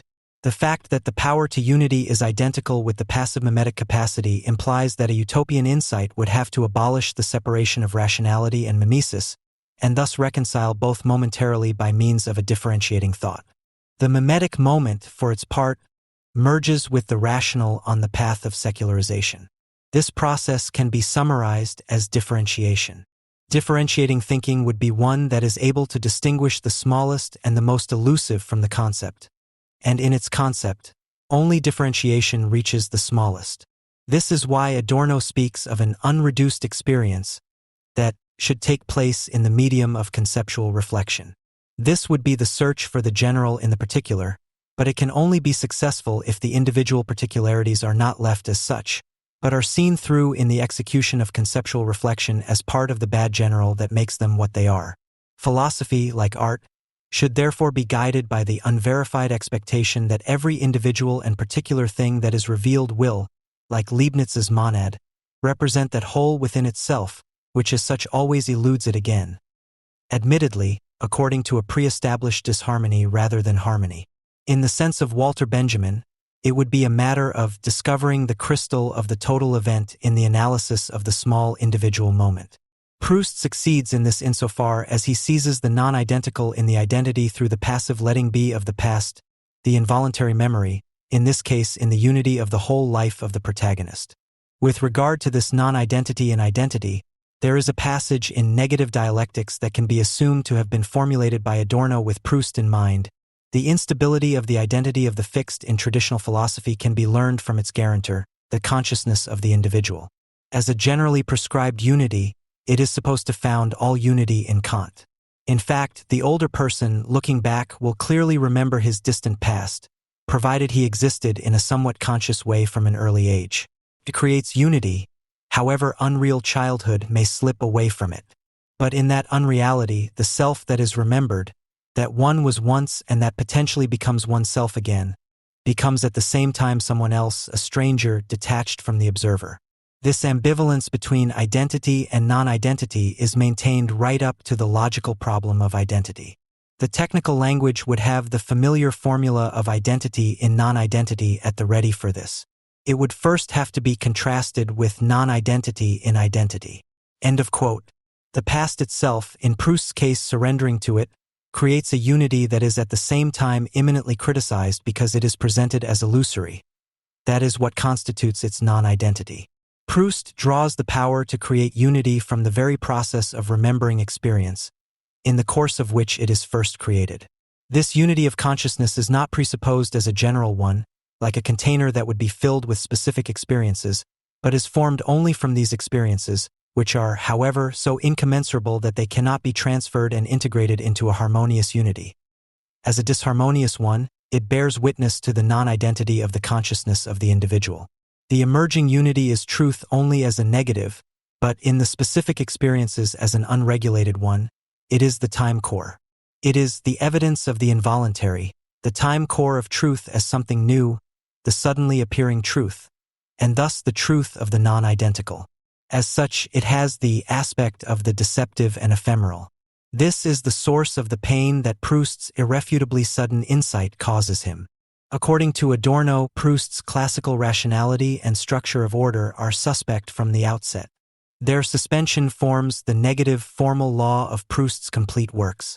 The sheer endless number of individual representations that Proust's quasi-microscopic gaze captures and reproduces in detail carry within themselves constellations, for example, in the sense of the dialectical image that corresponds to involuntary memory, and, beyond that, they enter into constellations with the other individual representations, from which the whole of the novel ultimately emerges. Proust himself describes his method in a somewhat contrary way, but in principle he means the same thing, namely to seek the general in the particular. In the last volume of the novel, Proust writes, "Even those who were sympathetic to my view of those truths congratulated me on having discovered them with the microscope, whereas I had used a telescope to perceive things that were indeed very small, but only because they were far away, and each of which represented a world in itself. Where I sought the great laws, people thought they saw someone who was digging for details." Proust, Adorno, and Benjamin all share the conviction that small things represent a whole world in themselves and that the great laws can be found in them. They lead to the dialectic of essence and appearance, inasmuch as the former becomes readable in the latter. But to do this, we need to interpret what is presented in the smallest phenomena. The bad generalization disintegrates under Proust's addictive gaze, but what is considered random gains a crosswise, irrational generality. In this way, the essence of the fragile identity, which in Proust's work is primarily manifested in the non-identity of the individual consciousness, is decomposed, insofar as the idea of a self that is preserved in time is destroyed. For Proust knows that there is no such thing as the essence of man beyond this world of images, that of the novel. That the individual is an abstraction, that his being for itself alone has as little reality as his mere being for us, as the vulgar prejudice holds for appearance. And thus he presents to the full empirical ego the bill of his non-identity, which it has to pay for the merely asserted identity of the transcendental. He decomposes the unity of the subject by means of its own introspection. It ultimately transforms itself into a scene of appearing objectivity and thus testifies to the primacy of objectivity, which does not allow for a subjective identity in the emphatic sense. Therefore, what finds expression in Proust's non-identity of the person is not itself utopian, because it also points to the failure of a subjective identity. Although that non-identity is the precondition for Proust to resemble the non-identical objects, to let them speak for themselves. But in order to permanently release the non-identical, a successful subjective identity is needed that does not feel threatened by what is outside of such an identity and therefore does not have to repress it in the first place. However, this is not possible in the society that Proust describes, namely one that, as a totality, forms a bad identity because it a priori represses everything non-identical. This experience, however, probably comes down to the fact that towards the end of it, liberal society, which still mistakes itself for an open one, becomes a closed one, a system of pre-established disharmony. In this respect, Proust's regression is a piece of utopia, but it is no more than a piece, and as a fragmented piece, a utopia is not one. Even with Proust it remains negative. According to Adorno, the reader's task in the novel would be to allow something of that content to shine through by immersing oneself in the fragment, which receives its inalienable quality from nothing other than the color of the hic et nunc, the color of happiness, the trace of which Adorno sees in the negative here and now. For the everything quite different would remain defeated by the powerlessness of the separate, were it not for the fact that its power is also that of this is how it is. The everything quite different and the this is how it is are complementary and mediated by memory, in which the past can be experienced as something quite different, non-identical, which at the same time makes the bad identity of the present all the more clear. For the experience of the non-identical is one that takes place in the present, but whose object has always already passed. This non-identical is, in Benjamin's sense, a forgotten object from the moment of its entry, because the knowledge corrupted by negativity does not allow such an experience. That is how it is, and only the remembering of the forgotten can grant the experience that everything was quite different. Adorno writes, "The anecdote of the old monk who appears to a brother in the dream on the first night after his death and whispers to him everything quite differently could serve as a maxim for Proust's recherche, as a corpus of research into how things really were, in contrast to what everyone agrees on. The entire novel is a single process of revising life against life, namely against a life from which that which is not commensurable and exchangeable is permanently repressed. In memory, according to Benjamin. And this is the secret science of the epic poet, who alone makes happiness communicable, every smallest cell of the world that is looked at weighs as much as the rest of all reality." End of quote. In such a cell, we would speak of the increasing densification, integration of reality, in which everything past in its own time can attain a higher degree of actuality than in the moment of its existence. How it adapts to this higher actuality of its own is what determines and creates the image as that, and in that it is understood. In the passage in work, Benjamin notes that awakening is the exemplary case of remembering, the case in which we succeed in remembering the closest, most banal, most obvious thing. As an example of such remembering, he cites Proust's experimental rearrangement of the furniture in the morning half-slumber.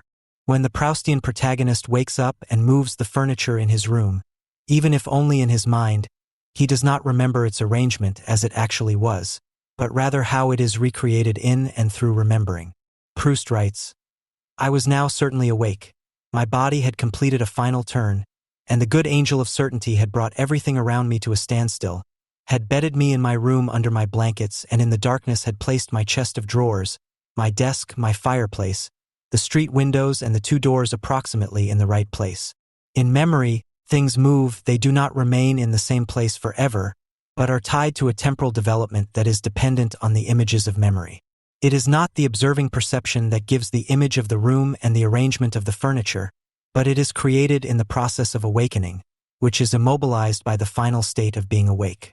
But even this stillness is only approximately the same as it was in the protagonist's memory. There is a slight difference between the state of being awake and that of awakening on the one hand, and between reality as it presents itself in space and time and that as it appears in memory on the other. Hope is hidden in the gap that opens up here, the hope that everything could have been completely different. The movement that the furniture makes in the memory happens involuntarily. The protagonist could switch on the light and would have immediate certainty, but that would correspond to the traditional historiography that, according to Benjamin, sacrifices everything individual and seemingly banal to the image that is claimed to be real and essential. The chronicler, however, who, like Proust's protagonist, relates the events without distinguishing between large and small, thus takes into account the truth that nothing that has ever happened is to be lost to history. For Benjamin, as for Adorno, such cells of memory are primarily images that come from childhood and that, precisely because of their individual and particular content, turn into a generality that negatively represents the truth. The essence of society can be read in the smallest and most sublime phenomena. In the case of Proust, this refers to individual experiences that cannot be grasped by means of identifying thought. At their core, they contain the truth about the world, while at the same time showing that this, like that, is not unchangeable. The key to this realization is memory, in which individual life and thus the whole of reality can be viewed anew from the present and released from its rigidity. The capacity of the imagination, Benjamin writes, is the gift of interpolating in the infinitely small, of taking each image as if it were that of the folded fan, which only draws breath in the unfolding. And in the Berliner Chronik, Benjamin describes memory as the ability to interpolate endlessly in the past. The similarity of these formulations shows how closely imagination and memory are linked for Benjamin. He also uses the image of a fan not only to illustrate imagination, but also memory. In the Berliner Chronik, he also writes, "Once you have begun to open the fan of memory, you will always find new links, new rods. No image is enough for you, because you have recognized that image, that taste, that touch for the sake of which we have split up and unfolded all this.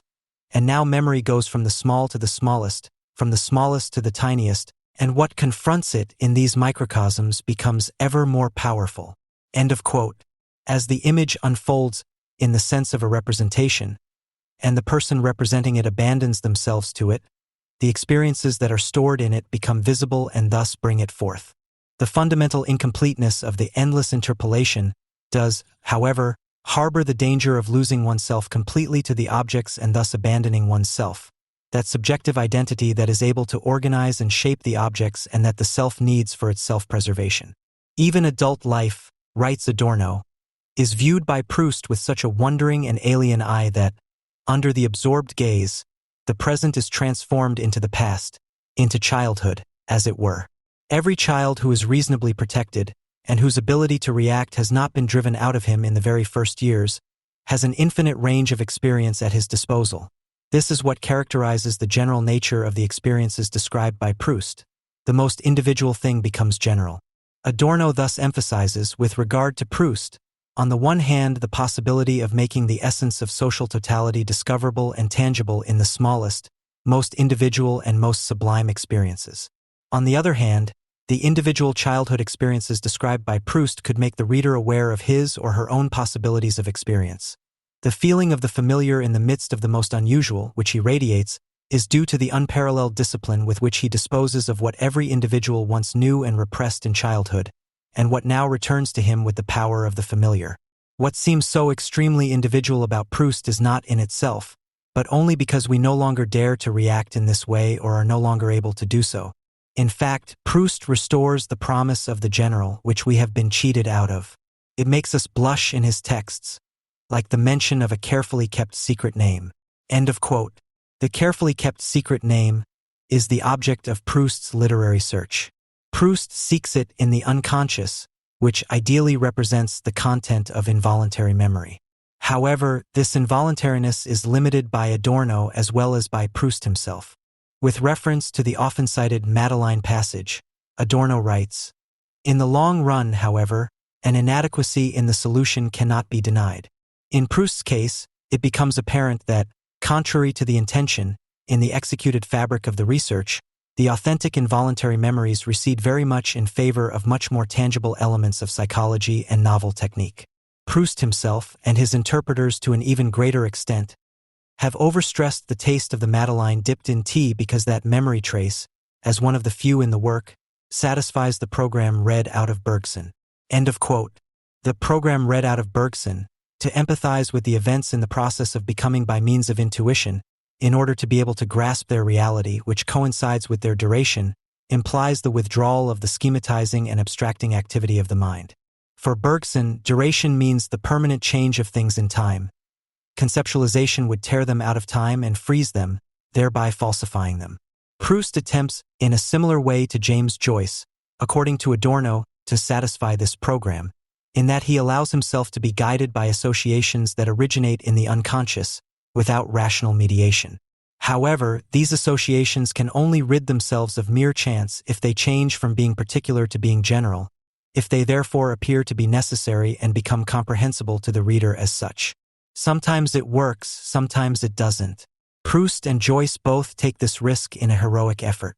Their self-reflection controls the course of the involuntary in the text, in order to tolerate only such chance occurrences whose necessity is at the same time evident. End of quote. Self-reflection, in turn, implies the conceptual mediation that brings the involuntary chains of association to a momentary standstill. Proust himself has his narrator explain in detail that, and to what extent his technique does not consist solely of passively surrendering to the past, but at the same time remains dependent on active intellectual activity. In Remembrance of Things Past, the last volume of his novel cycle, he writes, "Whatever idea of life has been left behind in us, its material form, the trace of the impression that it has left in us, is still the pledge of its necessary truth. Such an impression, which comes from the unconscious and is involuntarily brought to mind, is not itself the truth, and therefore not a moment of happiness. But the mind must first work out the truth it contains. This impression," writes Proust, "however gossamer its substance may seem, however intangible its traces, is a criterion of truth and therefore deserves to be accepted as the only one. For only it is capable, if our mind knows how to distill that truth from it, of leading it to greater perfection and giving it truly pure joy. For the writer, the impression is what the experiment is for the scientist, with the difference that for the scientist the work of the mind precedes, but for the writer it follows. What we have not first had to decipher through our personal efforts, what we have not first had to illuminate, what was already clear before we came across it, does not really belong to us." End of quote. In this way, the impression becomes an inscription that must be deciphered. Only art, and literature in particular, is capable of doing this. The true life, the life that has finally been discovered and illuminated, the only life that we have truly lived as a result, is literature. That life that dwells in all people as it does in the artist at every moment. They do not see it because they do not try to expose it to the light, but as a result their past is filled with countless photographic negatives that remain completely unused because their minds have not developed them. It is precisely such images that, according to Benjamin, are developed in the darkroom of the lived moment by means of memory. For Proust, too, images are not merely objects of contemplation, but they transform themselves into a script to be read, which writes the names of things. Literature seeks to decipher them. Through this decoding, it becomes truly lived life, because only then can it release the happiness that is stored in the past impression. In contrast to Bergson's philosophy of life, for Proust only that which is outside the duration of time becomes truly alive. By abstracting from mere life, which Benjamin contrasts with truly lived life, literature also limits the power of death, which belongs to mere life. The stilled escapes temporal decay. At a central point in the novel, also in the last volume, Proust describes an unclear vision that appears to say to the protagonist, "Catch me if you have the strength, and try to solve the riddle of happiness that I am giving you." Almost immediately I recognized it. It was Venice, which my efforts to describe it and the supposedly captured images in my memory had never been able to tell me anything about, but which gave me a sensation, along with all the sensations associated with that day, with all the sensations associated with it, which had remained waiting in their place in the series of forgotten days from which a sudden coincidence had imperiously summoned them out, gave me a new sensation. The riddle of happiness that seems to have been given to the protagonist consists of the question, but why had the images of Cambrai and Venice given me so much joy at one moment and another, joy that resembled a certainty and was enough without any other proof to make me indifferent to death? To answer this question, The reason for that happiness, the nature of the certainty with which it overwhelmed me. The protagonist is helped by a new vision in the form of a memory image that recalls a moment of his stay at the Sea of Balbec. The impression was so strong that the moment I was experiencing seemed to me like the present moment, and was characterized by the colors of the peacock-tailed green-blue iridescent plumage of the huge sea. But I enjoyed not only these colors, but a whole moment of my life, which seemed to stand out from them like a relief and undoubtedly push to the surface, which I had perhaps been prevented from enjoying by some feeling of tiredness or sadness in Balbec, and which now, freed from everything that is inadequate in external perception, pure and purified of matter, filled me with exhilaration. End of quote. In the calm of happiness, it rests the past moment, too motionless and too deeply below us for its essence, which is removed from the movement of time to be recognizable. As purified, that is, cleansed of the passage of time, the moment releases its essence and thus the truth. In fact, it was the case that the essence that had felt that impression in me at that time now found it in what was common to a day from the past and today what was outside of time. It was a being that only appeared when, on the basis of such an identity between the present and the past, it found itself in the only element of life in which it existed and could enjoy the essence of things, that is, outside of time. End of quote. As in Benjamin's concept of the dialectical image, the superimposition of the present and the past here results in a moment of stasis that is perceived as an image and in which the essence of the past moment comes to the fore. For is what is resurrected here in the protagonist only a moment of the past? Perhaps much more than that. Something that, belonging to both the past and the present, is much more essential than either. End of quote. Such moments are reminiscences that did not conceal a feeling from the past, but a new truth, a precious image.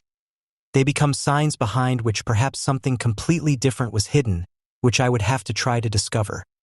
A thought that they translated in the manner of those hieroglyphs that seemed to represent material things. Undoubtedly, this deciphering was difficult, but it alone gave a truth to read. Quote end. With happiness, Adorno writes in Minima Moralia, it is no different than with truth. One does not have it, but is in it. Both truth and happiness elude conceptual recognition. In this respect, both correspond to the ineffable name. It would require no medium, because the rigid separation of subject and object would be suspended in the naming. Nevertheless, Adorno also clings to the concept of an emphatic truth and to the possibility of a happiness of conceptual knowledge, which presupposes that it transcends itself by its own power, as a constellation of concepts to which the hope of the utopian name is transferred. For Adorno, the experience of the promise of happiness of the name, which as such cannot be fulfilled, is one of the few still possible unreduced metaphysical experiences today.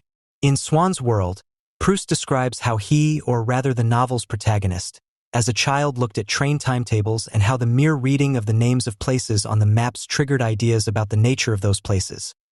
I only needed to pronounce the names. Balbec, Venice, Florence, in which the desire for the places they designated was stored in advance.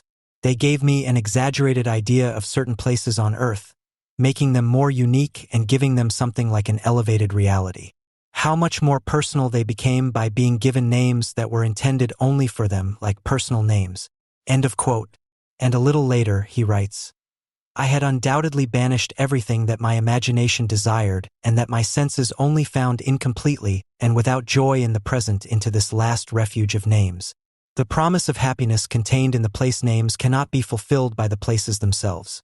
The expectation of unmitigated happiness is disappointed to a greater or lesser extent as soon as it is confronted with reality, because the capacity of names is limited.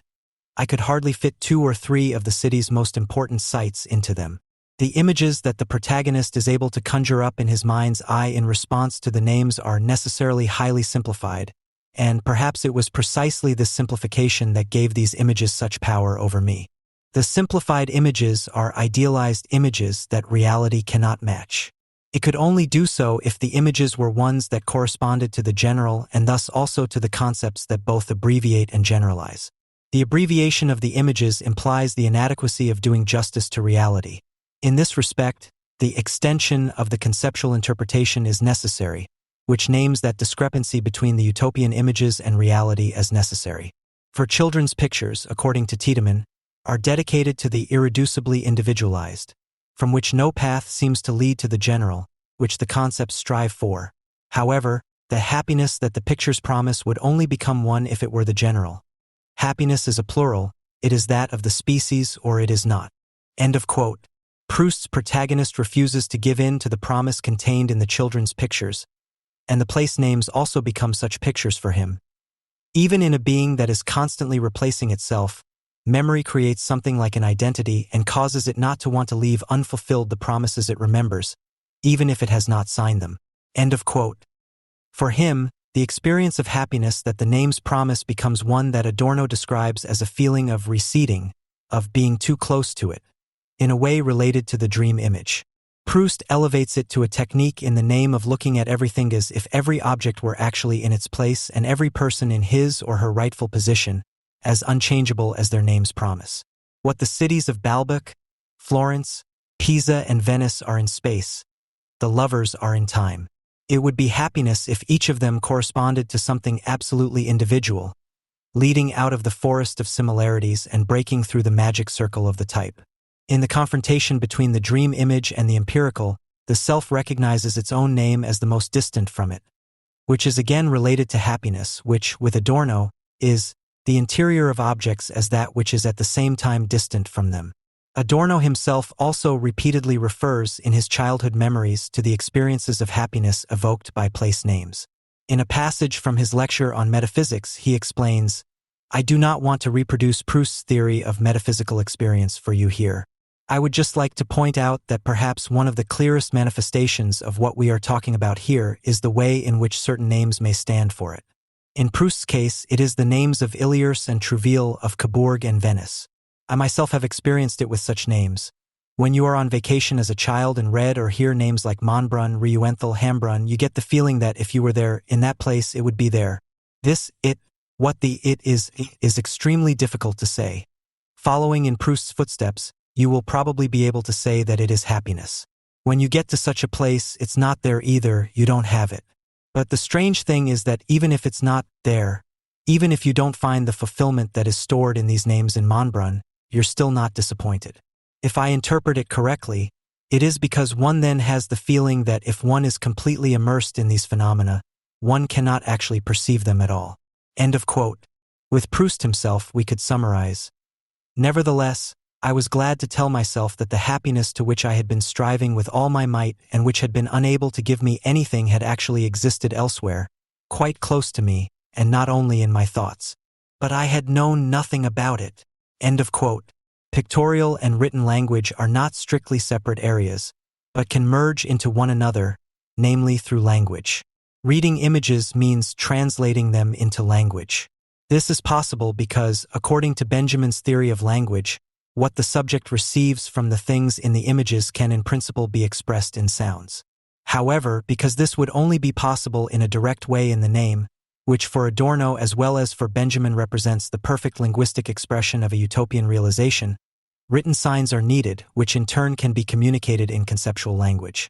According to Proust, the images of memory result in a complicated and intricate magical script, its first characteristic being that I was not free to choose, that they were simply given to me in this way and not in any other, namely in the form of an involuntary memory of an impression that was our true life, the reality as we felt it, but which differs so greatly from what we believe that we feel such intense happiness when chance brings us the real memory of it. End of quote.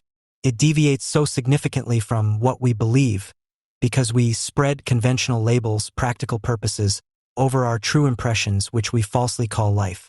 These conventional labels should give way to new ones, which are not to be newly invented, but rather arise from altered textual constellations of the conventional, in which they point beyond themselves. When Benjamin writes in his Theses on the Philosophy of History that traditional historiography is concerned with representing the past as it actually was, he is referring to the very claim that the historical materialist, like Proust, disavows, to represent what everyone agrees on, namely the past as it appears when it is subsumed under the prevailing system of categories. What it was really like, on the other hand, as Adorno would say, is the past as it presents itself from a perspective beyond common sense, which no one can permanently escape, namely quite different from a homogeneous unit. Therefore, as Proust again says, The laborious work that our self-love, our passion, our instinct for imitation, our abstract reason, our habits have done is precisely what art must first eliminate again. For it is precisely the opposite path, the path that leads back to the depths in which that which really existed rests unknown to us, that it calls us to take. End of quote. This in turn requires the work of the mind, which frees the images from their mere randomness and reveals their true meaning. One feels something, but what one has felt resembles certain negatives that only show black areas as long as one does not bring them close to a lamp, and which one also has to look at from the back.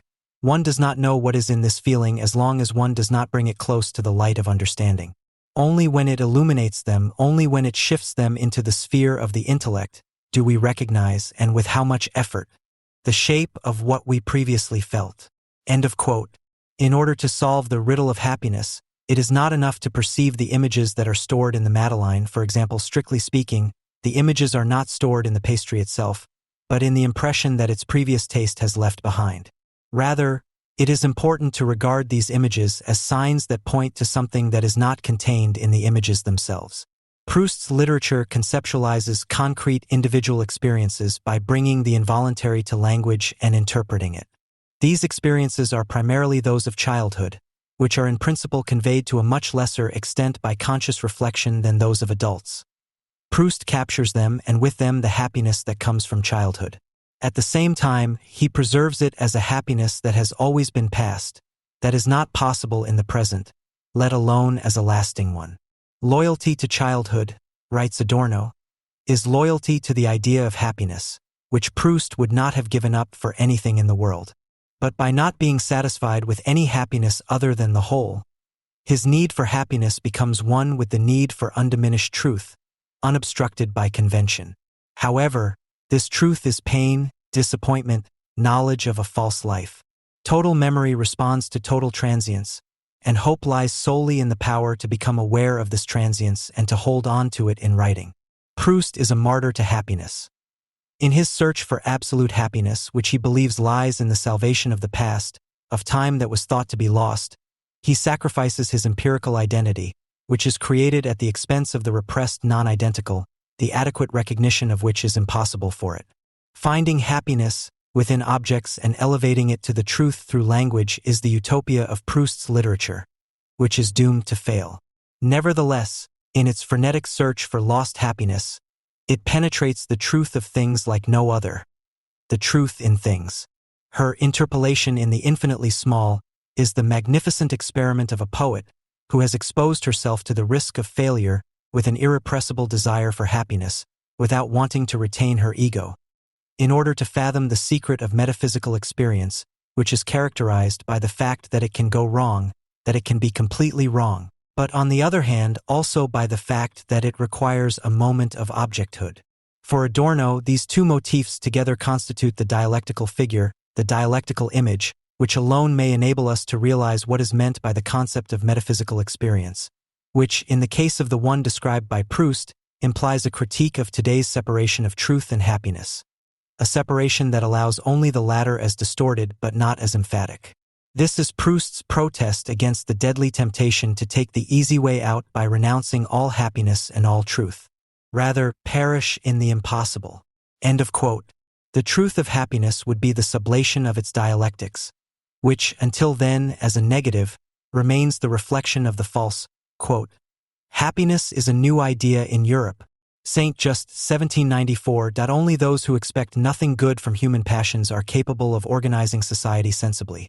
Only those who know that, under the dictate of nature, self-preservation puts man at war with the concept of man and thus forces him to behave like a wolf to his fellow man. Only they are capable, as legislators, of creating unity and equality among all those who bear the human face. The comparison through the law has to realize the concept of man against the people and to install it in them. The result of this operation, the negative freedom, which is limited by the freedom of all others, can only be set by a sovereign, who, as the practically and tangibly acting epitome of man in and of himself, i.e. as a real abstraction, turns against the empirical individuals. And ergo, human rights are not about people as they are, but about people in and of themselves, about people as they should actually be.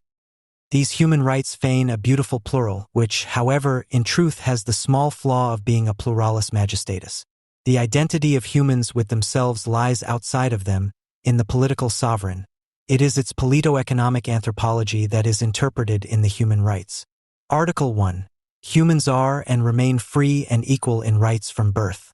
Social differences may only be based on the common good. Article 2. The aim of every political association is the preservation of the natural and inalienable rights of man. These rights are liberty, property, security, and resistance to oppression. The revolutionary state of bourgeois society appears as nothing other than a mere organ, disinterested notary, and committed commissar of those rights that belong to man, which are as much natural and objective as they are extrasocial and pre-political, and which the French National Assembly solemnly recognized in the Declaration of the Rights of Man and of the Citizen on August 26, 1789. Since then, human rights have been considered the content and purpose of the political union of individuals into a civil society. They appear as both the content and the mandate of the state. By overcoming the natural state of war of all against all, the chaos of feudal arbitrariness and unproductive privilege, which could only arise from ignorance, forgetfulness, and contempt for human rights, the legislator establishes natural law as the rule of law. And by comparing individuals under the political form of the citizen and organizing them in égalité, he emancipates them as human beings and thus as subjects who are finally able to do justice to their concept in practice as well.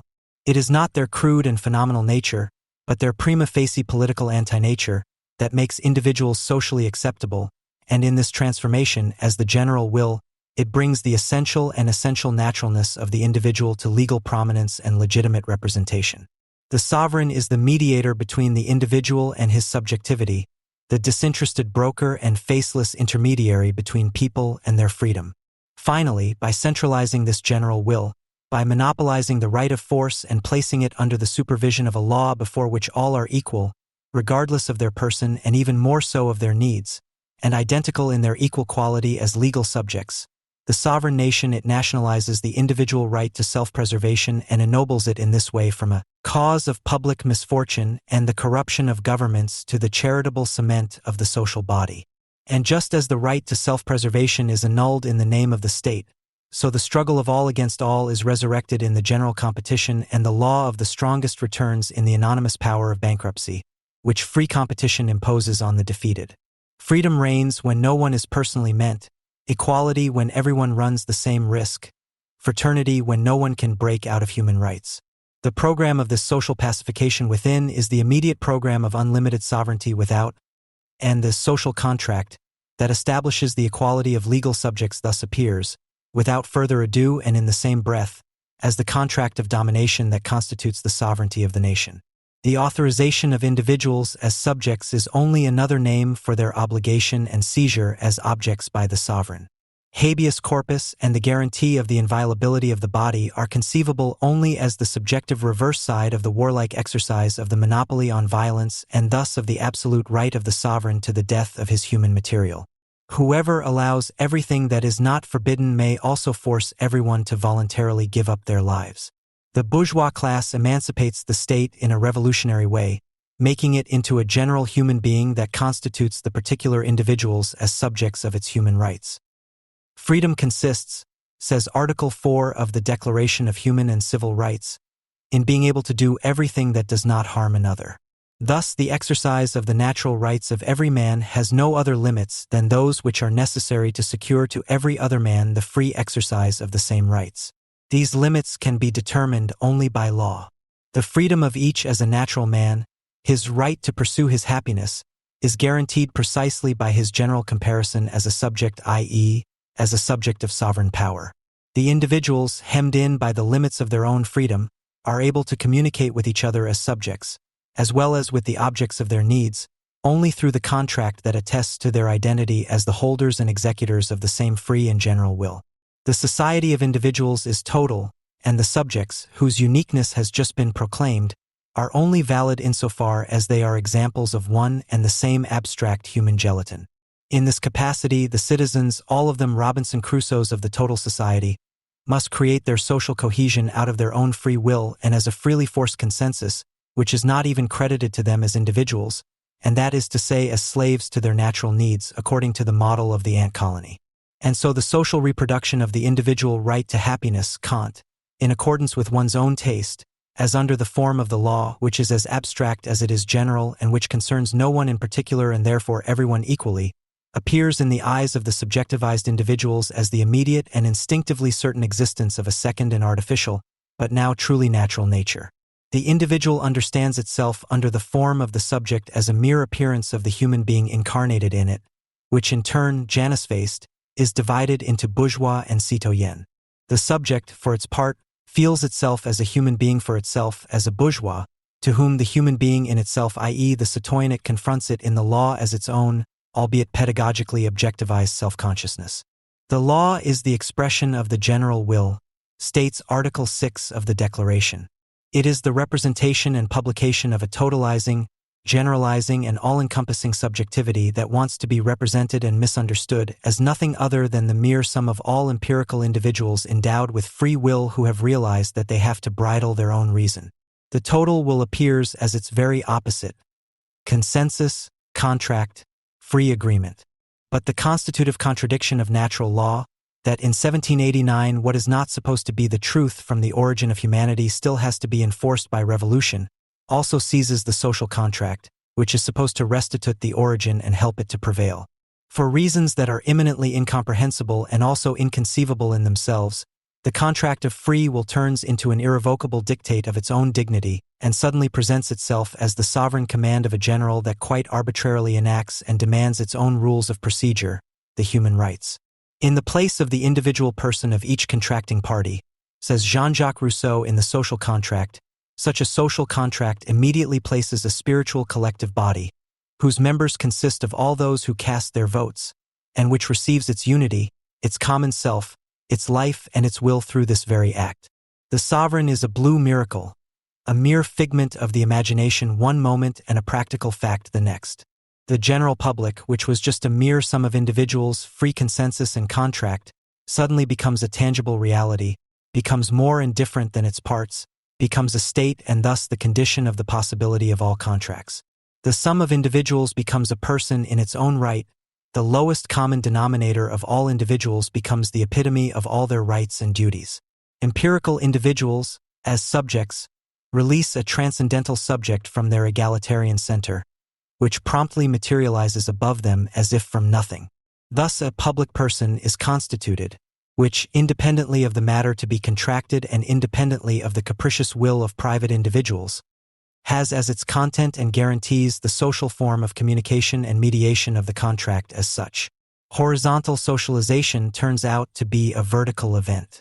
For the contract of free will contains, in its very form, conditions that go beyond the mental and practical horizon of the contracting subjects, a kind of small print that no critical consumer would ever find. All those who have to cast their vote, writes the revolutionary Abbé Size, author of the rebellious pamphlet, What is the Third Estate? Agree from the outset to always leave the decision to the majority. Thus the social contract, which everyone is supposed to conclude with everyone and everyone with everyone, contains a general clause that is installed in advance and that can never become the subject of the agreement, which is nevertheless irrevocable. The centrality of the political will is established before it has even been determined. It is not a question of whether there should be a state at all, but rather of what its respective government should or should not do. The form of the state as such, sovereignty, is neither up for discussion nor for election. It has slipped into the neutral method of mere technique and counting of votes, according to which the majority is determined. And in this completely arbitrary, albeit not at all coincidental, setting, the general will denounces itself as particular and the general law as an expression of the lawlessness of the general. Pure reason, as the epistemology of the general, is infected by this.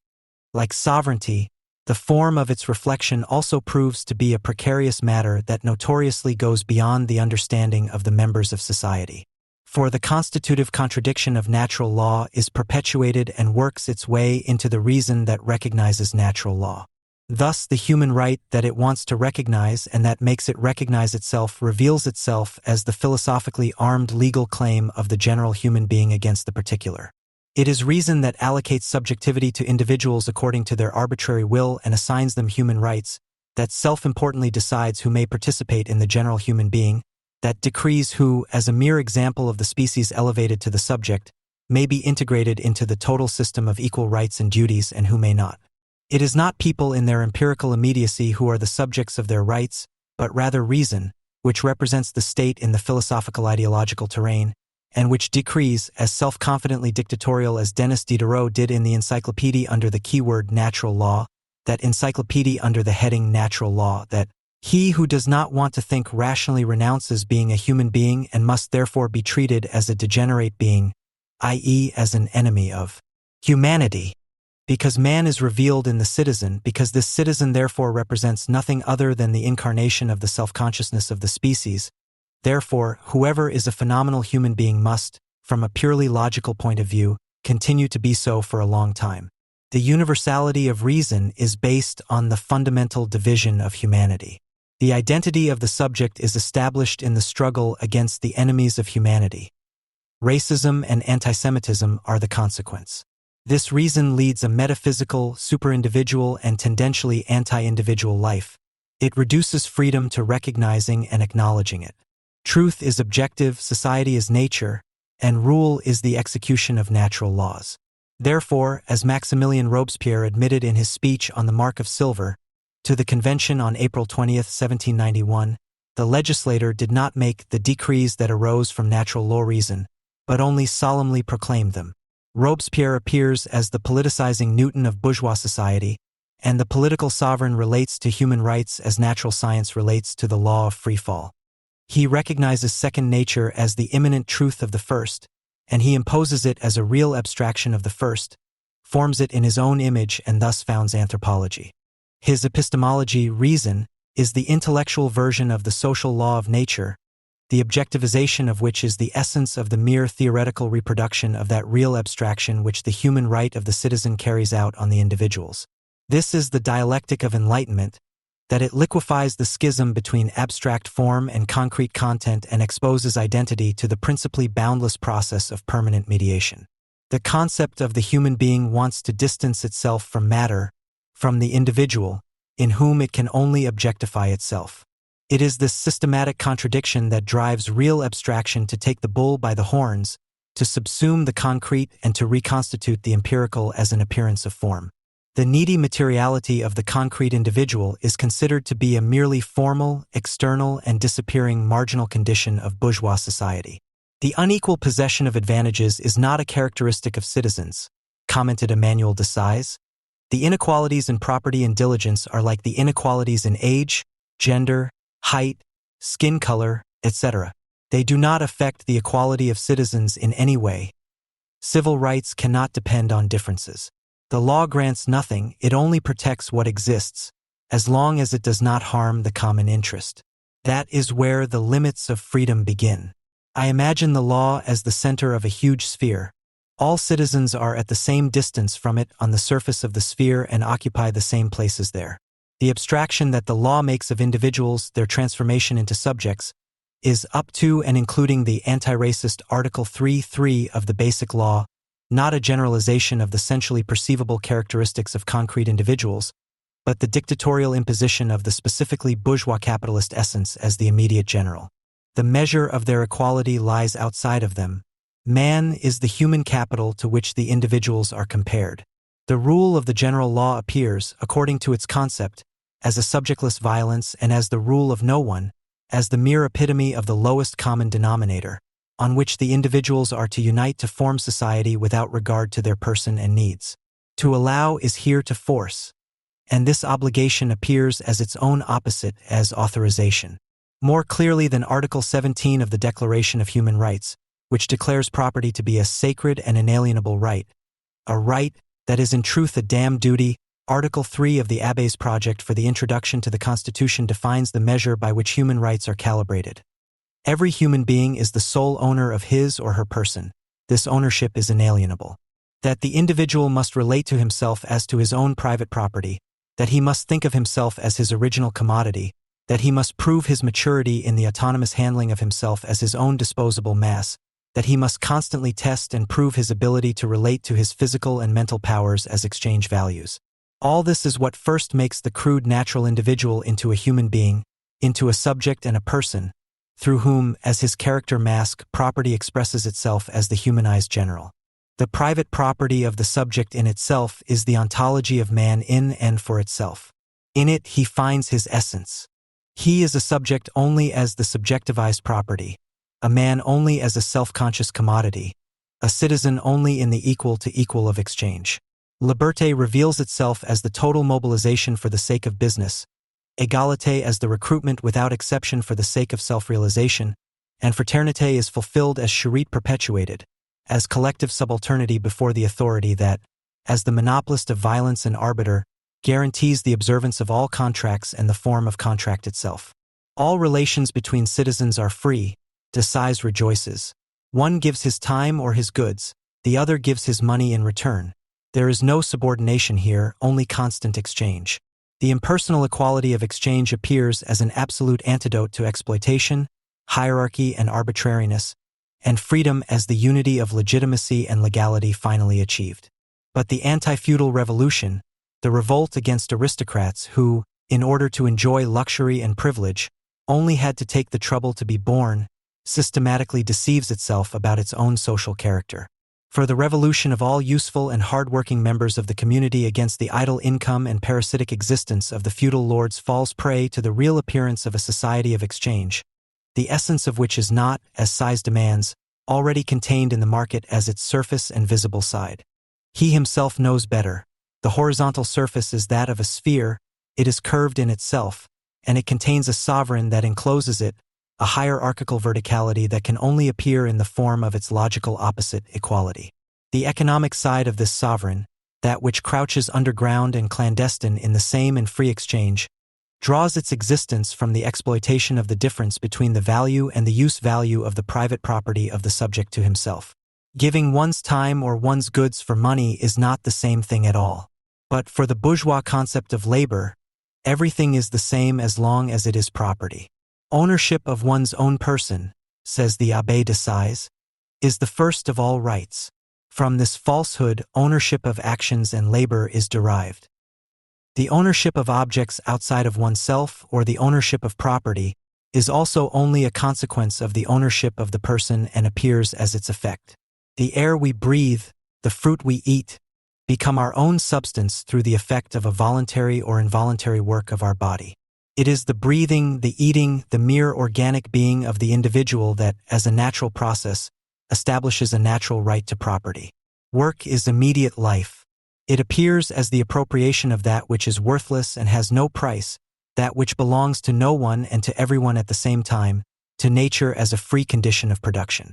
The citizen thinks of property as an occupation of the general wealth, as a just theft.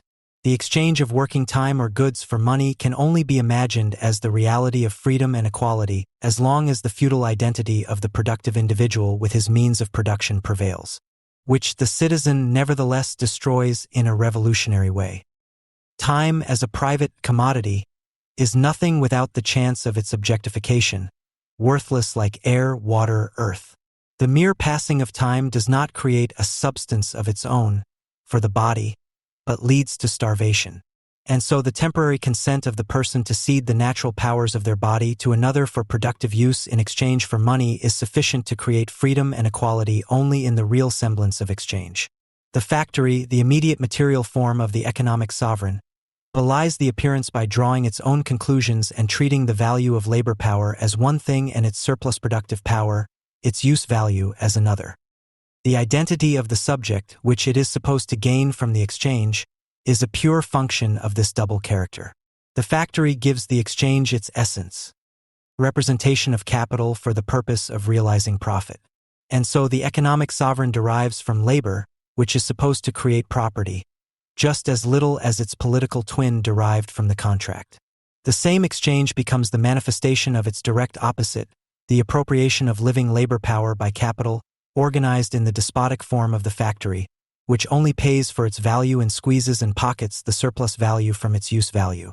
Just as the egalitarian social contract is turned into the legitimization of general subalternity before undeducible violence, so its economic reverse side, permanent exchange, is turned into permanent accumulation. Reason is the unreason that is in process. It is this unreason not as its abstract opposite and logical contradiction, but as its concrete essence and material content, as its social form of practice. The form of the bourgeois contract has the accumulation of capital as its content, and it is this content that constitutes the essence of the form. It is expressed in the unconscious consciousness and thoughtless thinking of this state of affairs, which is installed as second nature, i.e., as Karl Marx said, in the natural instinct of the owners of commodities. The natural law of the citizens is a rationalized instinct modeled into a system.